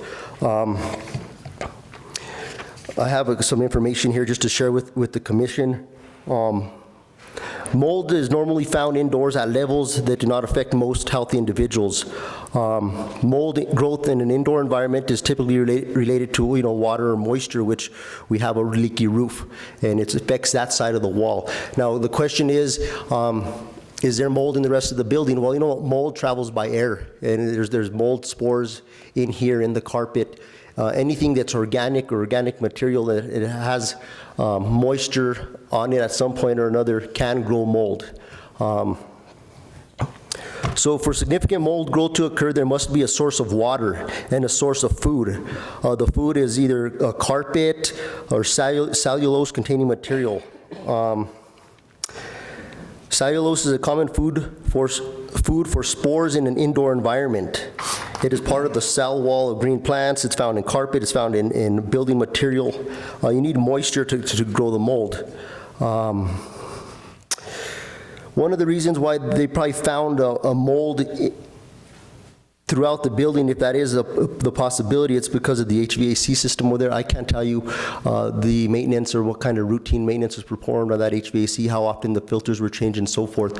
If Taos County takes it over, we're going to put that building on a routine maintenance plan. The filters are going to be changed periodically. We're going to clean the HVAC system. I already have my staff doing restroom maintenance. Once the county takes over and I'm given the okay, we're going to go in there. We already did a walkthrough with Steve Kennebeck, the facilities director for the town. We visibly seen the mold. It didn't strike any of us as to be an extreme concern. And it didn't, to my understanding, it's not an extreme concern to the industrial hygienist. And I might add, I did speak with the individuals that were conducting the.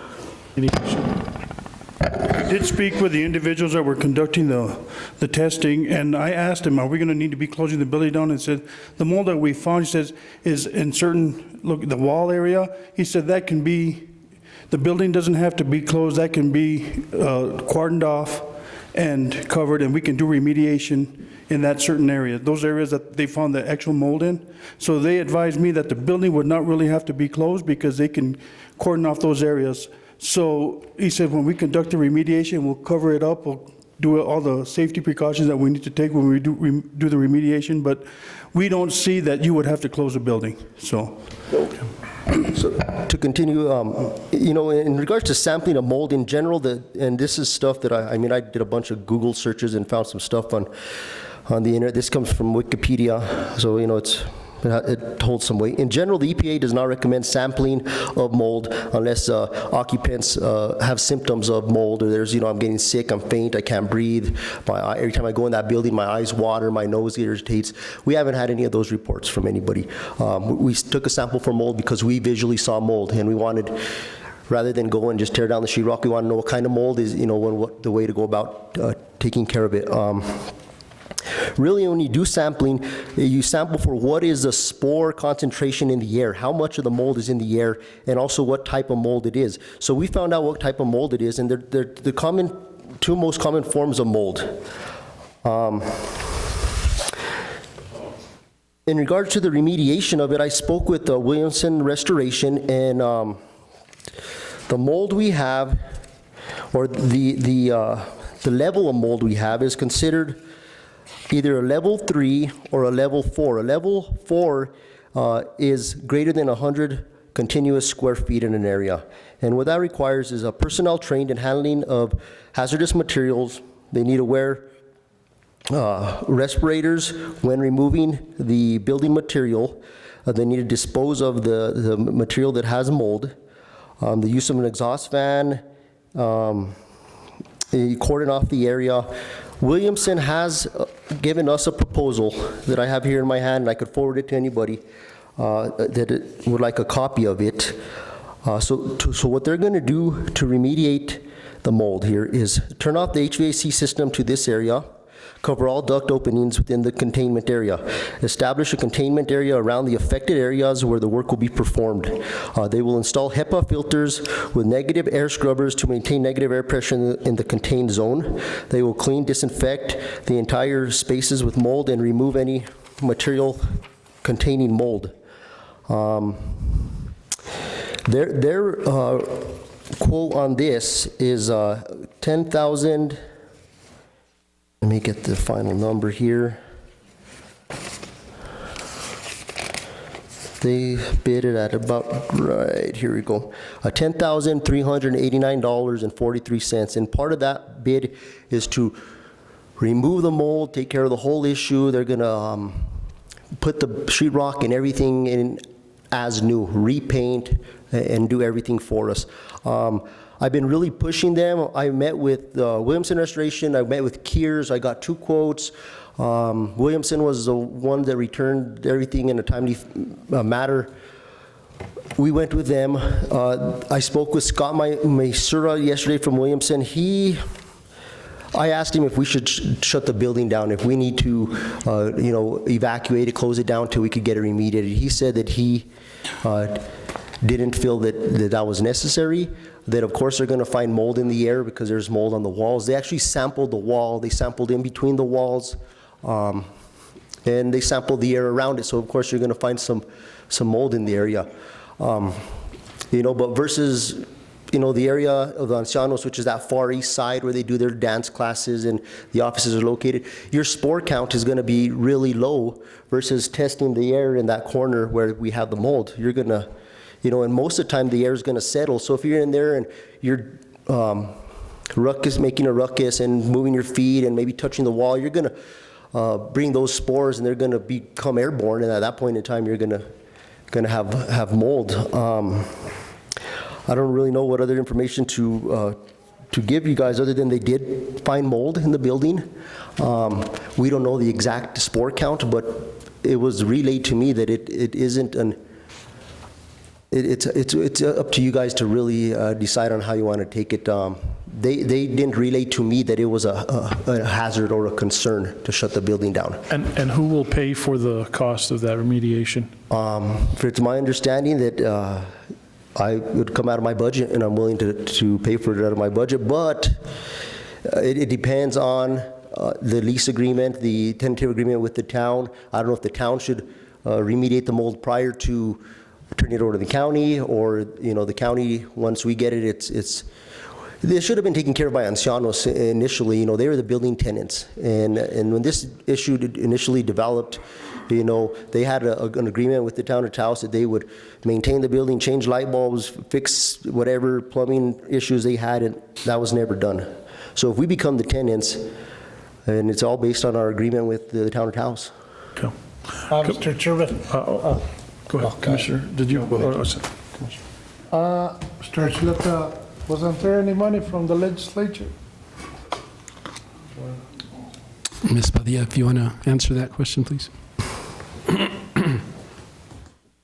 Mr. Chairman, Commissioner Duran, there is legislative appropriations. We have not received the grant agreements as of yet, but I believe Mr. Trujillo already had the insight to put that into the scope of work should we receive the money in time to be able to remediate that mold. And if we were to take it out of Mark's budget, then we can put the money to his budget?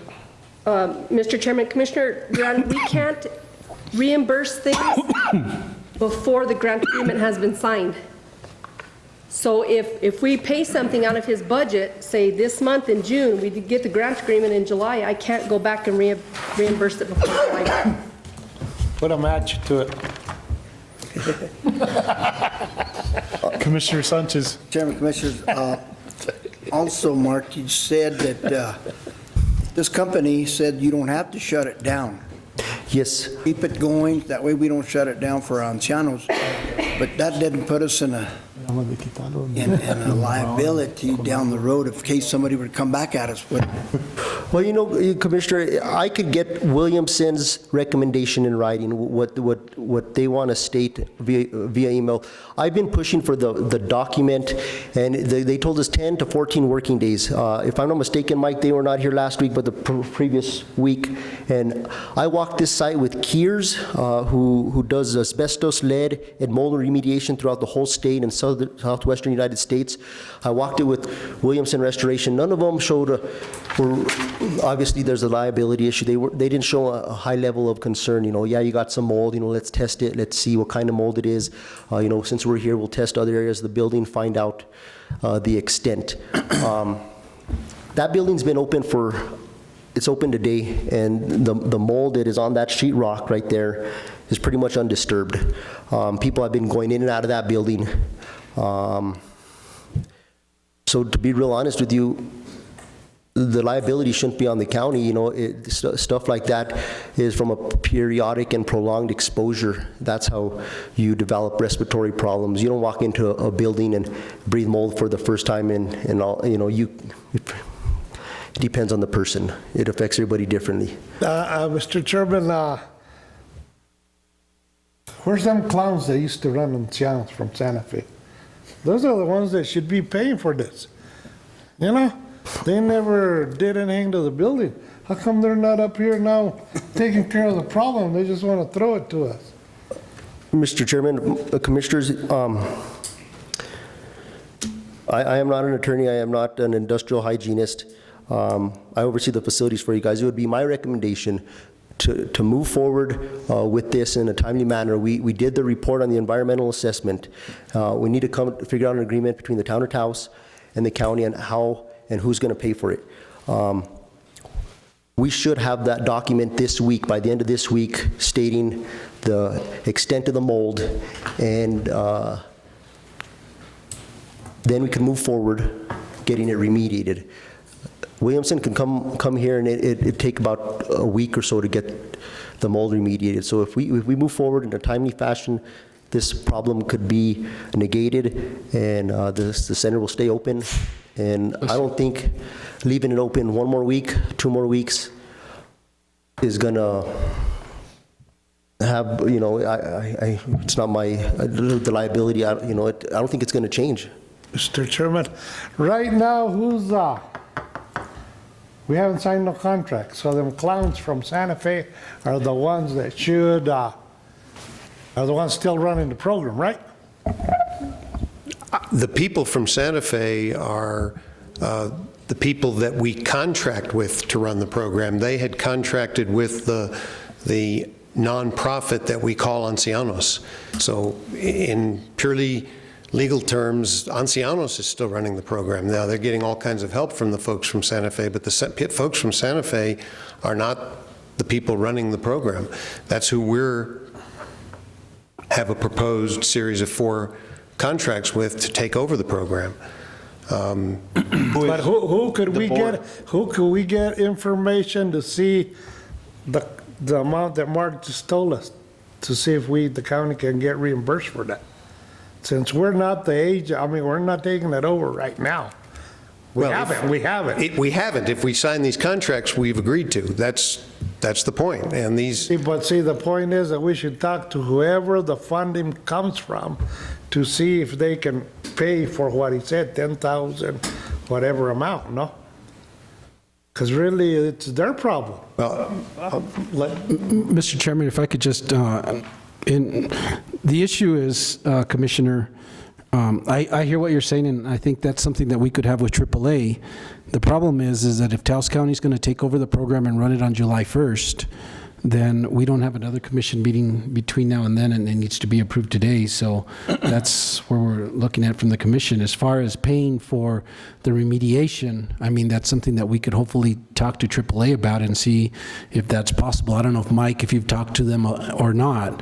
My guess, my venture would be that they would not pay for that, and they basically run Ancianos, the program was given money to run that program with what money was given to them. And Ancianos and that board of directors from Ancianos did not take care of the issues that they should have been taken care of. So I'm not sure AAA would step up to the plate and give additional monies to that if they gave that money to Ancianos or I don't know what the detail of that is. Commissioner Blankenhorn? Yeah, can we cordon off that, excuse me, can we cordon off that north wall temporarily until the remediation is complete? Well, yes, I could get over there. Right now, it has some plastic draped over it, and I'm not sure who put that up. It's semi cordoned off per se, but I could get over there and fix some plastic to keep it getting airborne, definitely. And it's a small area. It's no more than the top of the wood trim there, that wide area of sheetrock from the yellow up that has visible mold. But the thing is that whole north wall has leaked at some point in time, and that's the only visible mold. So I asked them to test inside the wall on that whole north side, and we'll find the results on the final document. It seems to me like if you enclose it, though, it actually grows even more.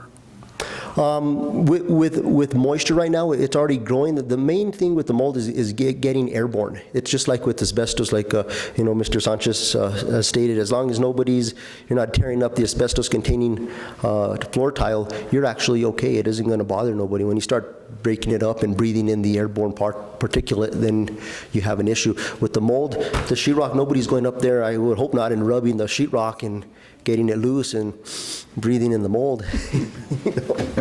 Commissioner, Chairman. Commissioner Barone. And Mark, I want to thank you for going on and getting these studies and getting the information that we need to make a decision.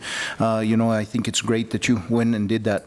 One of the things I've been on a couple of these different situations in housings that I've run and that had mold, and a lot of times they quarantine them off in a certain section of them. They actually use a visqueen with zippers in them so that they can pass back and forth, and they actually seal it off, and that's the way they handle it, so they don't have to close whole structures down. They just close portion of the structure down, and I'm sure that's the way it's. That's what they will be doing. They will be cordoning off the building, and it's up to our discretion if we want to shut down the building for a day or two. Right. It shouldn't take them very long, and Williamson has been awesome in working with us. And Mr. Malone, go ahead. I have a quick question for the building and construction guys. As I understand the problem as it's been described, it's the leaky roof that feeds the mold. If we don't fix the roof first and get it remediated, it's just going to be leaking and setting up the same circumstance again. And so I was curious as to whether we have any plans or funds to where we can stop the leaking so that the remediation doesn't get ruined after we get it done. And Chairman, if we could take a 5-minute break, I hate to put myself out there because I don't want to get in a controversy here, but I think the town has $40,000 that has come that we could probably use for the roof and probably for the mold remediation. Again, You know, I take I that don't want to step on anybody's toes because I might not be able to vote on it, but I would like to make the phone calls to see if that money's available to offer it to the county. So if we could, Is that in the form of a motion, Commissioner? Please. Okay, I'll go ahead and second. 5-minute break. Commissioner Blankenhorn. 5 minutes for 40 grand? Yes. Vice Chair Sanchez. Yes. Commissioner Judd. Yes. Commissioner Barone. Yes. Chairman Bennett. Yes. Okay. Madam Clerk? Commissioner Blankenhorn. Yes. Vice Chair Sanchez. Yes. I'll say it. Yes. Chairman Romero. Yes, okay. I think we're getting blown out of context here with the repair and the remediation. We have 62,000 that we got as a capital outlay project request where I redid the budget and I got approval from the Area Agency on Aging, the capital outlay request that had been formally given to the town, and now we're taking over that fund. Once we get the grant agreements, we'll be able to fix the roof and do the mold remediation. How soon, Mr. Trujillo? Again, I don't know how soon the grant agreements will come. Anita's been working on that, trying to get them here as soon as possible, but there is $62,000 available for mold remediation and roof repair. So I think that should clarify any other discussion regarding this issue, because I think we're going around in circles. Again, that was just money that was given to the town gave it back to the county for the remediation, the roof repair, so. That's correct. Mr. Chairman, Commission, I just wanted to add that part of the issue that's happening here is that DFA has a bunch of brand-new staff. And because of that, the grant agreements that are being pushed by staff to DFA for approval aren't being returned on a timely manner. And because of that, that's part of the other issue that's happening, and it's just because of new staff over at the State Department.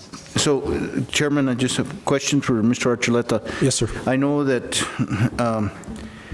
we can do I want to say a loan to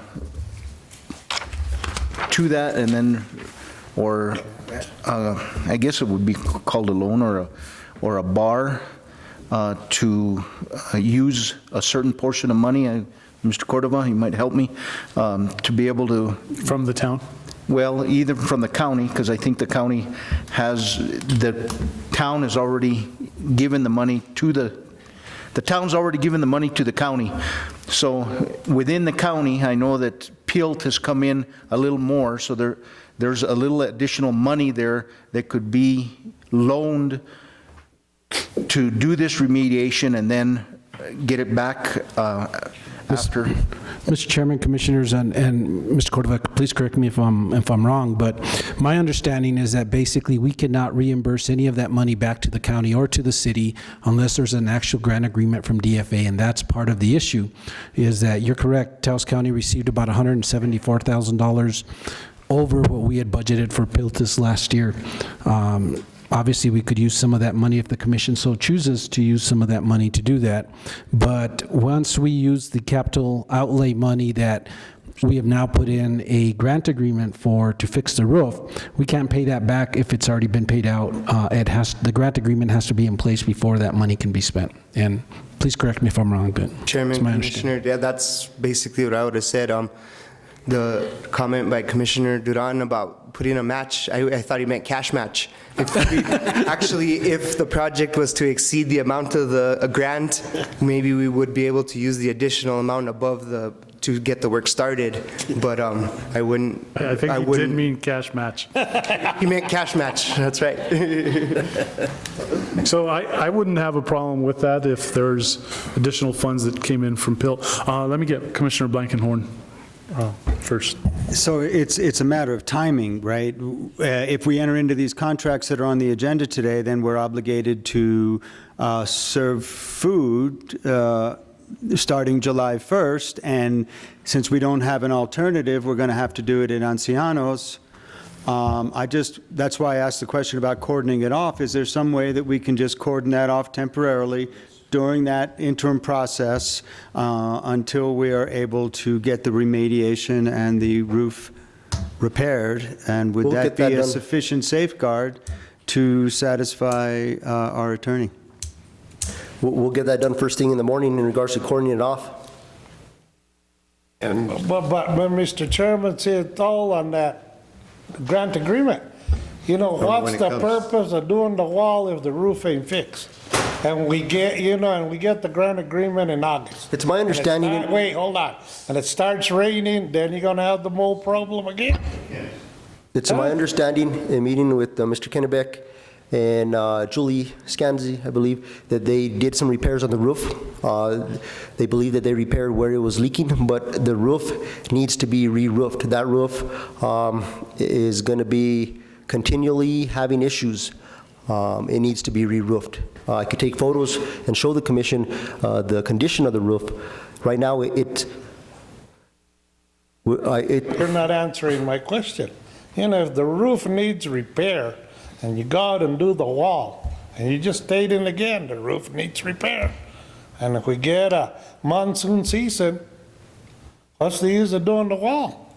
Well, my I guess, statement on that, Commissioner Duran, is, you know, I'm looking at the program and the building and trying to keep it functioning and flowing, and yet we have a leaky roof. We have some mold there. We want to continue to serve our ancianos and our constituents and the community. It's our intention to redo the roof. I mean, we could get rain tomorrow, we could, you know, down the road. It's my understanding that the roof was patched and fixed by the town of Taos to the best of their ability. I'm willing to get my staff on that roof and do some additional patchwork, but until we get a new roof on that section of the building, it's just like the old county courthouse. Every now and then we have a leak or two and we get up there and... Okay, so, Mr. Malone, today we have a contract that needs to get approved for the remediation company, correct? No. Nothing? No, this is not the remediation company. None of these? These are not with the remediation company, Mr. Chairman. These are the contracts with two different state agencies, three contracts with one state And agency. none of them will do the remediation, so how soon can we start the remediation then? The remediation, both of these people I met with were CES vendors, and they're GSA CES through the state of New Mexico. We already got the environmental assessment. They're going to get the report this week. I already have the proposal here. We're at the end of our fiscal year right now. I don't know exactly how that will work with our finance director and so forth. I'm more than willing, with the authorization from the county manager and his direction, to utilize that money from my budget, because I do budget in my budget for items such as this. We're taking on a new building. We need to get it addressed. I have money in my budget for this, and if we don't spend it on this building, then we will spend it here, or we'll spend it at the old courthouse, or Public Works, and so forth. So that's what it's there for. To answer your question, That's an expense that can be okayed by our manager. Yes, without sir. having to come. It's below the threshold, Yeah, that's it's correct, yes, sir. below the threshold. it's $10,000. So once they get the results, hopefully this week, I get the okay from Leandro and the county manager to go ahead and work on that PO. It could be remediated within the next 2 weeks. You know, hopefully I'll call Scott at the end of today, and maybe they'll schedule it for next week, depending on how the financial aspect of it works. Okay. Move to approve the contract? This one was item, let's see. There are a total of 4, Mr. Chairman. Okay, so we're looking at D, E, and F, and then J? That is correct. Okay, so there is a motion to approve item D on the agenda. Second. Madam Clerk? Commissioner Blankenhorn. Yes. Vice Chair Sanchez. Yes. Commissioner Duran. Community Bank, Taos Community Bank. I don't know. Yes. Yes. Yes. Okay, we'll go on to item E then. This is North Central New Mexico Economic Development again. Mr. Malone? This is just another one of the 3 contracts with what we refer to as AAA, the Area Agency on Aging, and this is for, this is called a Nutrition Service Incentive Program. It's one of the, they broke it into 3 different programs. Okay. Commissioners? Move to approve? I'll go ahead and second. Madam Clerk? Commissioner Blankenhorn. Yes. Vice Chair Sanchez. Yes. Yes. Commissioner Duran. Yes. Chairman Romero. Yes. Okay, item F, North Central. And again, Mr. Chairman, this is just a 3rd program that they've broken up the agreement with them into, and this is called the Senior Employment Program. Okay. Chairman, I do have a couple questions. Maybe Mike can answer them. This is only the state portion. There's a federal portion to this also. What is happening with that federal portion of it? Mr. Garcia from the state federal side of the program, and what they're going to be doing is putting out for an RFP at some point, hopefully in the near future. So they're going to give us an opportunity to reapply for those federal funds once the RFP comes out again. So I just don't know when they're going to put out for RFP. He hasn't made that final decision yet, so. But we did receive the state portion of the funds, and that's what this contract is about. But the federal portion, once the RFP comes out, then we'll reapply for those funds. And would you let the commission know and for the public what this portion of this is? This is for the foster grandparents and senior companion programs for the federal side. We haven't gotten to that one yet. We're on F. J is the one that is the foster We're currently on grandparents. F. Okay. So, does that clarify, Commissioner? Yes. Okay. Thank you. Okay. We need a motion on F. So moved. Okay, Madam Clerk. Yes. Yes. Yes. Big JB. Well, we both made the one of us motion second, one of us simultaneously. made the motion. That's why I paused. Commissioner Duna. Yes. Yes. Yes. Barely yes. We'll move on to item G. Actually, let's go back up on the agenda to item 10A. This is the amendment to contract TCC 2011-21. Mr. Chairman, we have one more of the Ancianos-related programs, if it makes sense to lump it in right now. Okay. Do we need to amend the agenda? Would. So move to amend the agenda to hear item G next. 10J, okay. Motion made by Commissioner Barone, seconded by Commissioner Sanchez. Madam Clerk? Commissioner Blakely. Yes. Yes. Commissioner Duda. Yes. Commissioner Brennan. Yes. Chairman Romero. Yes, okay, go ahead. And this contract is with a different agency. This is the Aging and Long-Term Services Department, and they engage in the senior volunteers program and employment program that Commissioner Barone was asking about. There are two different programs in that regard. One is federal and one is state.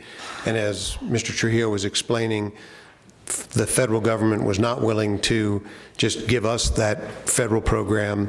They wanted to put it out to RFP, but this is the state component of that program. And Bob, there's a very good chance that we will be able to get that portion? I haven't been engaged in those negotiations, but from everything Mr. Trujillo's told me, that is true. Okay, I'm just concerned about, the grandparents in the school and stuff like that. I mean, they're a big intricate part of a lot of that. Yeah, and I don't understand why the federal government took a different approach than the state government did. We all thought that it would go along with the rest of these programs, and in one of our meetings, they said, no, we're not going to do that until Ancianos, Inc., the nonprofit, is dissolved. And that's how they want to handle it. We can't change that.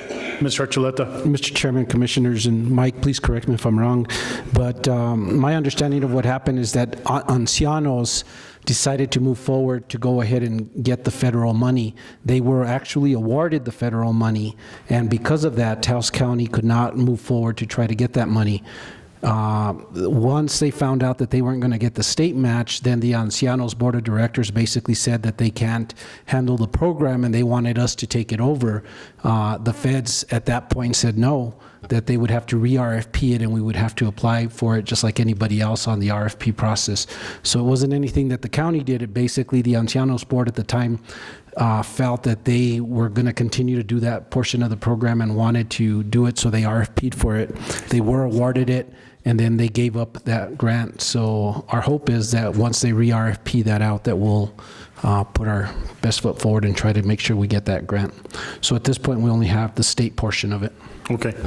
And Mr. Chairman, if I might, I think I can address Chairman Barone's, or Commissioner Barone's, I almost called him mayor. Well, he is mayor, but Mr. Barone's concern regarding the foster grandparent and senior companion program. I think we found an alternative, since we did get an additional $30,000 of the state funds from the previous year.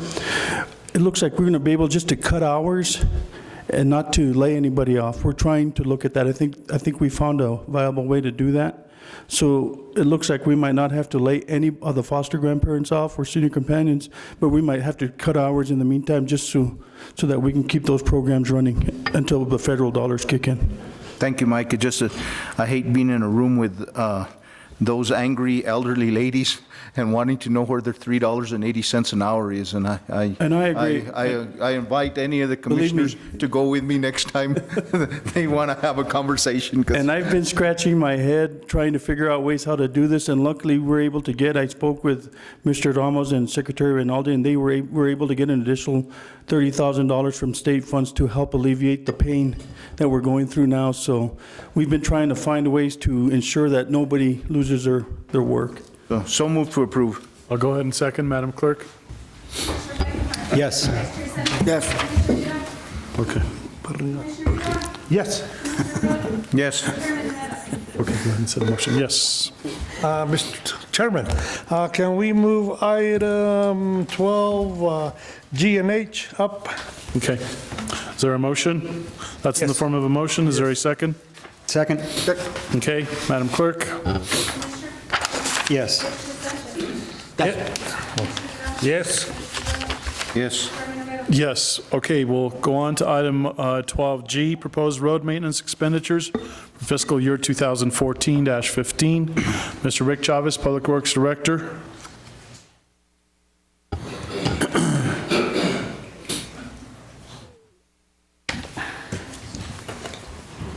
Mr. Chairman, Commissioners, this is kind of a follow-up of the last, probably a couple of meetings ago about how I would recommend the expenditure of the department budget. So first on that agenda item is 3 columns, and I hope that for you they're colored.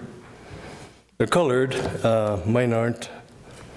The second one, which is Public Works budget, is colored green, and subsequent pages will show also green, which I know in the past there's confusion about available funding, so the intent here is to kind of clear that confusion and help you. Rick, I'm sorry, Chairman, you don't have it on the... I put it in, I mean, I had them put it in there, but I don't know how that works.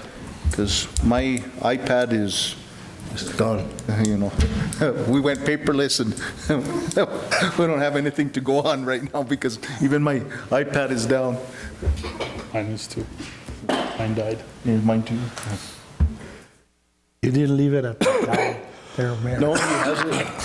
He hasn't.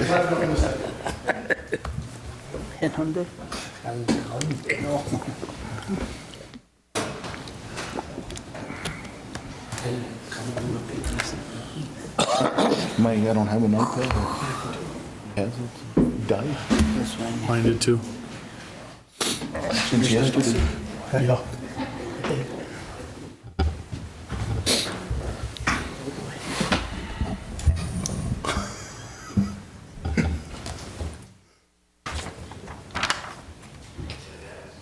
Does that help? No. Does that help, Commissioner Barone? Thank you. Anyway, and that copy is not in color, but the first one is red, I believe. The second one is green, which is my budget, and the third one is yellow. So first, just to distinguish these funds, the first one is Local Government Road Fund, and you all have determined what roads those monies will be expended on, and they're listed below there. Secondly, this is my budget that goes into the annual budget. Again, in the past discussions, it's estimated that each district would have $31,000 to spend on whatever roads they choose. And then the last one is $399. I understand it'll be $86,000 some dollars there. Dividing that by 5, you have about $17,280 per district. So if there are no questions about those funding sources, then I'll continue. But hold on, Mr. Chairman. On the second one, that was for this fiscal year, not for next year. Next week. No, for next year's, right. You had proposed, you were going to, 14. instead of the 58, we only get 31. This year is different. No, That's you going to buy base course, or? Now there's the confusion right now. 58,000, which you see on the right-hand side, under LGRF, there's 58,000 to 522 per district. So that's That's LGRF. Your project is Upper and Lower Llano. Okay. Okay.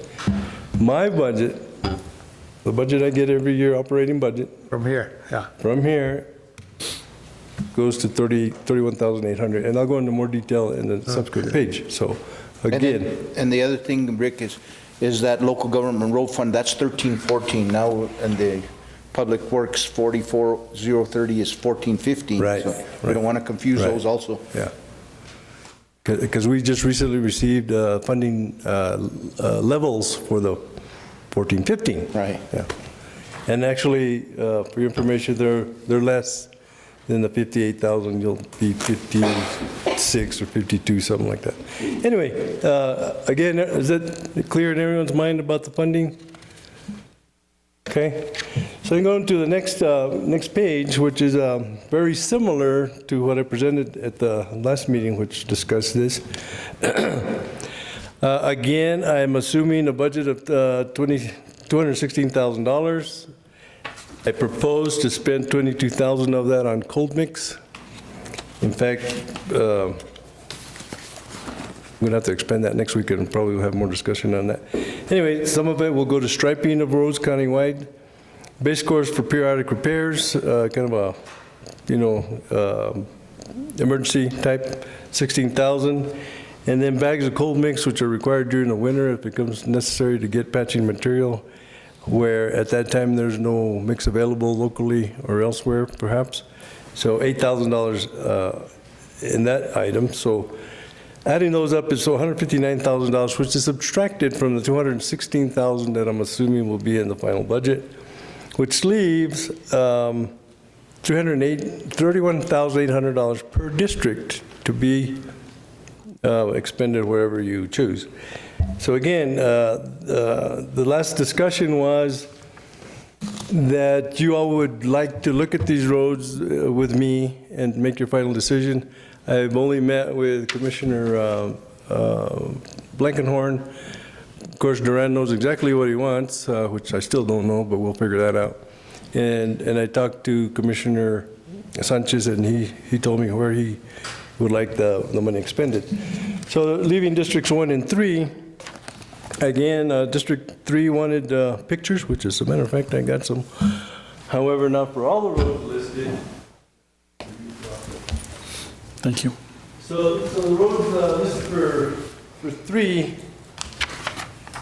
is East Camino Bajo La Loma. I don't have pictures for that, but if you've been on that road, you have seen that the side of the road closest to the Loma is, for some reason, not paved all the way the whole width of the road. Either it's broken off throughout the years, or maybe initially it wasn't paved the whole width. But that is a priority in my eyes to get that paved. Recently, we've established drainage on that side of the road. We've exposed culverts. We've flushed them so that they'll drain when it does rain. So this would pave that strip. Now if that was undertaken, only 1.3 miles of that would get done, according to my estimates, which the entire length of East Camino Bajo La Loma is 1.52 miles. 1.52, so there would be a portion of it that wouldn't get treated. However, towards the southeast end, that isn't the issue. The road is paved the whole width, although it's kind of bumpy. So anyway, that's a proposal for District 3 in one regard. Then there's also another option, and I got to find my page again, of Abeta, Josie Martinez, Camino de las Iglesias, Sagebrush Road, and Escudero, except for Abeta and Josie Martinez, those others are in Tres Piernas. I wasn't able to get pictures of those, but I did include the lengths of those roads, including Abeta and Josie Martinez. And Commissioner Romero, you do have those photos, as well as the photos for Rancho School Road. So there again, in the case of District 3, I would like a decision on how. Going back to the decision that the commission made to purchase the property along Tom Holder Road, do we need to apply these amounts to that? Do you know, Mr. Cordova, Mr. Archuleta? This is just my budget. I mean, that other thing is separate. I'm not sure, but how are we monetarily on that land acquisition that the commission approved? As I understood it, like Mr. Chavez said, this would be part of his public works budget, and as he allocates it out, that money would still be available even after the purchase. That purchase, I thought, was going to affect the school bus and the different grant funding. And Mr. Chavez, you mentioned Camino Abajo de la Loma, East Camino Abajo de la Loma, the pavement edge, and I'm glad that Mr. Mario Varela, who's the president of the El Valle de los Ranchos, is here, because we've discussed our sewer line extension projects. Do you remember if this is on the list, Camino Abajo de la Loma, anytime soon? I would hate to pave something that we're going to go back and tear up within a couple of years. It would be a waste of money, so. Not anytime soon. Not anytime soon. Any idea as to when? About 5 to 7 years from now. 5 to 7 years from now. Okay. I would want to look at East Camino Bajo La Loma then, or the Rancho School Road as being the ones that concern me the most. I would probably want to say Rancho School Road because of the fact there's school buses going to it. And you know what, Mr. Chairman, as I was... Chairman, just, Rick, I know that they had a milling machine and they had a lay-down machine right there, right now. Are they part of the construction phase of the school project? Did they incorporate any of the road in there? Actually, Mr. Chairman, that's what I was going to say. As I was taking pictures, I drove to the school parking lot to turn around. I couldn't get there because they're working on it. I mean, they're... Commissioner Brown is just the parking lot. Just parking. But it's, they got curb and gutter, you know, the curb and gutter standing, freestanding, they haven't filled it in with the base course, so, but, and Mark, if he's still here, might know more about what the plan is there. In regards to? To Rancho School? Does it include the road? No, it does not include the road. But I have a school board meeting this evening, and I'll get clarification on that. We have a project update from Doug Patterson, Living Design Group. But that Rancho School Road is in dire need. I don't believe, though, that it is included in that because it is a county-maintained road, and, you know, it's full of potholes. It's been patched. You drive on there. I take my kids, pick them up from school, and those potholes kind of throw you around, and it's a narrow road. I know that there's been some fender benders on there. I passed a couple of them where some cars have actually sideswiped other vehicles. So, and you know, there's 600 kids that go to that school with parents, so it's the constituents use that road quite a bit. And it's a lot more traffic. There isn't, it's not on the list of road that needs sewer line or that is going to have sewer line going under it. So why don't we go with Rancho's Elementary? Okay. If that's okay with the rest of the commission. Mr. Chairman, I have one question, Rick. For all these projects, 13, 14, 14, 50, have you already put out the bids for the material? I can't unless you tell me what you want to do. I've already told you what. Yeah, but, you know, it's, I need everybody's decision. No, my portion for 14, 15 is fixed. I marked them out already, Santa Barbara Road. All you have to go do is look them out. They're already measured out. What I'm going to do is mill and overlay that part. The remaining money, I'm going to chip seal it. So I don't see why you haven't put out the bids for the material. I mean, when are we going to be doing this? In October, November, or December? Mr. Chairman, I'm waiting for everybody's decision. If Commissioner Romero wants paving, it only makes sense to put out one contract to pave Ranchos and Peñasco and whatever else paving anybody else decides. You get a better price. Chairman? What is your recommendation on Rancho's Elementary Road pavement? Rancho's Elementary, my recommendation would be to mill those portions that are distressed, as Mark said, and then pave the rest of it as far as the money will go. There is some curb and gutter on both sides that particularly as you're getting close to the road where the distress is, the curb and gutter is buckled because of a tree that's there, the roots. So those would need to be taken care of. Also, all the trees that line that road, which cause the problem, because the freeze thaw, it takes longer for the ice to melt. Then by the time it's melted, then it freezes again overnight. It doesn't evaporate. So hopefully we can work with the adjacent landowner and we can cut those trees down. Does the schools own any of the sidewalk or the fencing? I can't confirm that, but I will find out tonight. I'll ask those questions. I'll find out tonight, but I'll have a look into it and I'll get that. And it makes sense, this choice makes sense because of the other improvements that are being made in the parking lot. So I'll continue with that plan then. Jumping back to District 1, I've listed Cochilla Road, which has a portion that's been milled and a pipe installed, and we still have to raise that up a little bit with base course to prepare for paving.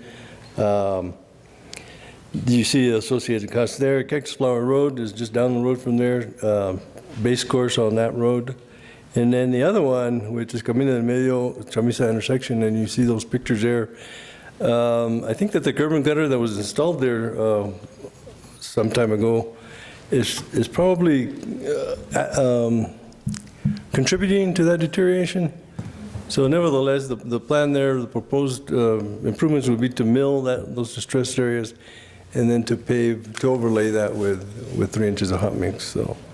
You said hot mix, over here it says cold mix, so that's one of the questions I had, cold mix versus hot, and I know that we were going to be doing, there's a collaborative effort between the town and the county to do the engineering on Camino de Medio. It'll probably be a couple of years before the money is actually available, or maybe even next year, hopefully, maybe up to $1 million next year if everything goes right with CDBG grant this year.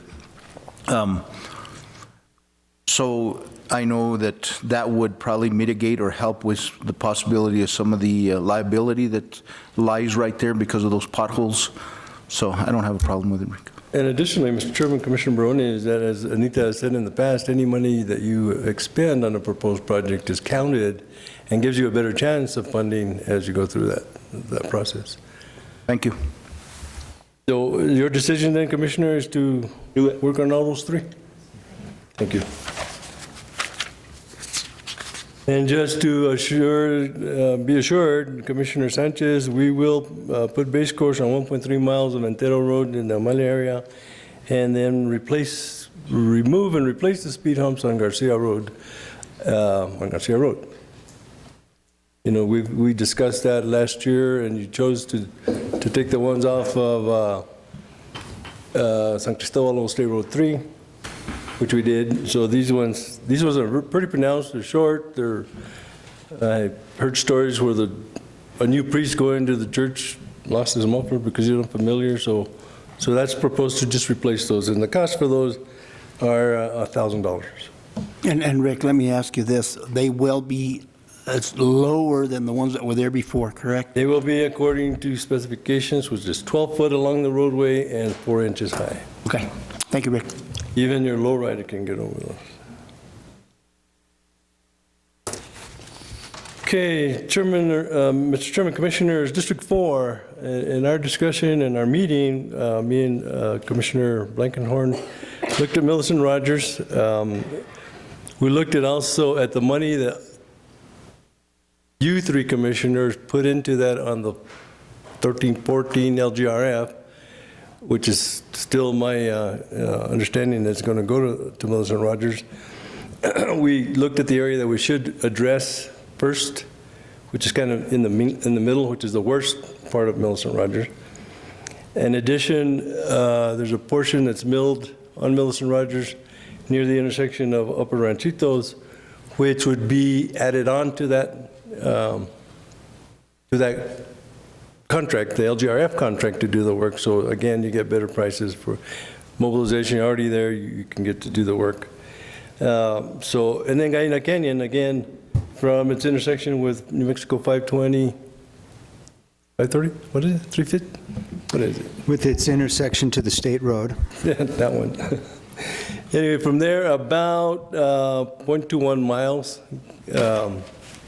Gets us around that corner, kind of into a straightaway. We'll get that done as well. And asking both Commissioner Blankenhorn and Commissioner Barone, since we're already getting into contracts to do hot mix, perhaps we'll just do the hot mix on yours. Is going to be hot mix, so we'll do the same on that intersection. Rather have hot mix. Thank you, Mr. Chairman. Commissioner Blankenhorn. District 5, we've already had that discussion.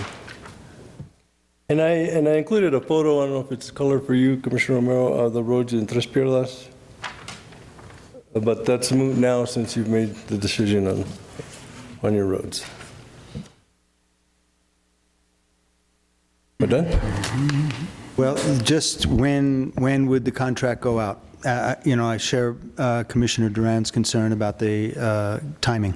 Mr. Chairman, now that the roads have been selected and the scope has been determined, it'll take me a couple of weeks to submit the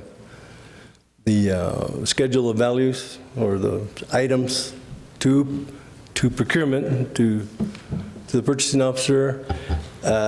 Hopefully that will be put out for proposals, for bid, and then, that takes time, a month or so to select the low bidder, and then the work begins. So we're probably looking at approximately 8 weeks from now to begin to actually put down the hot mix in the various districts. If everything goes as it should. And you'll update us on that as we go in the next 2 months? Yes, sir. Mr. Chairman. Okay, so do you need an official decision from this commission today, or do we need a motion? Is that official enough? I think it would be a good idea to vote on this so that we're clear on what has been agreed to. Okay. Who wants to make the motion? I'll make the motion that we instruct the head of the Public Works Department to make all preparations necessary to enter into contract to complete the work described in the various districts. I'll second. Is there any discussion that needs, Rick? Not for me. Do you want to do a quick rundown of those roads that we talked about? Sure, I will recap.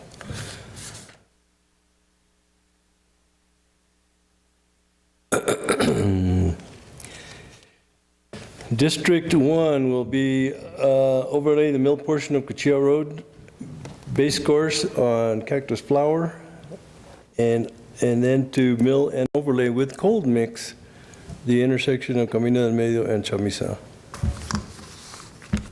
And then in District 2, it will be to put base course on Montero Road for 1.3 miles and remove and replace the speed humps on Garcia Road.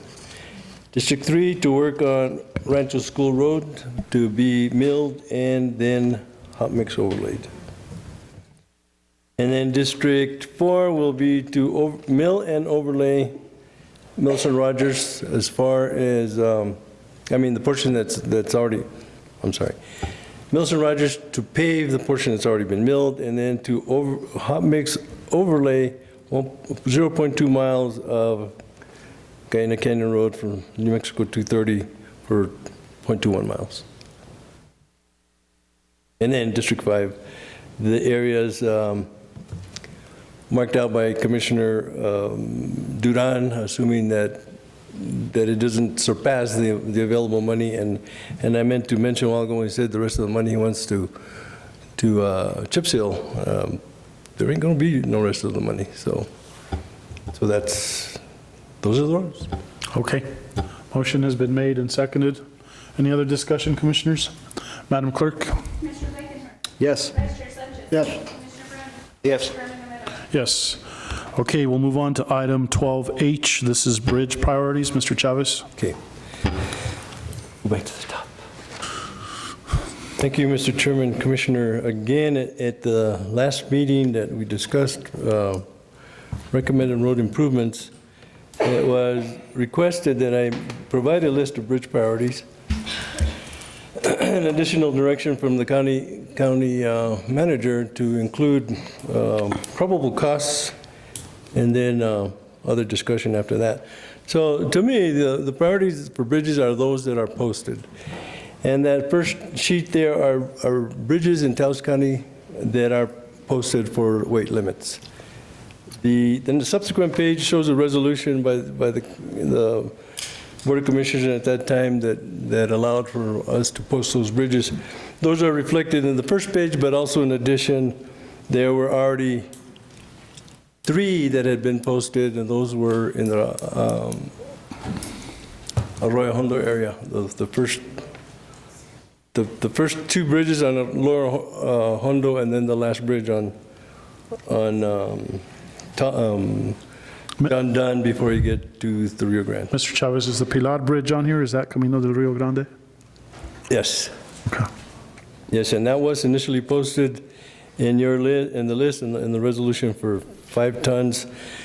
Since then, because of the outcry, the DOT reevaluated and rated it at 15, and we changed the posting to 15. So those are priorities. That indicates all other bridges in Taos County that are inspected by the DOT, and these bridges are inspected every 2 years. I may have said every year last meeting, but it's every 2 years. Those that are fracture critical are inspected every year, and John Dunn, I mean the bridge over the Rio Grande on John Dunn Road is fracture critical. However, since my tenure in Taos County, I've never seen a report on that. As what other bridges? Is the John Dunn on my district, or is it in Commissioner Half is yours and half is Commissioner Blankenhorn. So those are the bridges that are posted, and to me, those are the priorities. You know, as I mentioned, County Manager Archuleta asked me to come up with prices. In addition to the ones listed here, also for a price for Los Cordobas Bridge, which has been discussed before. So it's what I've added to your materials are the results of the study that was commissioned, I think, in 2012, which includes 4 or 5 of these bridges listed on your priority list. It recommends options, and I've highlighted those things that I don't know if you took the time to study these, but at the time that this thing was commissioned, we asked the consultant to, when considering a replacement or rehabilitation, to consider that we were limited by prescription to what was already there. So a good example of that would be Pilar, where if you see where I've highlighted, said all options are based on a single lane bridge with a pedestrian sidewalk. Well, to me, that wouldn't make sense, particularly in a bridge over the Rio Grande. So I talked to the consultant, and the subsequent page shows the cost for 2 lanes. And there's different options there. One of the things in the case of Pilar, and probably in most of the other bridges, that you just can't tear that down and replace it because you got people on the other side. So in this case, you need to build a detour in order to maintain access or an offset alignment, which means you build a bridge either upstream or downstream, or at another location while maintaining existing access on the existing bridge. And then when the new structure is complete, then you tear out the old bridge. So for Pilar, at least in those prices at that time, it's $1,126,400. And that doesn't include, if it comes up that we have to obtain right away, well, they need to do that. All these prices do not include development costs, as may have been listed on your priority list, which are right away, which is design, which is everything that goes into developing a project. In the case of the Rio Grande and in other watersheds. We have this on the MPRPO list. Yes. Wait, hang on, MPRPO. No, we don't. It's on the priority list. Plus, yeah, it is. Yeah, we discussed that last. And it's also on the NCIP. Right. So that's the cost there. Arroyo Hondo Number one in this study is Old State Road 3 South, which is the run by the, well, you know where previous Commissioner Jaramillo lives, that's the one that crosses the Rio Hondo there. And the cost for that is listed on your list. In some cases, this is kind of conflicting with recent, and I'll discuss that on the Los Cordobas Bridge, but I'm not discussing that. When we're looking at rehabilitation strategies for Los Cordobas, you know, I was aware that there's precast decks that can be imported and put in rather quickly, as opposed to conventional framing and pouring of concrete. Well, the information from the New Mexico DOT Bridge Design Bureau, now I'm not talking about District 5 bridge inspection, I'm talking about the Bridge Design Bureau. They tell us that the bridge decks are replaced or bridges are built at a price between $65 and $75 a square foot. And the precast options are 3 times as much. So that's why I list in the case of Los Cordobas either $90,000 to do it conventionally or $270,000 to do it with precast. Since then, I've gotten, and I'll pass these out for you. I've gotten the actual head of the Bureau to come out and look at Los Cordobas. This is what he emailed me a few days ago. And the price you go to there will be different for what.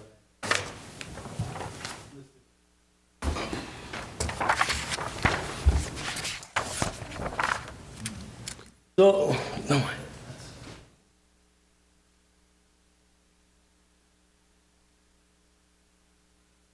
So if you'll allow me, instead of jumping back and forth, I'll discuss Los Cordobas now. He has short-term recommendations. He says to remove the loose and unsound asphalt on the bridge. I had already purchased 5-inch steel plates to put over that place that would be exposed. We may have to reinforce those somewhat. He didn't recommend that in this recommendations. And then to shim loose forms on top of girders. As we're standing below the bridge and the traffic goes by, you can see the stay-in-place forms move. So he asked that we shim those.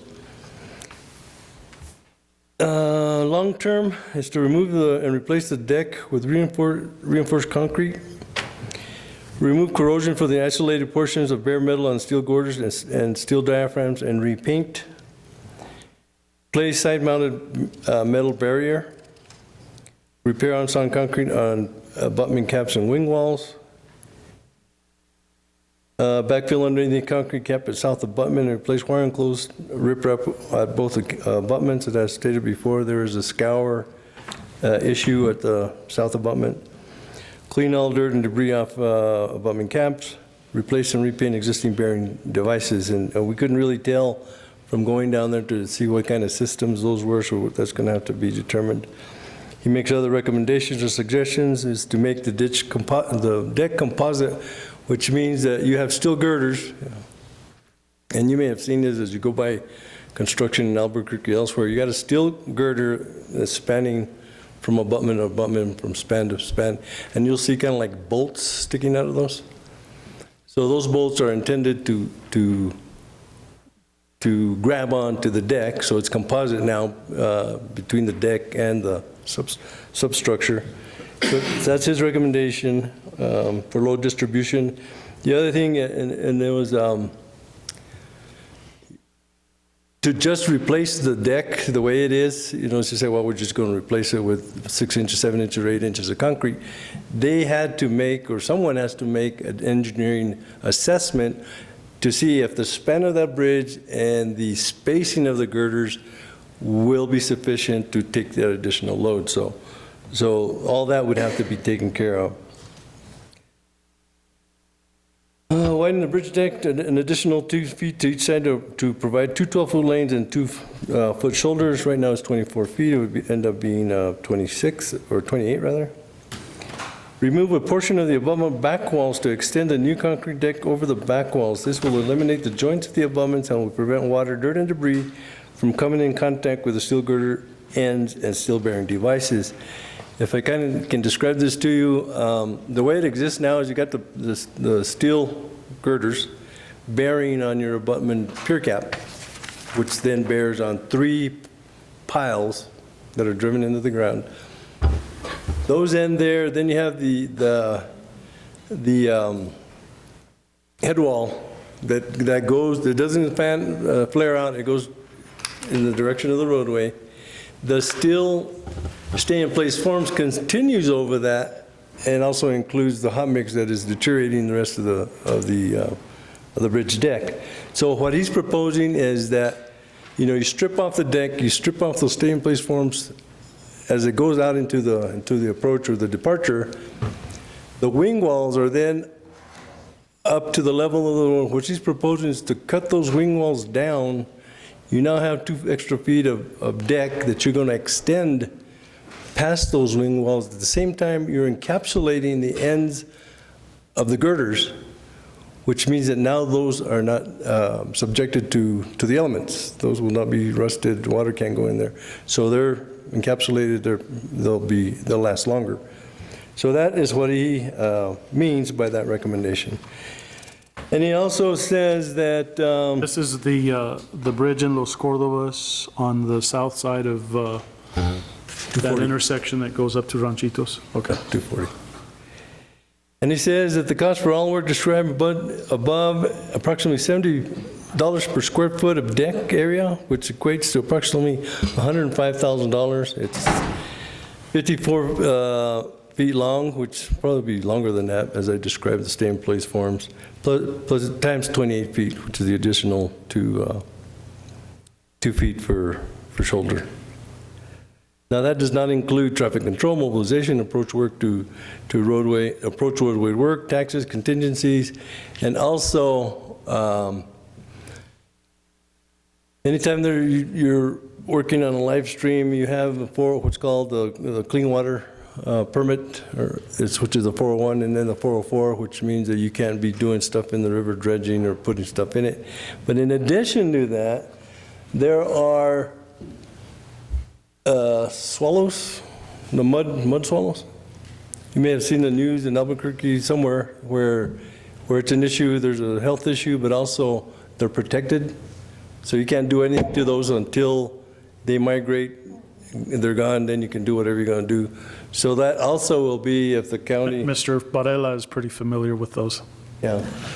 So the work would have to be scheduled around that migration or whatever they do.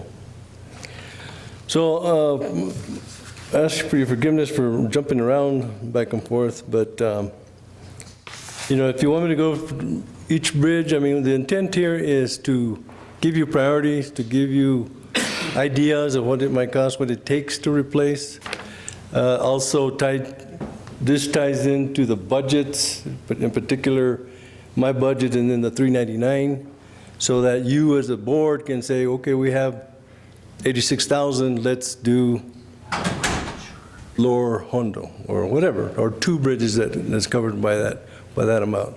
Or pick a priority within the district, however you guys intend to do this. So, Commissioners, any thoughts, any decisions at this point? Or do we just, what are you looking for, Mr. Chavez, at this point? The direction that I got from the county manager was to present that to you and to help you to make decisions on how to, the 399 is still an issue for you guys. You need to tell me where that needs to go. That's the so-called special project. How much is there? It's 86,400, I don't know, something like that. Timing is also an issue with that as well? No? Mr. Chairman, Commissioners, if I can just interject a little bit. The finance director, myself, went out to see the John Dunn Bridge. That's not actually the one that crosses the Rio Grande, but it crosses Little River. There actually is a pretty significant hole there, and the reality of it is it's a liability for the county, so if we could prioritize that bridge, I would certainly suggest that. It seems like with Mr. Chavez's recommendations, about $7,500 to hopefully at least rehab the cost of that bridge. My fear is that somebody's walking there at night without any lights, basically their foot will go right through that hole, possibly break a leg and hold the county liable. And then maybe the finance director could talk a little bit more about what we could possibly do on the Los Cordovas Road Bridge, which is the second bridge that's come to our attention at this point that is in pretty high demand and a huge liability for the county.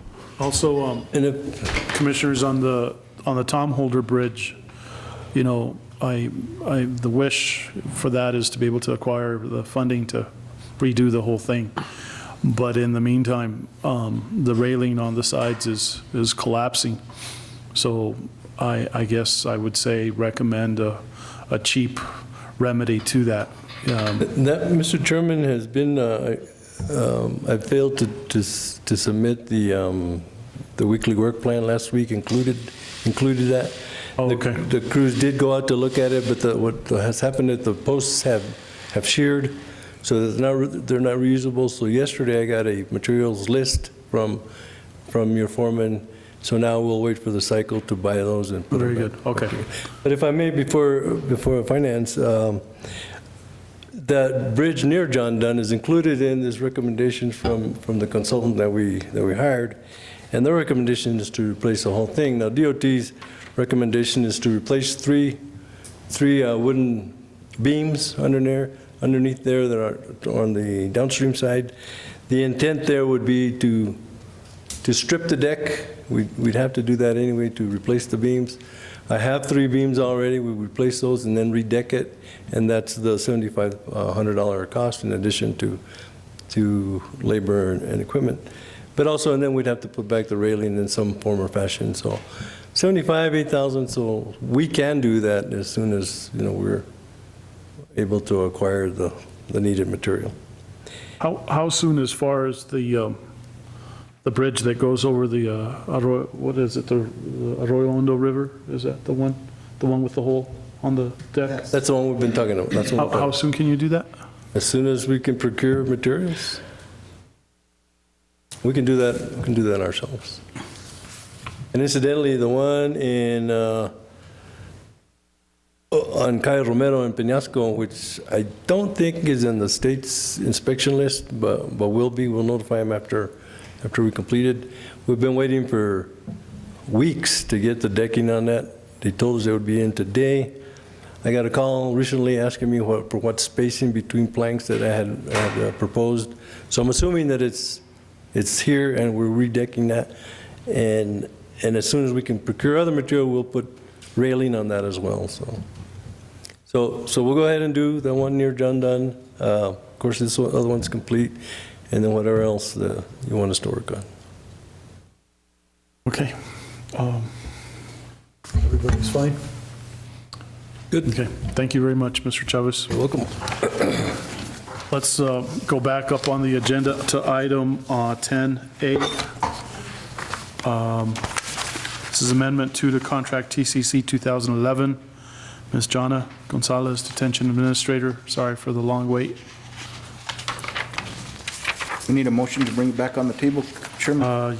Do we need to do that, Mr. Malone? Yes, you tabled it. Okay, very good. So move to bring item 10A back on the table. Second. Okay, Madam Clerk? Yes. Vice Chair Sanchez. Yes. Commissioner Brody. Yes. Chairman Romero. Yes, okay, go ahead. Good morning. Good Good afternoon now. Evening. Yeah, we're looking to renew the contract for Summit Foods for an additional year for 2015. What is the total amount of meals that they prepared and served? It varies. It depends on how many detainees we have in the facility. If we have lower than 80, it'll be a lower price versus a higher price versus if we have 100 detainees and over, depending on how many meals we have per day, it goes lower. So on the average, what did they serve this last year? Oh, on average, I would say about 85 to 90 meals average A day? for the year. That's correct. A day. Okay.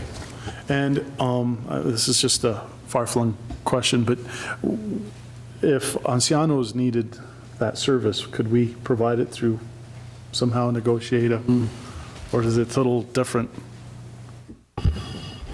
This one was done by an RFP and would depend upon the amount. If it was below, we have a situation where commission approval is necessary above $20,000, but state law now allows a non-RFP, a written quote procedure between 20 and 60. So it just depends on how much is necessary as to whether we would have to RFP it or whether we could do it by getting written quotes. But yes, to the bottom line to your question, Mr. Chairman, is that we could certainly negotiate with them if the dollar amount was small enough.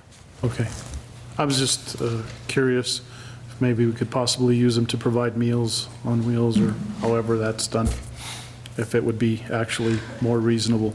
Mr. Chairman, Commissioners, we can definitely look into that. And just a clarification, that's 80 meals per breakfast, lunch, and dinner would each be 80, so it'd be approximately 240 meals a day. Is that correct? If we average 80 meals per serving, I guess, is because we're averaging about 80 some at our adult detention center and about 5 or 6 at our juvenile detention center. So it does come out to about 80, but that's 80 breakfast meals, 80 lunch meals, and then 80 dinner meals.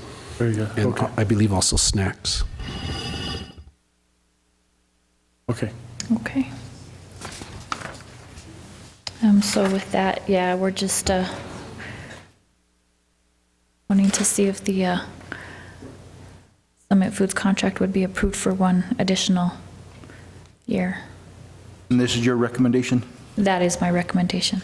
Mr. Archuleta, is that also yours? Yes, sir. So move for approval. Okay. I'll go ahead and Commissioner Sanchez has seconded. Madam Clerk? Yes. Yes. Yes. Yes, so it's about 87,000 meals a year that they prepare. So move, Chairman, to bring back on the table item C, contract TCC 2013. Okay. Ms. Anita Padilla? Need a second to the motion? Second. Yes? Yes. Yes. Yes. Good afternoon, Mr. Chairman, members of the commission. You have before you a contract between Taos County and Tony Vanilla doing business as T-Square Builders. This is to purchase and install a outdoor wood burning furnace at the Peñasco Community Center. The contract is for $22,789, and he was the lowest bidder. Okay. Commissioners? I'll move for approval. So, Anita, I'm just curious, is there going to be an RFP for firewood, or are the people actually going to donate the firewood? How is that going to be? How's that going to play out? Mr. Chairman, Commissioner Barone, with this contract, T-Square Builders is supplying 2 cords of wood. It's within the contract. And then after that, the community center itself will pick up the expenditure of purchasing the wood or taking donations from the community. Okay. Just wanted to make sure that was all. Yes, it's all been taken care of. Okay. So move for approval. Okay, I had made a motion. Oh, sorry. Second. Madam Clerk? Yes. Yes. Yes. Yes. Okay, so do we need a motion to go back to 10G and H and I, or we're fine? So, Mr. Chairman, Anita, could you let me know when that's installed? I need to let the senator know because he's been writing me on this one. So once that's completed and done, please let me know. So I will. Thank you. Mr. Chairman, those were not tabled, as I recall. They were simply, other ones were moved up. Okay, very good. So item 10G, this is a renewal to contract TCC 2013-078, Advanced Tower Services. And Chairman, I apologize, but Anita, can I ask you another question? Sure. On that outdoor wood stove, that included to hook up to the existing heating system and all that is required? Because I just concerned that we don't see a change order here, then another change order, and you know, and it's a guaranteed thing that it's going to fit, because I've seen some of these stoves, they only can be hooked up to certain configurations, if you want to. Mr. Chairman, Commissioner Barone, Richard Sanchez was a key player in having this exact wood stove spec'd out. So all contractors had to quote that specific wood stove. Okay. So it's all been taken care of. It's going to sit on a concrete platform. We're going to take care of fencing off the area so the wood can't be stolen at night. Everything's been thought about. Thank you. Okay. Commissioner Chairman, this particular stove does not hook directly into the existing systems. I know which ones you're talking about. The president of the association didn't want one of the hydronic ones, so this one actually comes with its own fan, a supply fan and return air fan, and so all the ducting into the large room that they want to service and the return air is included in the scope of work. It's not hooked directly into the existing system. So it's only heating one room? Basically, yeah, it's only big enough to do that one big room. It's right at 3,000 square feet, so it's right at its limit. Thank you. Sorry about that, Chairman. I just started thinking. So 10G, Mr. Sanchez. Advanced Tower Services.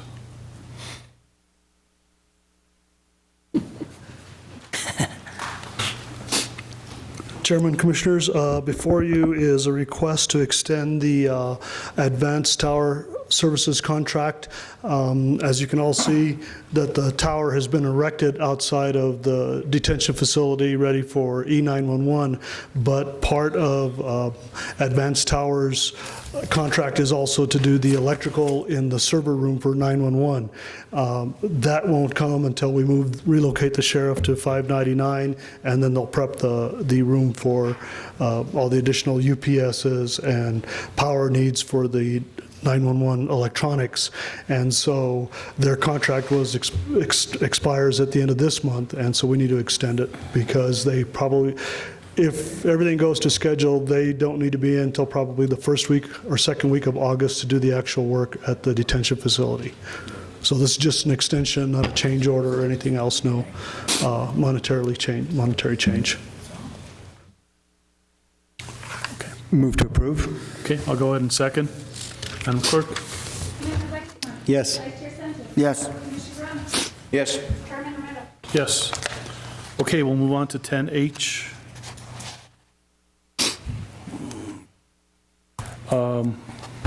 Letter of intent to purchase the CAD and records management software from Advanced Communications. Ms. Elsa Vigil, welcome. How are you? Thank you. Good afternoon. Today before you, we have a letter of intent for the Spillman CAD program. What's happening currently right now is we are in negotiations with the contract, and based on the special pricing that they proposed to us that does expire here shortly, we asked them for an extension, and in turn to get that extension for another additional 30 days till July. They are asking that we have a letter of intent signed.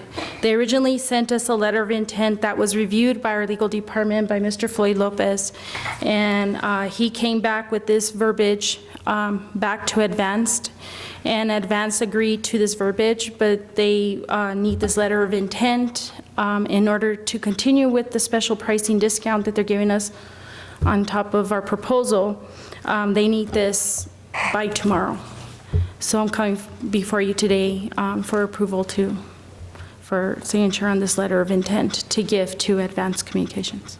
Okay. I'll move to approve. I'll second.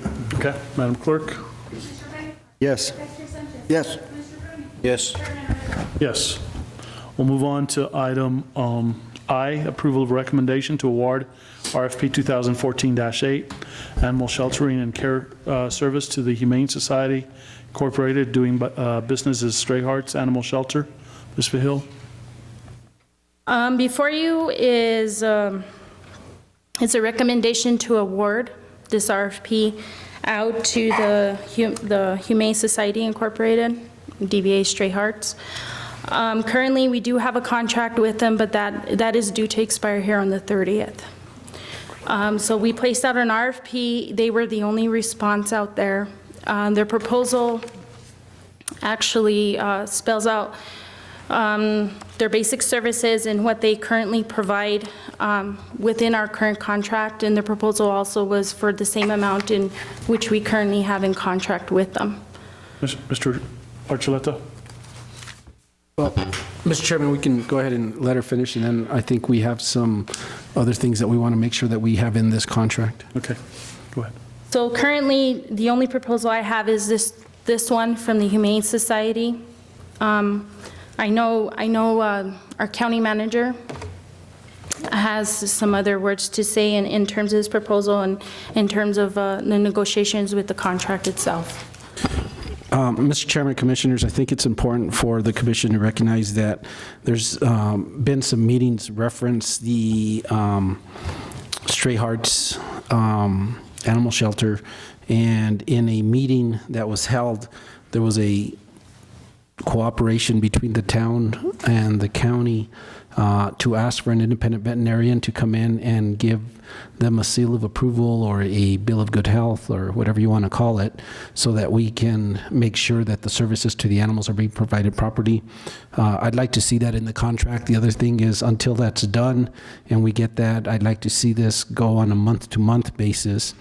And I also know that the Commission has expressed an interest of possibly mandating in the contract that they have a board-appointed member or two board-appointed members to the Stray Hearts as a part of us awarding them this contract or RFP. Is the town doing the same? The town is doing the same thing, Chairman. You know, there was a negotiated meeting. There is a recommendation was made that a independent veterinarian visit the Stray Hearts site and do an evaluation and bring back that evaluation to both parties, the town and the county. And during that time, that the contracts would be on a month-to-month basis. Mr. Chairman, Commissioners, if I could just clarify a little bit too, I think that the also part of that agreement was also that the payment for that would be taken out of half and half, the county and the town, but out of this payment to Stray Hearts for this veterinarian. Mr. Chairman? Go ahead. Yeah, on the issue of the board, currently there's a 4-person board that oversees operations of Stray Hearts. And of course, it's a very important operation in Taos County, and it's a good portion of it is funded by both the town and the county. And I don't think personally that that's sufficient oversight, sufficiently accountable board. Any additional members of that board are actually chosen by the existing board members. And so I am in favor of our county manager's recommendation that we get to appoint additional members. And it's not appointing members from this board or even employees from the county. The idea, I believe, is that we would appoint members of the community who are knowledgeable and experienced in the issues of animal care. And since there's currently a 4-member board, if the county appointed 2, and if Commissioner Barone, Mayor Barone is able to get a majority at the town, then they too could appoint 2. And, you know, it would certainly be a much stronger proposal if both the town and the county forwarded it. And then I guess sometimes there's a issue with having an even number of board members, and so the 9th member my suggestion is that the 9th member would then be chosen by the other 8. And Chairman, if I may, Commissioner, just recently I did get an email and they had appointed 2 more members to that board, so I believe they have a 5-member board right now. I think one dropped out and so they have 5-member board, so I know it's a moving target, but yes, I think the county and the town has that opportunity to at least appoint 1 each, I would think. I know we need to do it. We do need to do it. The question becomes, how many do we get? And so, I'm concerned, without really taking sides in the dispute, I think that we've all heard a lot of issues raised in the community, and I think there's been something like 25 or 27 volunteers who have been banned from the property. And again, I don't know any of the details, but it does indicate at the very least a level of dysfunction. Once you get to that place in an operation where you are banning volunteers, it's at least indicative that some new blood could be beneficial. And so my concern is that there be at least sufficient new members to make a difference.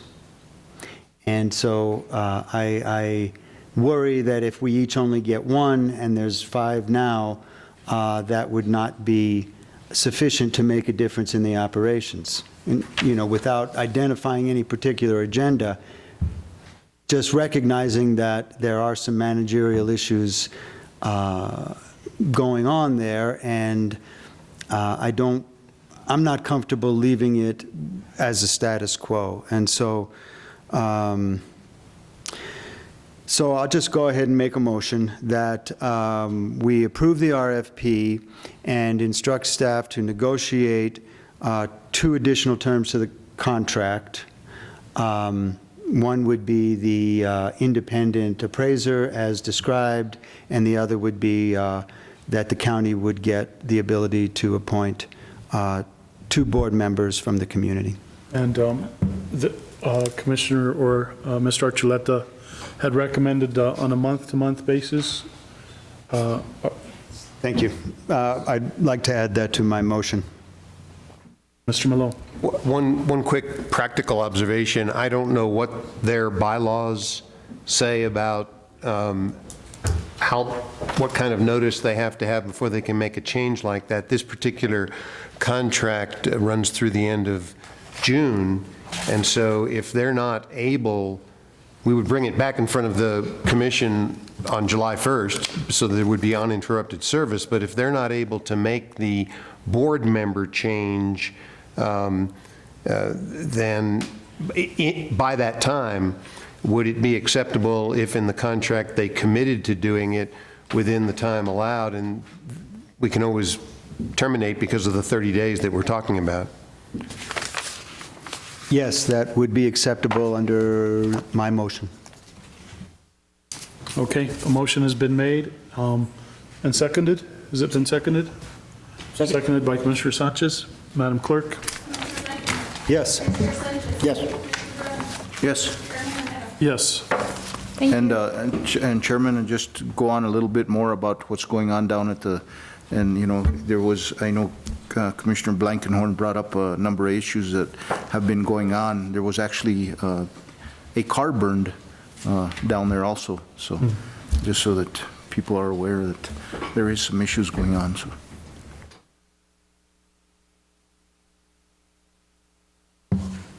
Okay, we'll move on to item 10K. This is a request for approval of contract Taos County 2013-168 with Motorola Solutions. Mr. Sanchez.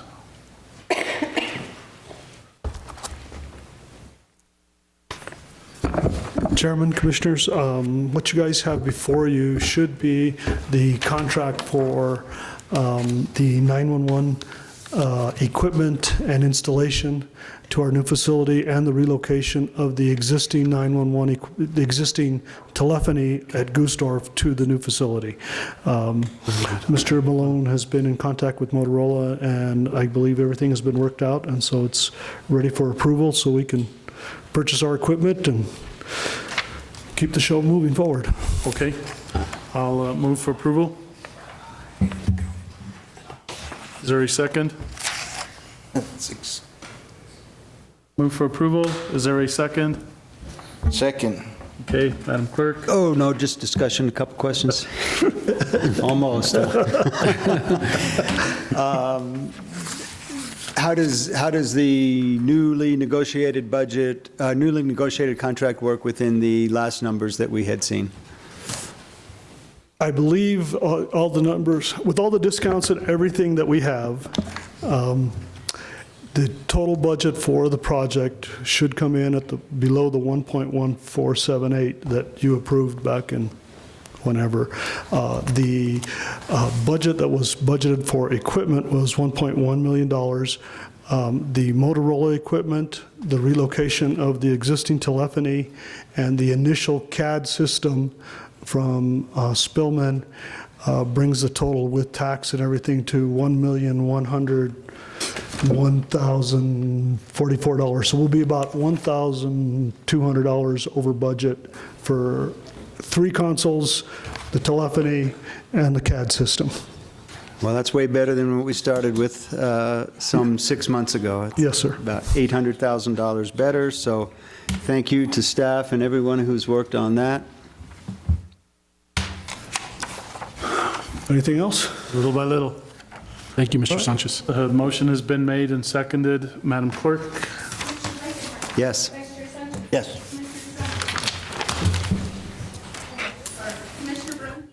Yes. Yes. Okay. Wow, Mr. Varela, it's been a long day. I hope you've learned something from this. You're next. Item 11, resolutions, ordinances, discussion, decisions regarding the following. Item A. Thank you for your patience. It's resolution number 2014-24, resolution imposing a ad valorem tax for the benefit of El Valle de los Ranchos Water and Sanitation District. Mr. Malone, Mr. Varela. And Chairman, if I may, before we get a whole bunch of discussion in it, this is the same tax that we do every year? That is correct. It's a renewing tax that we, in order for that to go to the benefit of the 2 water districts, we have to pass a resolution annually. And, you know, I think we've gone through this 8 years now in a row, and unless Commissioner Blankenhorn and Commissioner Sanchez feel that we need to go through it again, I make a motion to approve Resolution 2014-24. Is there a second? I'll second that. Okay, Mr. Malone, am I allowed to vote? I'm on the board of El Valle. Will it be all right? Hold on, let me think a second. Mr. Chairman, you could voluntarily choose not to vote. The issue of 2 government entities does not invoke private interest unless you receive a salary on that board. I do get a stipend for every meeting that I attend.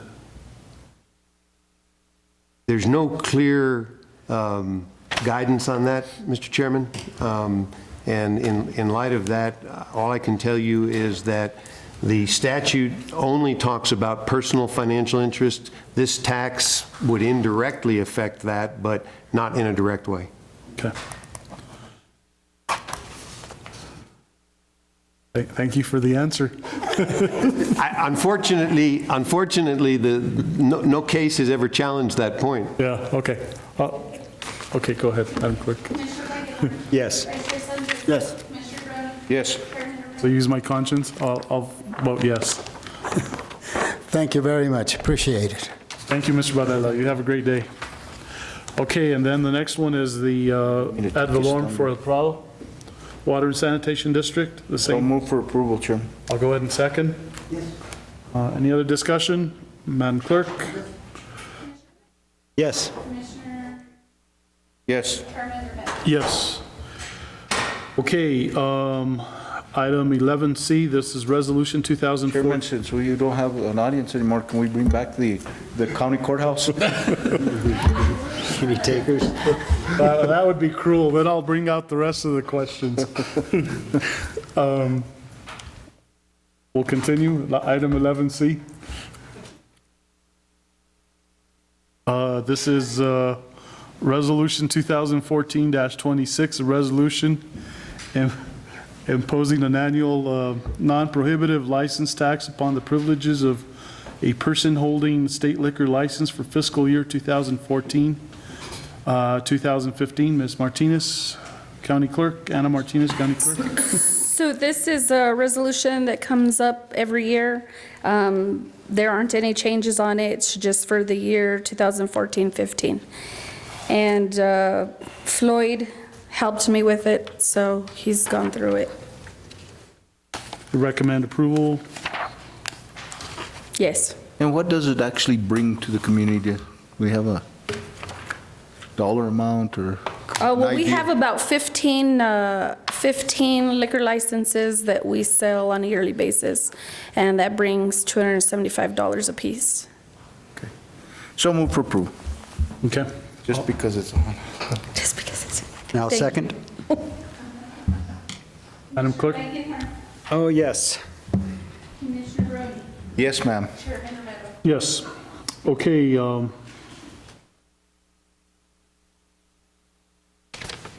We'll go on to item 12A, correct? Is it 11D? D. Okay. 11D. This is Resolution 2014-27, establishing a designated signatory for the execution of deeds, consolidation agreements, and other documents relating to transfer of the programs, assets, and funding of HUD housing programs to Northern Regional Housing Authority. Mr. Lopez. Mr. Chairman, members of the commission, as you know, we're in the process of attempting to transfer the housing program to Northern Regional Housing Authority, subject to HUD's approval.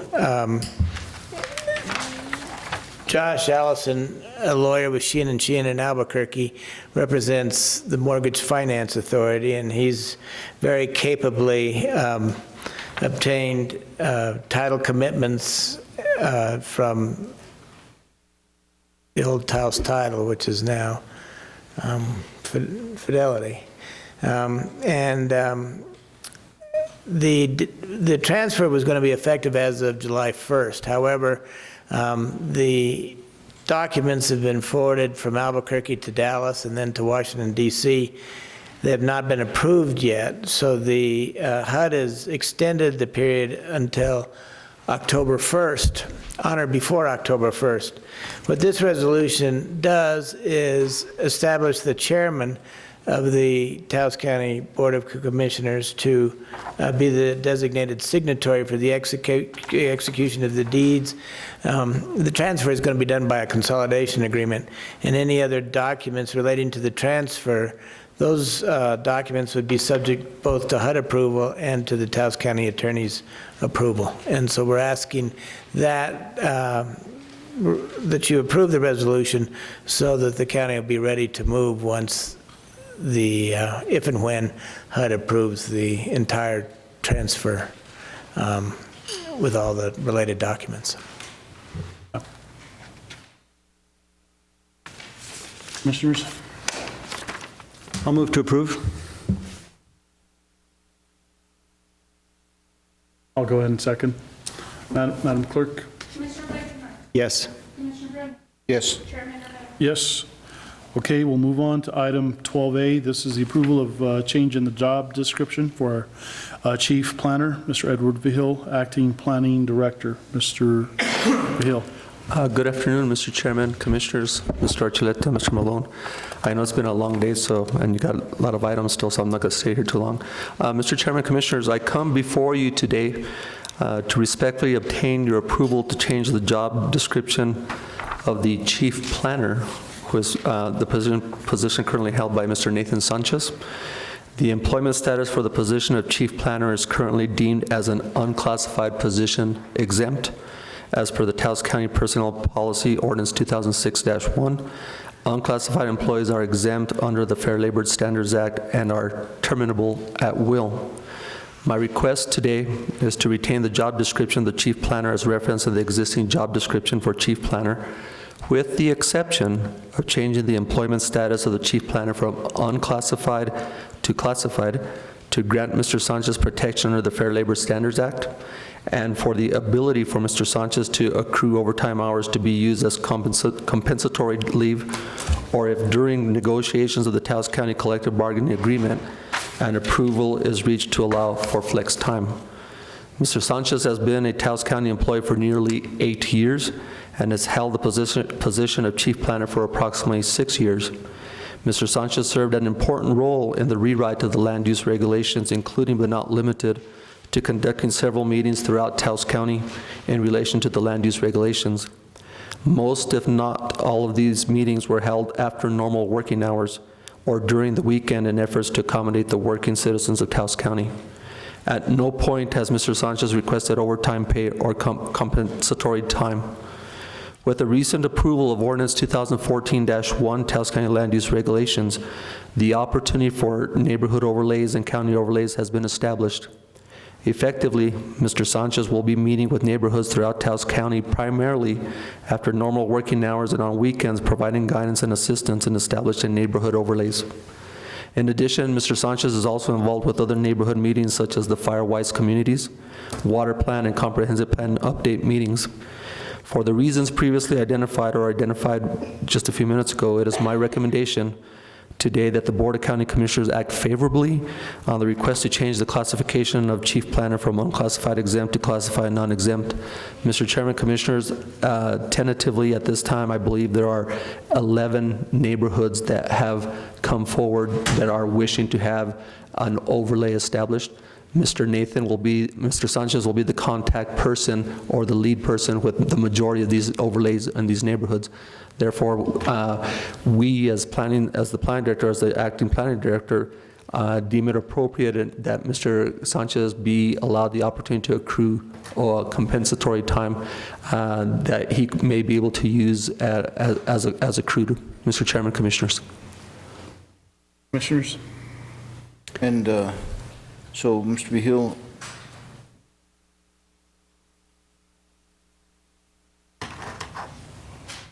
I'm all right with it, never mind. And Mr. Chairman, Commissioners, I just want to say that the entire job description as identified in the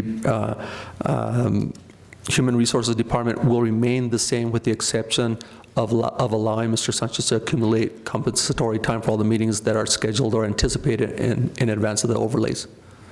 And Mr. Chairman, so, how will this impact your budget? I mean, just say he accumulates 200 hours and then he decides to go away. You have 200 hours of overtime pay that you're going to pay out from your budget. You have that in your budget? Or is there a cap that you're putting on it? Or I don't have a problem with it. I just make sure that everybody thought outside the box, because these are things that are going to impact us as we continue to move forward. Mr. Chairman, Commissioner Baroni, during the negotiations for our budget, this item was actually not discussed. I have not researched that, and I want to be perfectly honest with you that I have not had the opportunity to research that.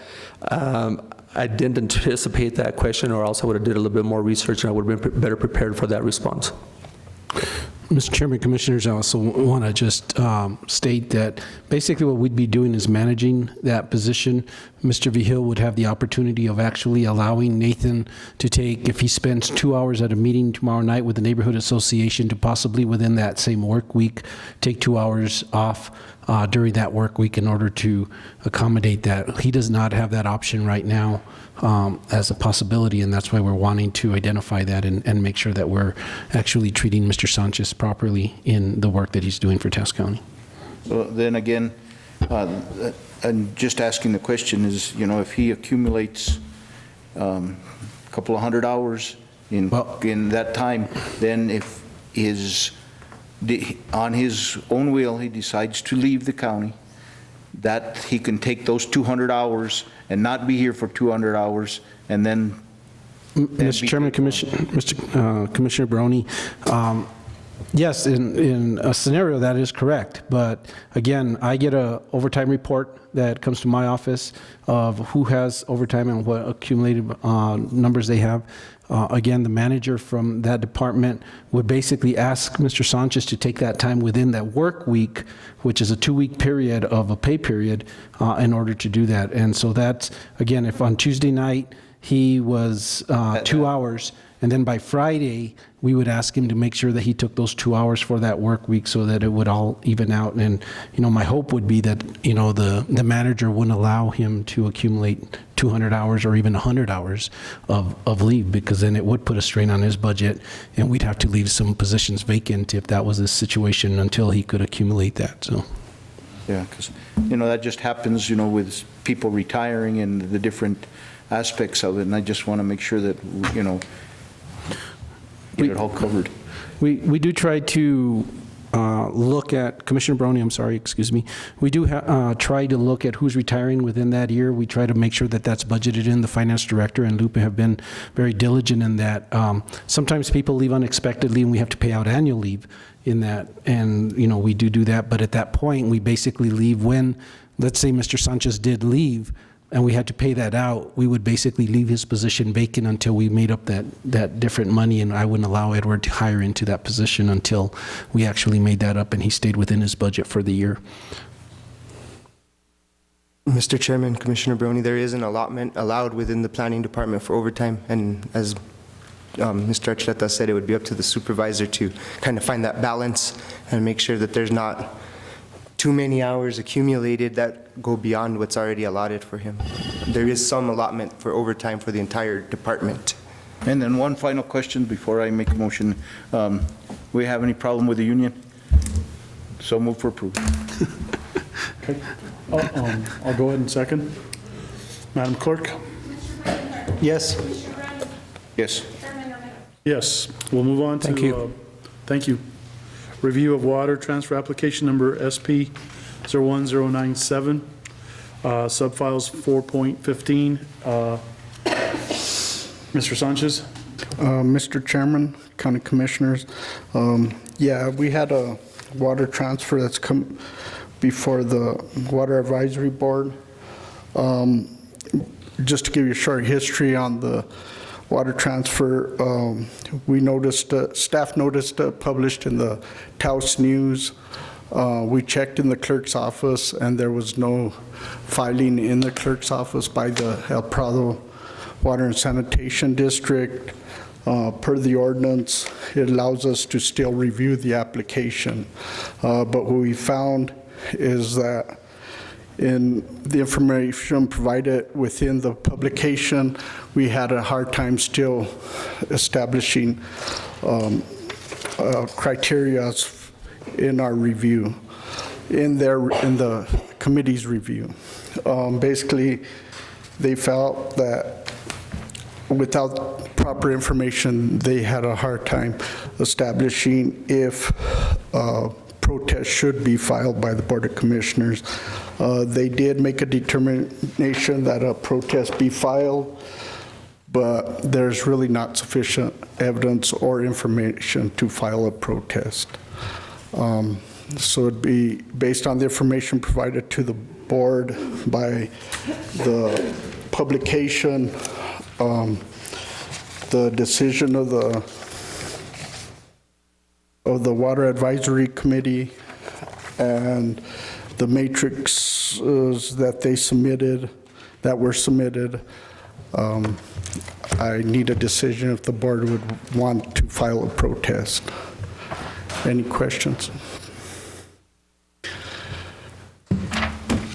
Thank you, Mr. Chairman. Nathan, what efforts did the committee make to contact El Prado Water and Sanitation? Trudy Healy, who's a member of the board, she invited Mr.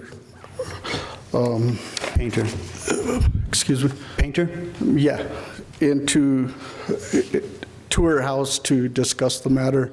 What he discussed with her, and not speaking on her behalf, but what she indicated to me, is that because of the controversy that has happened in the past, they don't feel that it is necessary to submit the application to recorded in the clerk's office. Staff is willing to work with El Prado in all the different water sanitation so we could advise them on in prior reviews, there was a lot of controversy. But Trudy explained to Mr. Painter that the reasons why we're reviewing it and that we don't want to become a controversial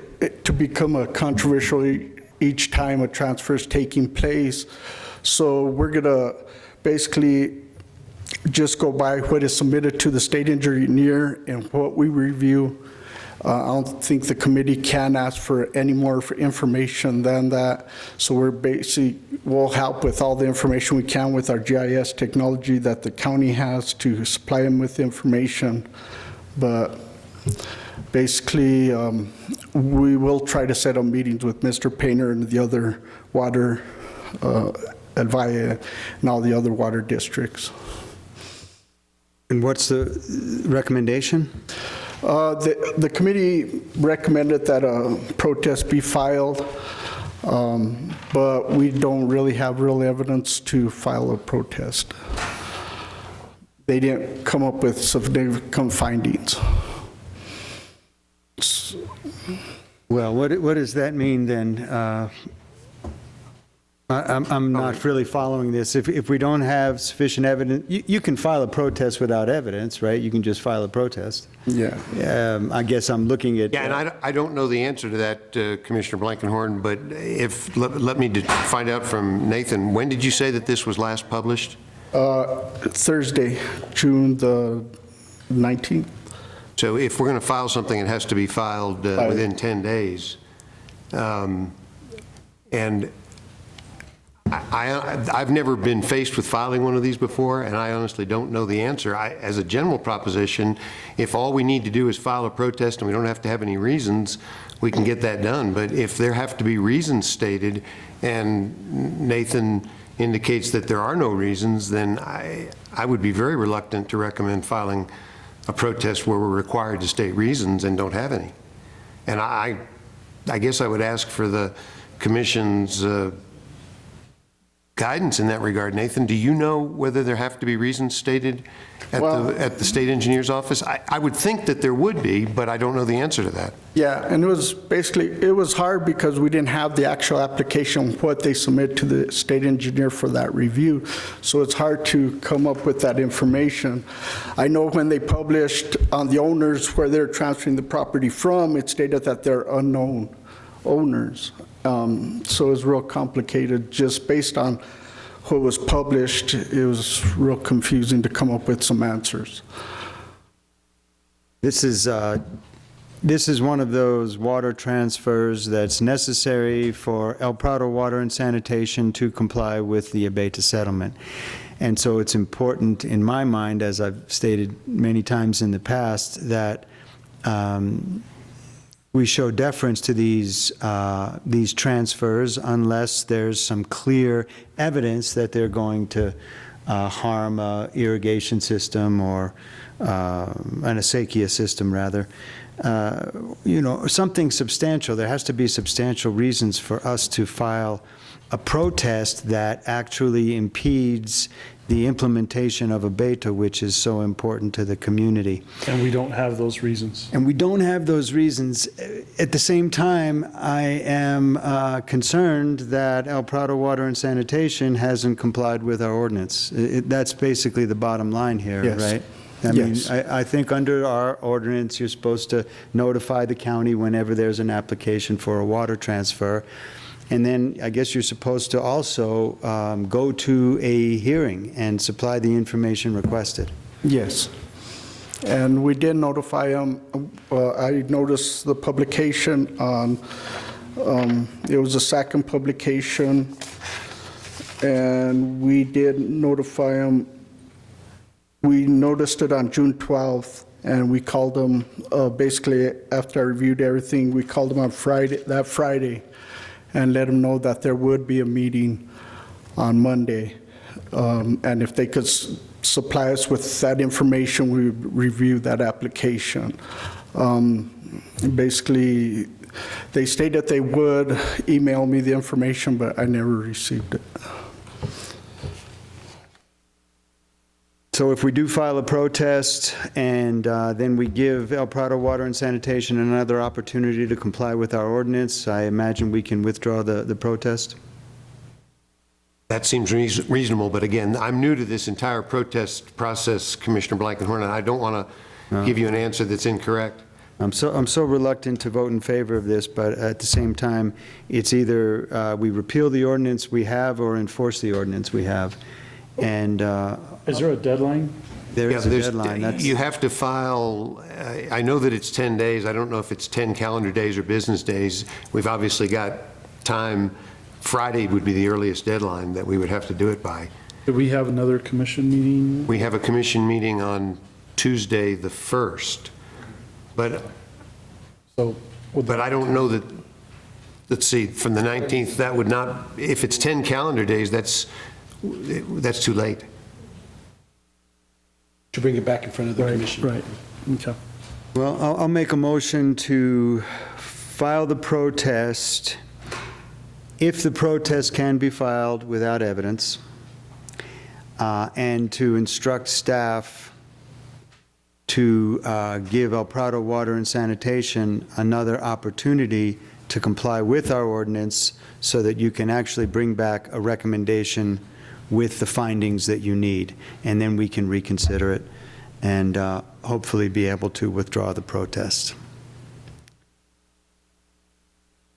which just creates a whole lot more work for staff. It's aggravating. I'm going to make every effort to contact El Prado and Water and Sanitation since it's within my district and urge them to cooperate with Taos County so that they be in compliance with our ordinance.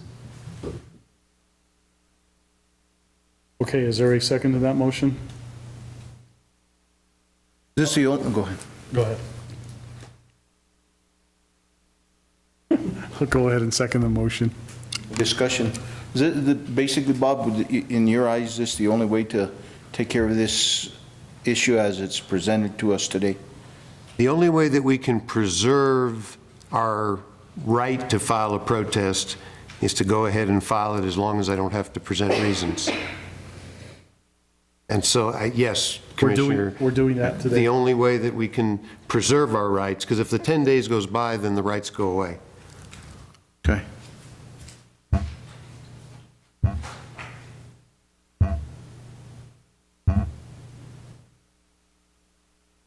Call for a vote. Madam Clerk? Yes. Yes. Yes. Well, I guess we know where you stand. Thank you. Okay, thank you, Mr. Sanchez. We'll move on to item 12C, the CDBG information. Ms. Anita Padilla, Grants Administrator. Mr. Chairman, members of the commission, our CDBG application is being presented to the Community Development Council on June 30th. The meeting is at 9 a.m. at the Marriott Pyramid in Albuquerque. We have only been given 5 minutes for this presentation, and they will be going by districts. So District 1 will be first, and we're in District 2. So we'll be somewhere between 9 and 12. So I just wanted to let everybody know in case you wanted to be there for the presentation. And this is when? What day? That's on Monday. This Monday? Yes, June 30th. Okay. I have put together a 7-slide PowerPoint that is currently at our consultant's office. He's reviewing and is going to make recommendations or changes as needed. And what is the project? It's the Abragadero Road in Cerro. So Mr. Sanchez is aware of that? Yes, he is. Okay. Is there staff that is planning to go besides yourself? I believe county manager is also going. Okay. Yes. And I believe Commissioner Sanchez has also said that he'll be there also. Correct. And Rick Chavez, the Public Works Director, is also going. Usually in the past, the chair It's the usually chair goes. that usually attends. Yeah. Again, though, it's only a 5-minute presentation. I know. I told him it's going to take us that long to introduce everybody that's coming. So, Sometimes that's all you need. yeah, pretty much. Mr. Chairman, Commission, if you're going to be attending, if you could let me know, so if we're going to have more than 3 people there, we can send out notice. Right. Okay. Are the other commissioners planning to attend? I'll go ahead and attend. Okay.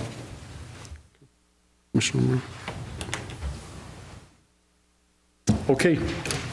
Anything else, Anita, on that particular? No, sir, that is all on that particular You know me better than that. item.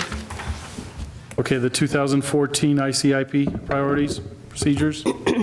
Mr. Chairman, members of the commission, I have already published 4 public meetings to start the ICIP process. July 11th at 12 o'clock at the Chamizal Senior Center, July 14th, 12 o'clock at the Amalia Senior Center, July 15th, 9 a.m. here in the commission chambers, and August 5th, 9 a.m. here in the commission chambers. Our ICIP submission has to be to DFA on September 2nd, 2014.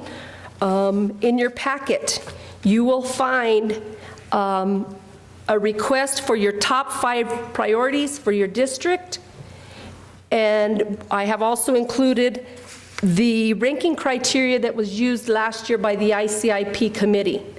The committee comprised of myself, Leandro Cordova, the finance director, Richard Sanchez, our construction administrator, Rick Chavez, our our public works director, and Mark Flores, who is our facilities director.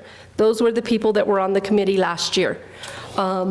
With that being said, if you can work on your priorities and submit them as soon as possible, you know, we don't want to wait till the last minute for me to get these in. That's the fun part.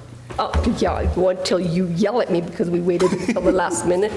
Then it's not so fun.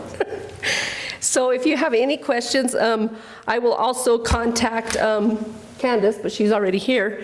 So since she is running unopposed, of course, this actual plan is from 2015 to 2019. So of course, her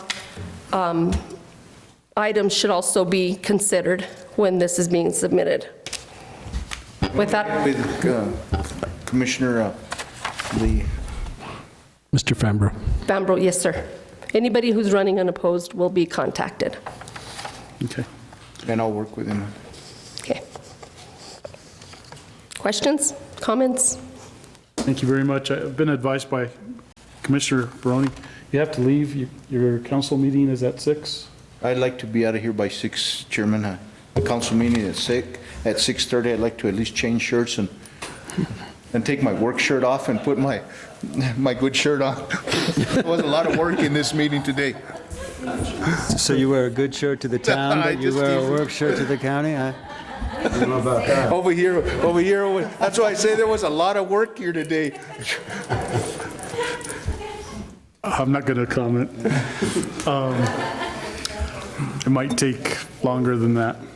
We'll go ahead and move on to item 12F, request for approval of job descriptions, positions, and pay grades for the senior programs. Mr. Trujillo, Michael Trujillo.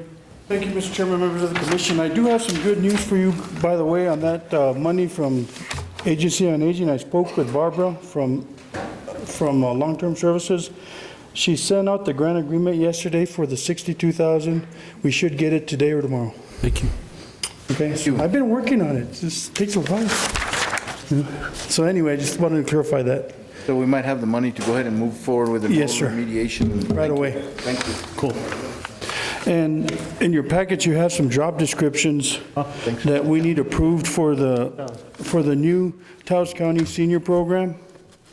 And we have the senior program director, the grant accountant is going to fall under finance, so that's not going to be in there, but the program coordinator, SAM's agent, site inventory manager, administrative assistant, site manager, head cook, cook aide, transportation driver, custodial, FGP, SCP, and Meals on Wheels driver, homemaker, foster grandparent, senior companion, program director, and the foster grandparent, senior companion project program supervisor. Those are the job descriptions that you have in your packets, and those are the job descriptions that we need approved in order to move forward, because our start date is next Tuesday. We will have our new Taos County employees working on Tuesday. Renee is completing the interviews with them now. As we speak, she's completing giving them their information.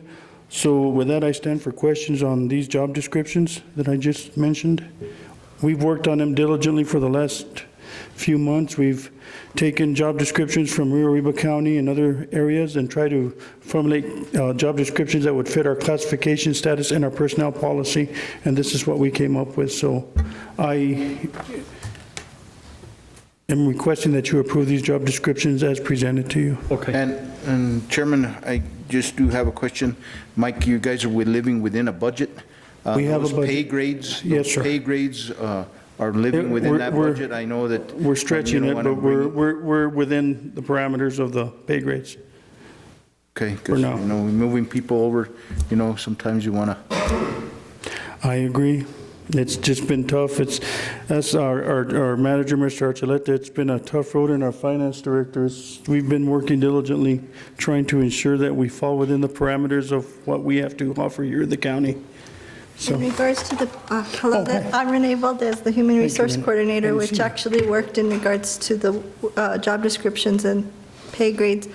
We really had to work in regards to the budget that was allowed by AAA.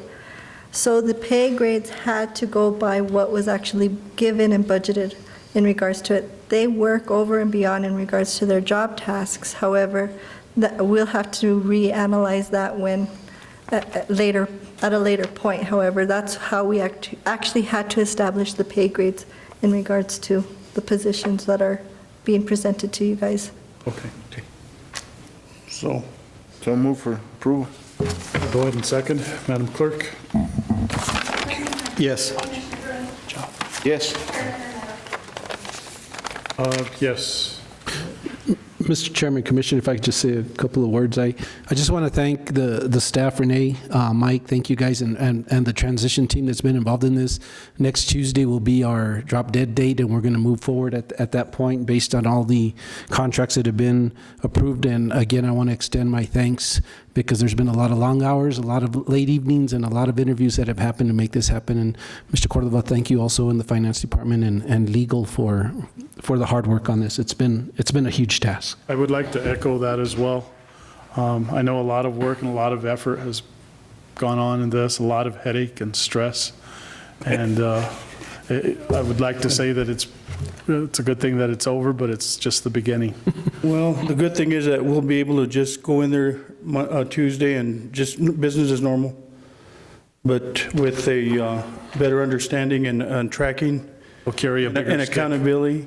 And you'll get to see me cook once in a while. So I made sopapillas yesterday, so I do provide services in the kitchen. I do help the staff, and it's been a learning experience. But we invite you also to join us and help serving the seniors when you get a chance.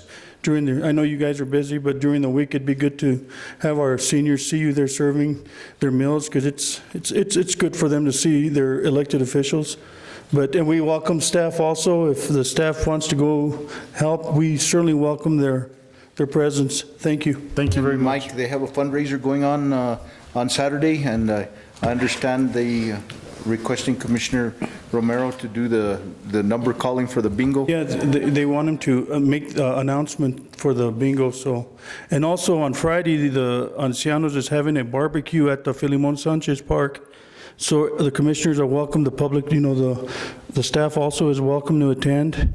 It is $7.50 a meal for anybody under the age of 60, because that's by law, we have to follow statute because they're federal funds, Title III funds, but for anybody under 60 that wants to go, it's going to be $7.50 a meal. Unfortunately, we have to follow the process, so but we certainly like for you to attend that function at Filemon Sanchez Park on Friday.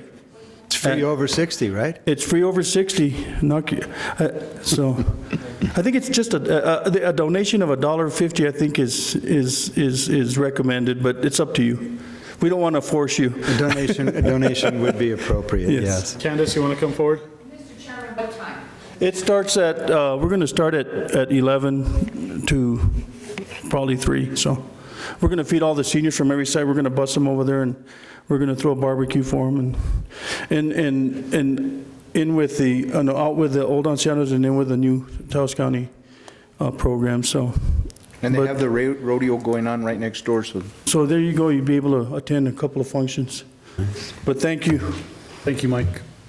And again, same reiteration, thanks for all the hard work. I know you do it because you're dedicated to the result and the cause of helping ancianos in Taos County. It's an important task. It's been a big chore, and thank you. Okay. We'll move on to item 13A. Budget matters, decisions, consideration decisions regarding the following discussion decisions. Item A, DFA resolution number 45. Mr. Cordova. Mr. Chairman, Commissioners, being here at the end of the year, basically what I'm presenting today are a lot of cleanup items. So DFA resolution number 45 is in relation to our educational GRT bonds, and any, most of the small amounts that you see that we are adjusting have to do with the trustee expense. The trustee is the Bank of Albuquerque. They are kind of the middleman. They distribute the money for us. So when we sold the newest set of bonds in September, we hadn't created all of the expenses as well as interest costs. Those are kind of hard for us to determine. And so at this time, we're making sure to adjust for those expenses and the interest that was received.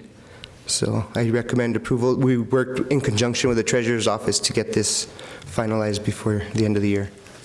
I stand for any questions. Commissioners, recommendation approval? I do. Okay. So moved. I'll second. Madam Clerk?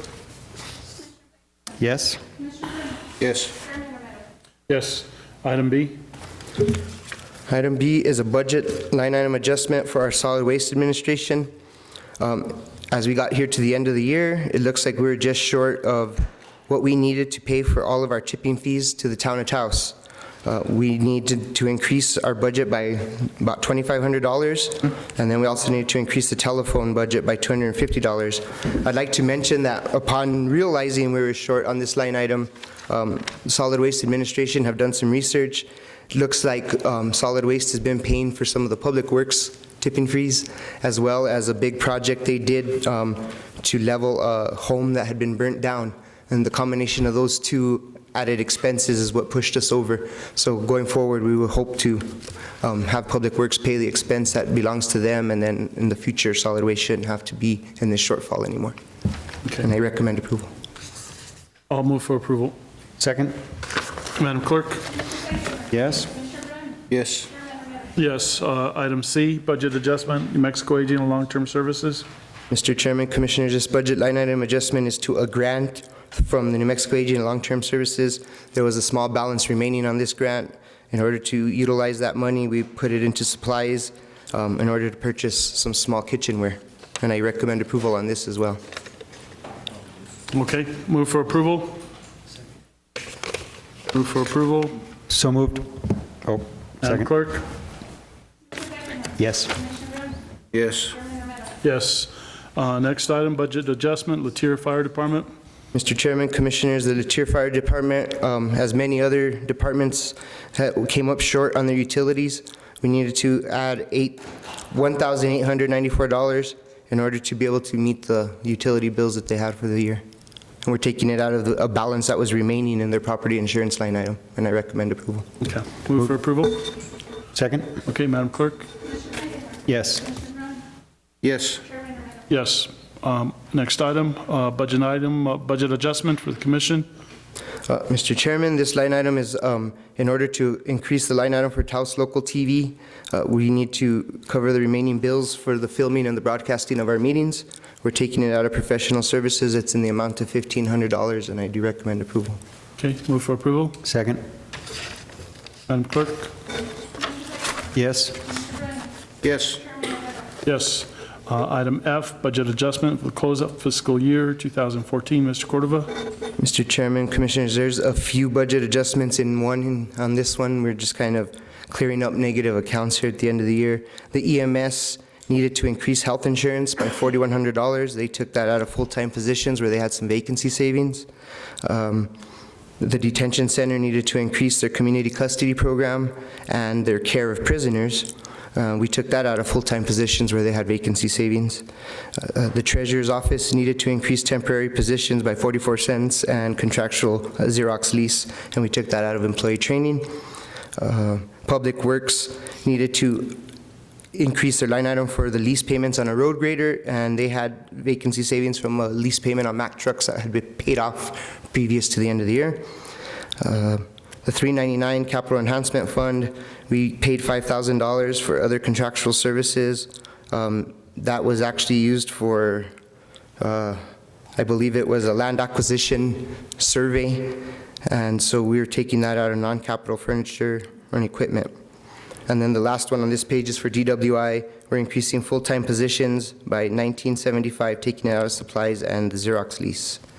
And I do recommend approval of all of these adjustments and stand for any questions. So what's the total? The total of these adjustments are $24,160 in total.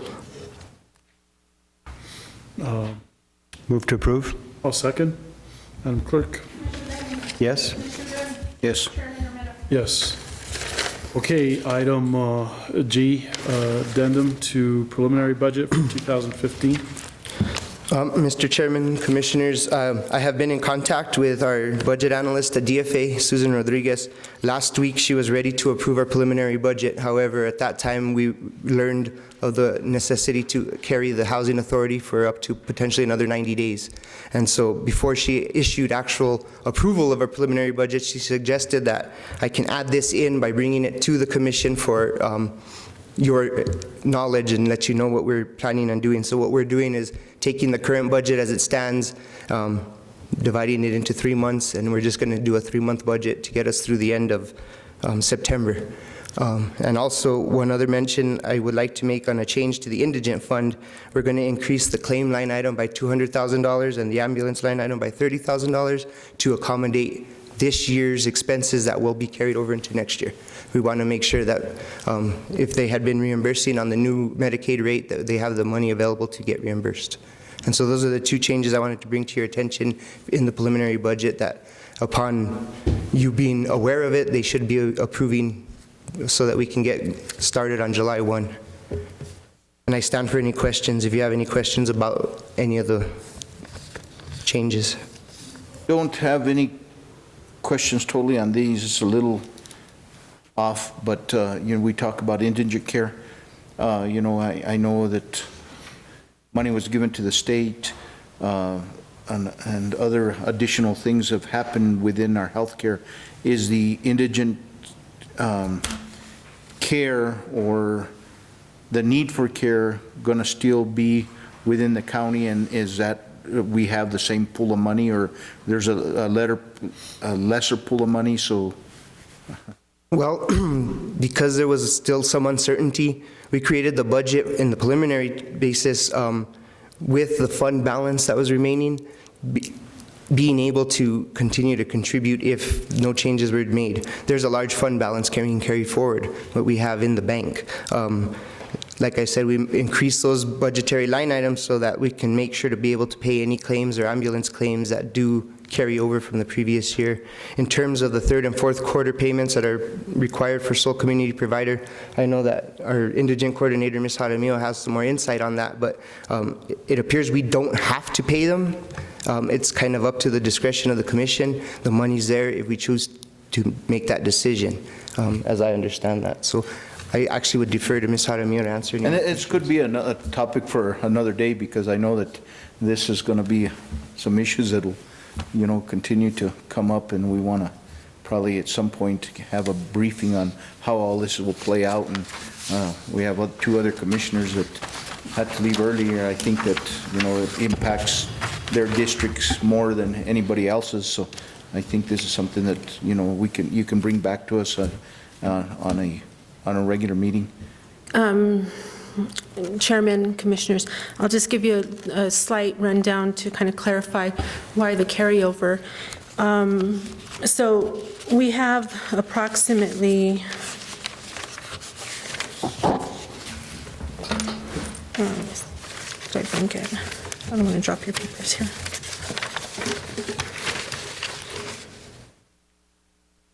Approximately about $250,000 that have not been paid to hospitals because we are waiting for the Medicaid rate. We've been having problems retrieving that rate from some of the hospitals. So that's why you see a large carryout, but that is the retail rate. So there is, we put not additional money, but left that amount and just carried it over on that part. Now, for the claims between January and June of this year, we've paid the first and second quarter, and that comes out to a little over $658,000 for the first and second. We haven't paid the third or fourth, and because of Senate Bill 268. Now, some of the counties have said that they're not going to pay that. So the question will come up here soon is, what's the county going to do? What I'm trying to do is negotiate with the hospital, because what we've paid out in claims, or the commission has approved, it comes out to a little over $324,000 of approval claims. But we've actually paid into the pot, like I said, a little over $658,000. So if we can negotiate with the hospital and kind of do I don't want to say a wipeout, but kind of come to some kind of agreement, and then the county can see what they're going to do with the third and the fourth quarter. Right. I don't know if that does a little bit of clarity there. Mr. Chairman, Commissioners, there's quite a few things that are happening on that House Bill 268 and the sole community provider. So what I would recommend is that once Ms. Jaramillo actually meets with the hospital, or that we have that meeting, I believe it's scheduled this week, later this week? Tomorrow morning. Tomorrow morning. And then we also get some clarification from New Mexico Association of Counties that maybe we can combine that with a work study for the commission and do a presentation to the commission on everything, because we're also looking at some alternative funding sources that Commissioner Blankenhorn has brought to our attention that I think that we could incorporate on there. We would have to change some policy and procedures, and a work study and direction would be helpful from the commission. Reference that. And the other thing that I'll say, Chairman, Commissioners, is that there is going to be, I have been working in regards to changing the resolution because of Senate Bill 268. There has been quite a few changes, and one of the concerns is the co-payments. So we may have to ask the Attorney General to get a clarification if we're still able to pay on co-payments. Okay. And Mr. Chairman, this will be one of the budgets that will be different than the preliminary. This is one that we will probably have to go through again and fix, because it was a lot of uncertainty and it was a preliminary budget. So most of them will stay the same. This one we'll have to address. Move to approve. I'll second, Madam Clerk. Commissioner Blank? Yes. Commissioner Bruin? Yes. Chairman Romero? Yes. Okay, we'll move on to the next item, Leandro, and it's item H, budget adjustment, Ojo Caliente Fire Department. Mr. Chairman, Commissioners, this is the last one I have for you today, hopefully this fiscal year. Ojo Caliente Fire District would like to increase their employee training by $2,500 in order to accommodate an EMS conference that begins this Thursday. It seems very late in the game, but it is going to fall within this fiscal year, and so we do need to adjust this fiscal year budget. And Mr. Sanchez, our fire chief, is here if we have any questions specific to that. Sanchez, you want to come forward?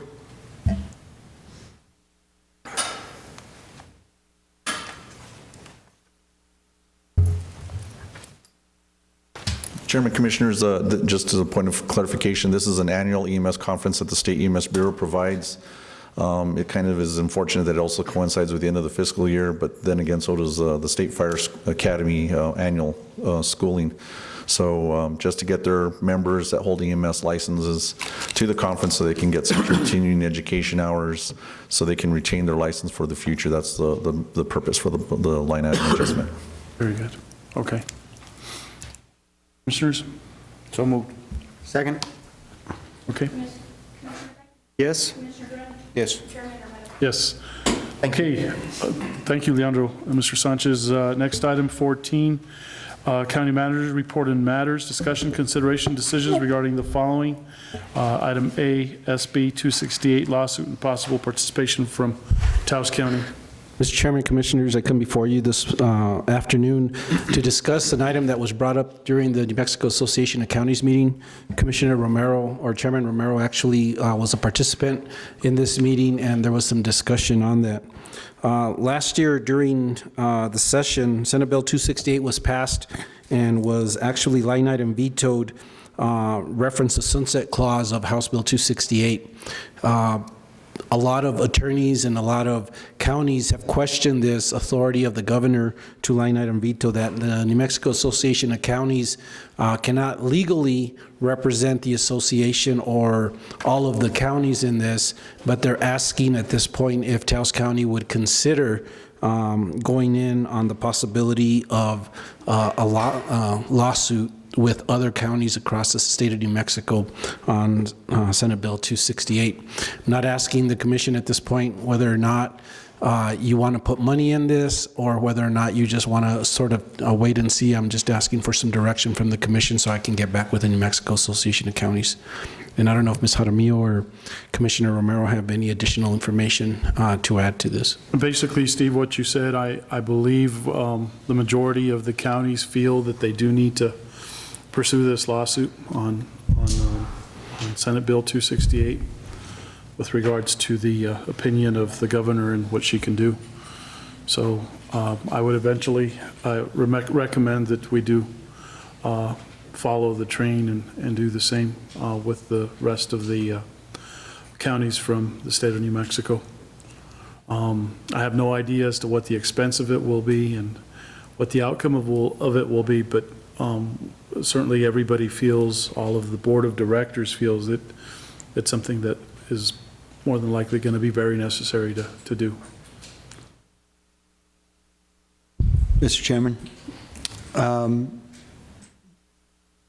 guess the main question is whether the governor has the authority to line item veto the sunset clause in particular. Correct. As far as the substance of 268, I think it's a great bill for Taos County. So, I'm reluctant to challenge the bill because we end up spending less money than we have in the past out of our gross receipts tax. And by the estimates that I've seen, the hospital will be getting more than it has in the past. So that's, I'll keep an open mind, but my initial reaction is that 268 favors Taos County. Mr. Chairman, Commissioner Blackenhorn, this isn't actually challenging the bill that was passed by the legislature. It's actually only challenging the governor's authority to line item veto the sunset clause.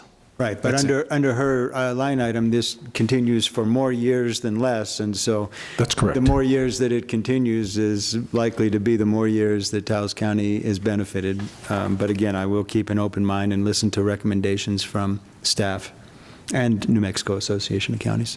And maybe when that work study is scheduled, maybe we can have this item on the agenda, and it certainly is helpful to hear from an attorney who knows and he's read it, and you're well with it, and as far as that opinion is concerned.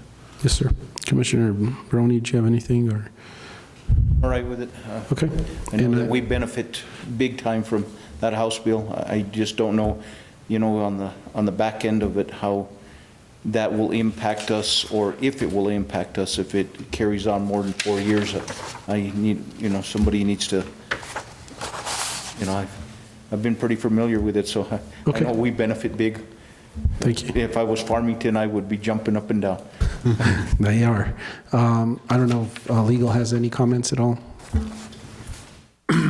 I don't have a position on it, but I'd look forward to working with Grace Phillips and Steve Koppelman to find out what they think about the basis of the challenge. But it does make sense that we consider not only the legal effect, whether we have a basis for a challenge, but also the practical effect.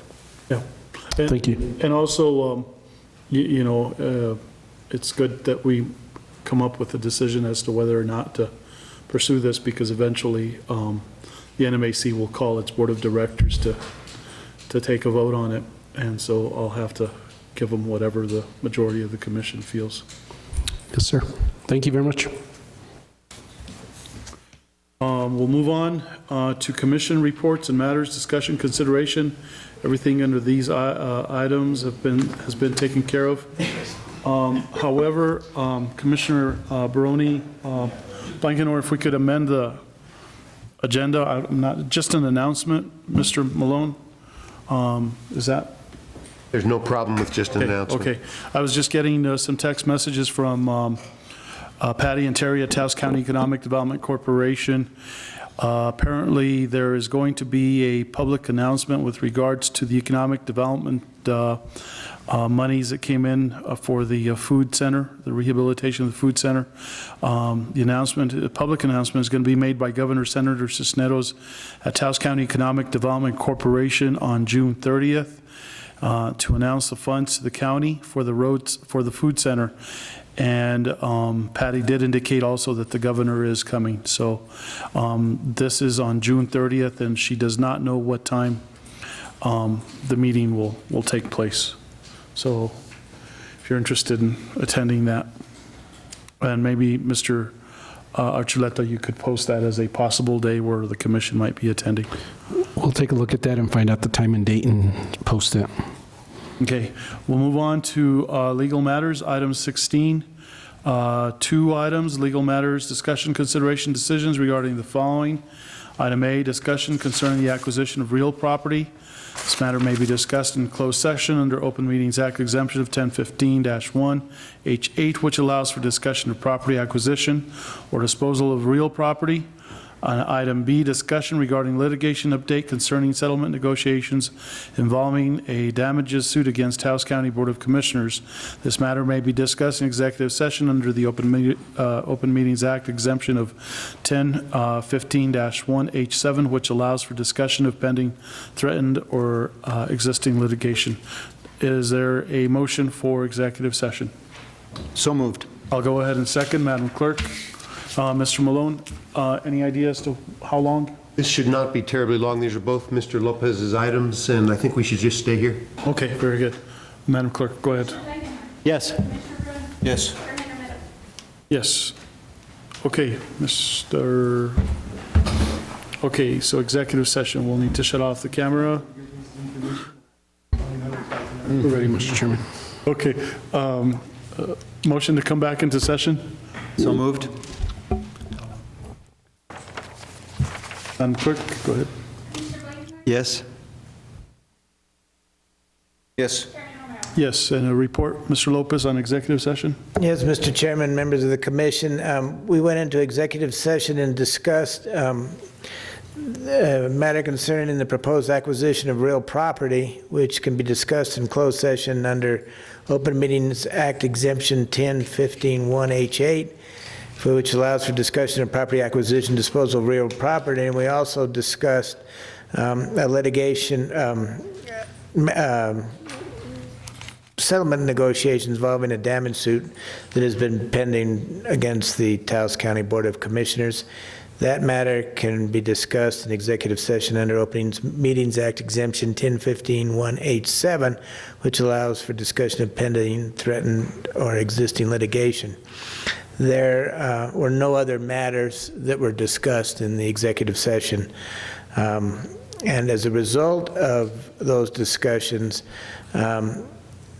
we have recommended approval of a settlement in the damages suit, and would yield to the chairman. Do you need a motion to approve the report and then a second one? We need that as well, yes. So move to approve the Report on executive session? And I'll second. Madam Clerk? Yes. Yes. Yes, okay. On the next matter? The next matter, there was a settlement that was reached pending approval by the Board of Commissioners in the damages suit, which would fully resolve all matters in question. The settlement is recommended both by county legal staff and the Association of Counties, who has served as our risk manager and has defended the county commission in this case. Move to approve the settlement? Second. Okay, Madam Clerk? Yes. Yes. Yes.